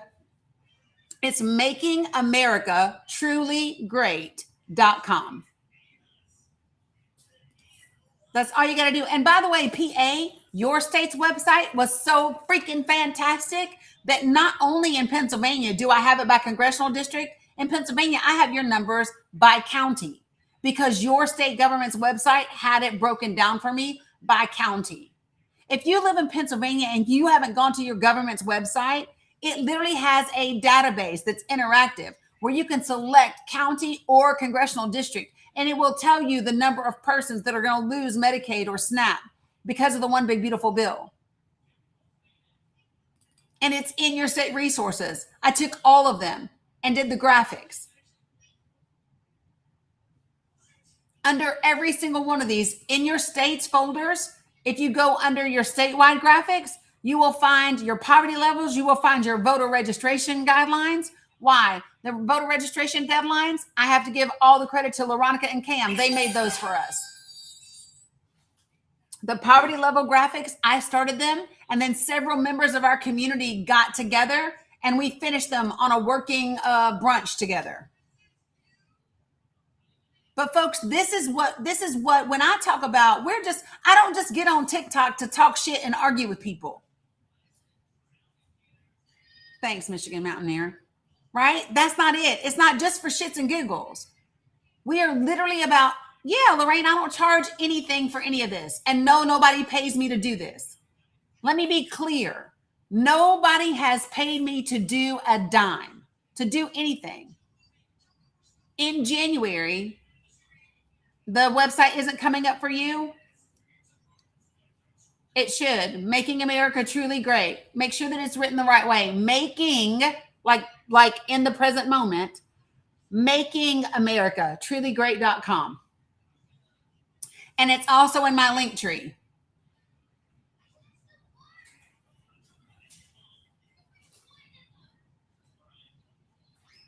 Like literally, we have t-shirts with the logo on them and the QR code on the back. And the QR code on the back. And coffee mugs. Where's my here's my little tote where I carry my graphics around. QR code on the back. Listen, I only ask for a couple things. Please don't remove the watermarks using AI. Please don't do that. A lot of hard work went into these things. So don't remove them and act like it's yours. Plus, you don't want the karma from that. You don't want to do that. Number 2, come to the meetings. We meet every other Thursday on my Google Meet. And do you know what we do during that time? We discuss the graphics. We discuss how to have conversations about them. People share what's working for them in their communities. I got an 83-year-old out there that is absolutely crushing it. The second link in my link tree is how you get merch. The reason why I have graphics is, guess what? You can post them on your social media. You can also text them to your friends and family. You can text for areas that you don't live. You got a cousin that lives in, New Mexico. Send them their New Mexico information. You got an auntie that lives in Pennsylvania. Send her the Pennsylvania information. We meet this Thursday at 8 p.m. Eastern Standard Time. We role play how to have conversations. Why would I have moved it, Veronica? I can't move it to next week. No, I have to meet. No, I'm definitely meeting because 4th of July is a great time to get this information out. No, I can't move it to next week. I'm going to be traveling with my mom. Yep.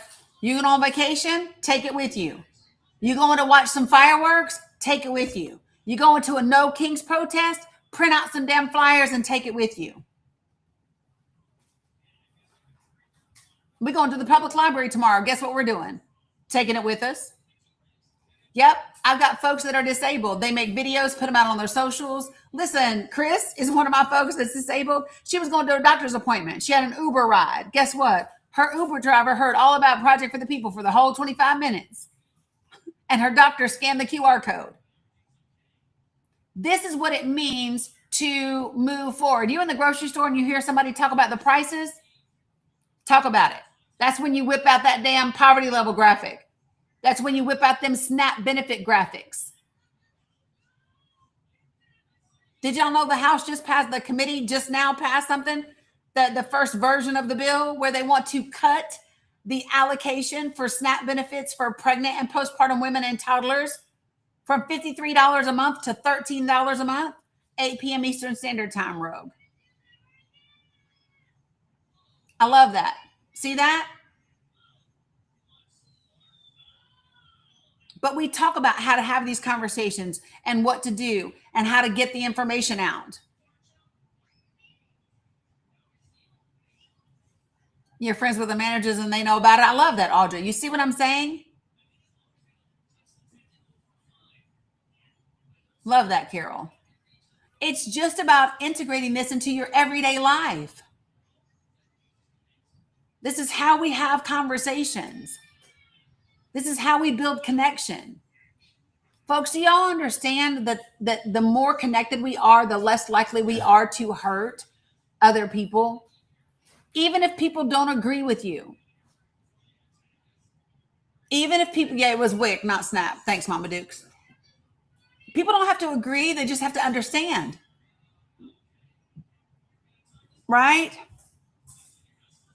And so this is the work. This is why I don't take, this is why when somebody gets on here and starts talking shit about, Dani, we just have to do, listen, if you don't have an actual plan, if you have not mapped this sucker out, if you have not invested the time and the energy to figure out a path forward and all you can do is criticize mine, sit down and shut up and just watch from the stands while we do this work. Now, if you want to get in the game, suit up. Let's go. But if all you're going to do is run your jaws, nope, you can sit up in the stands. See, that's a sports analogy that actually works, laundry guy. That's a sports analogy that actually works. Okay? Real talk. Yes, Sassy Cinderella has taken this info to multiple states. Sure has. Went on vacation, went on a business trip, took the information with you. Went to visit family, took the information with you.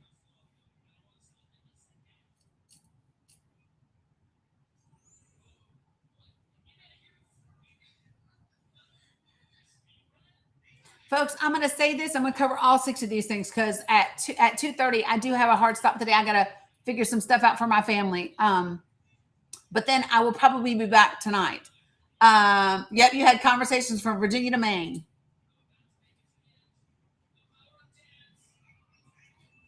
Yes. So, yes. And anybody. So, Riley, listen, we have a Facebook page. There's a Project for the People page that's on Facebook, right? If you send them makingamericatruly.great.com, they will get here. This is not a political pack. This is not a political party. We're not a party. We're not a pack. We are literally just people that we all deserve to have a government that works on behalf of the people. 100% living with the Louds. You know what I told them last time when we were meeting? At our last meeting, I said, listen, y'all better get creative. Listen, you better stick it in between some cereal boxes in the grocery store. You better print them out like they Bible tracts. Right? Print them out like they Bible tracts. But you put them wherever you can. We got sticker windows for your car.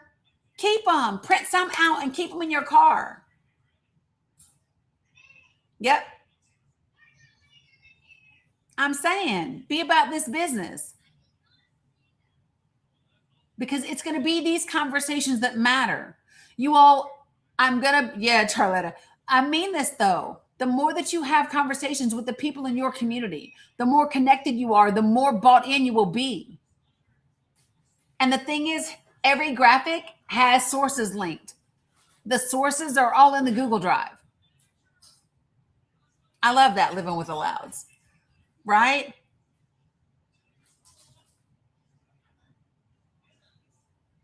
This is how we make a difference. 127 days, y'all. I don't think y'all get it. We flipped them damn Senate seats. They scared. They're not scared. They scared. Do y'all know the difference? Okay, good. Do y'all know the difference between being scared and being scared? Scared is different. Scared is different. Yeah, Pedal, that's how you type it too. That's how you, yes. You too, Philip. Okay?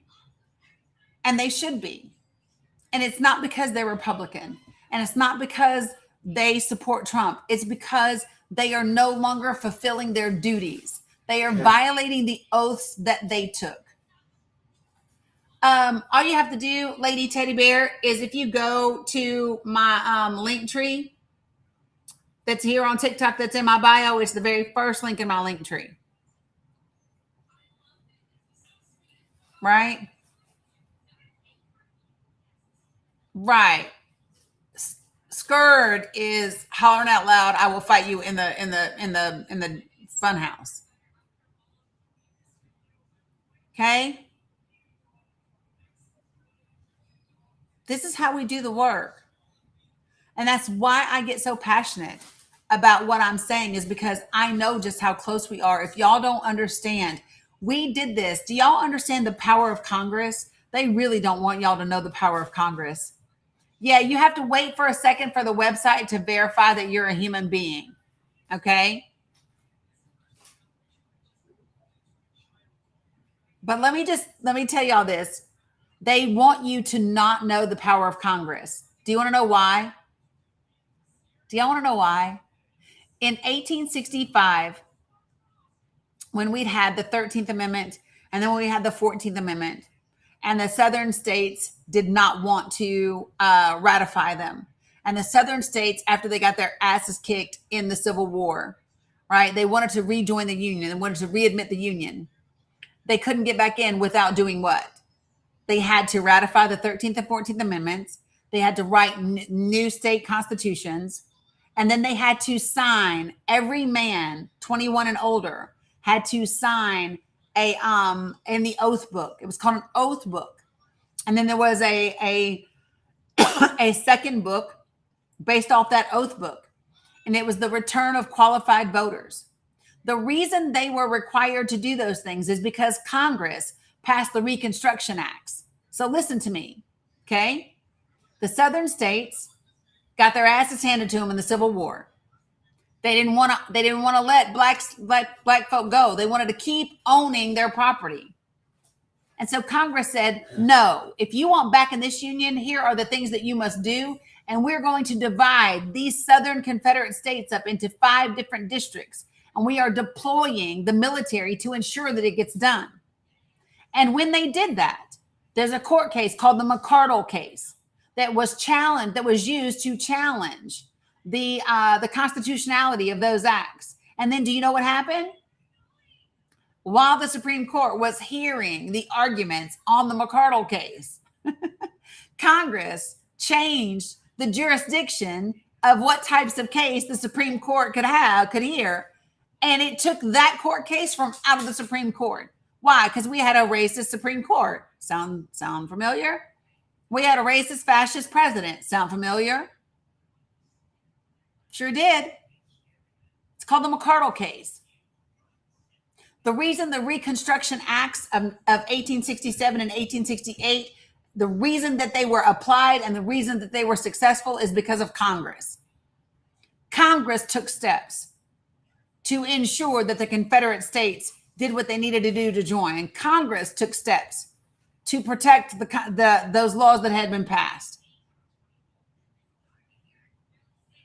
This is why they don't want you to know how important it is to participate in voting for Congress, and that Congress is the one branch of government that can check both the executive branch and the judicial branch when it is a Congress that is working for the people. And this has been a Congress that has not been, but it can. And let me just say something to you all. There are some members of Congress right now that are waiting for a reason to do the right thing. They just don't feel like they can. There are some members of Congress that are waiting to be able to do the right thing. They're just scared to be the first one to step out front. And so it's our responsibility to elect people that will step out front so that the others can follow. And those that won't follow can go the fuck home because they don't deserve to represent the people. You hear me?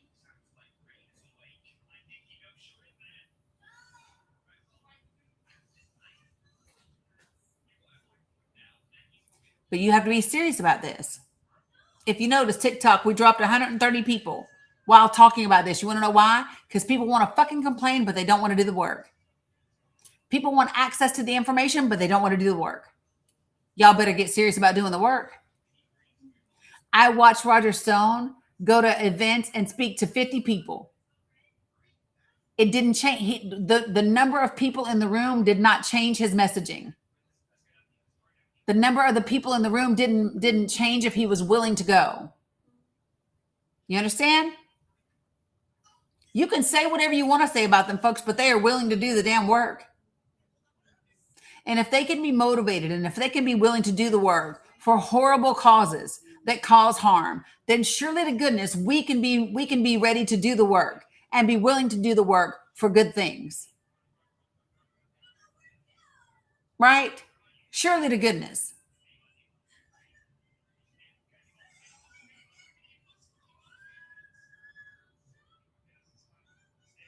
So I've got 10 more minutes. Right. Plan your work and work your plan. I stole that from Roger Stone. I stole that from Roger Stone. That's what he said. He said, we plan your work and we work your plan.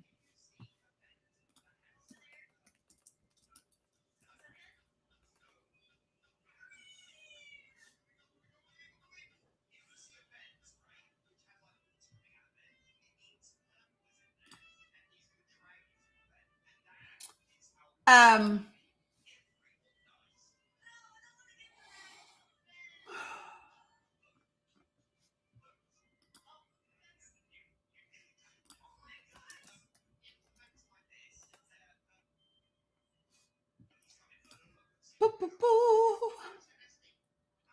don't.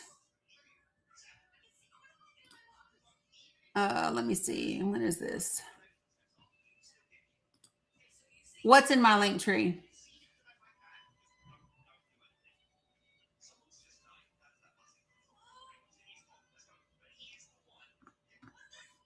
Yeah.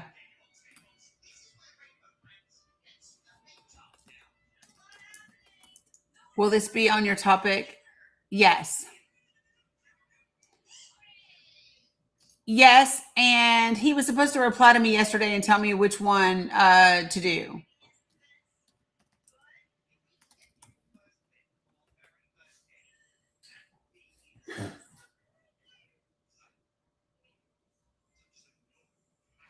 Yeah. I'll look at it, but I don't have access to it right this second. I will look at it. Give me 1 second. I need to close some of these tabs real quick.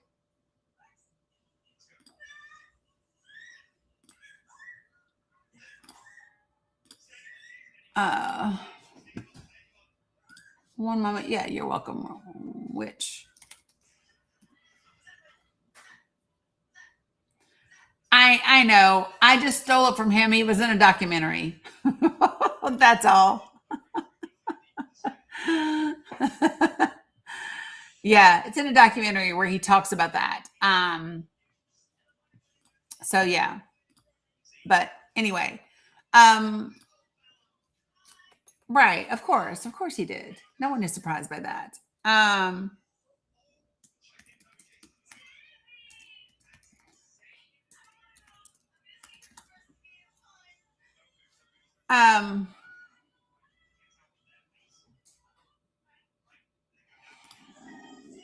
Okay, let me look really quickly.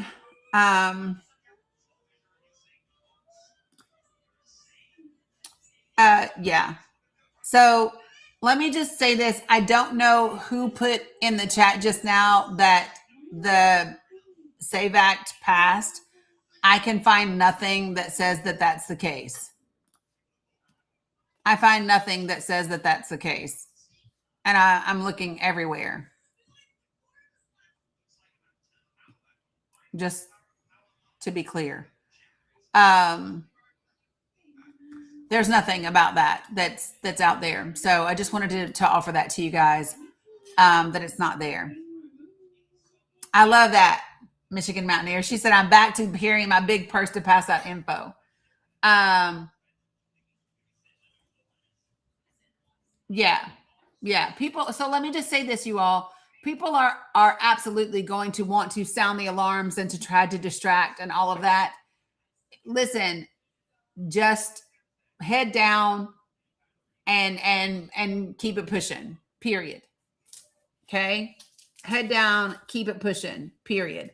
Yeah, I'm just saying. All right, so listen, a couple of really, really, really important things. I may or may not be back tonight. For people who've been asking me to do battles, let me just say this. I think what I'm going to do is I'm going to set specific battle nights, right? Where maybe twice a week, 3 times a week max. I will go live in the evenings and do battles, but literally, I think it's only going to be twice a week. This Thursday is when we meet again for Project for the People.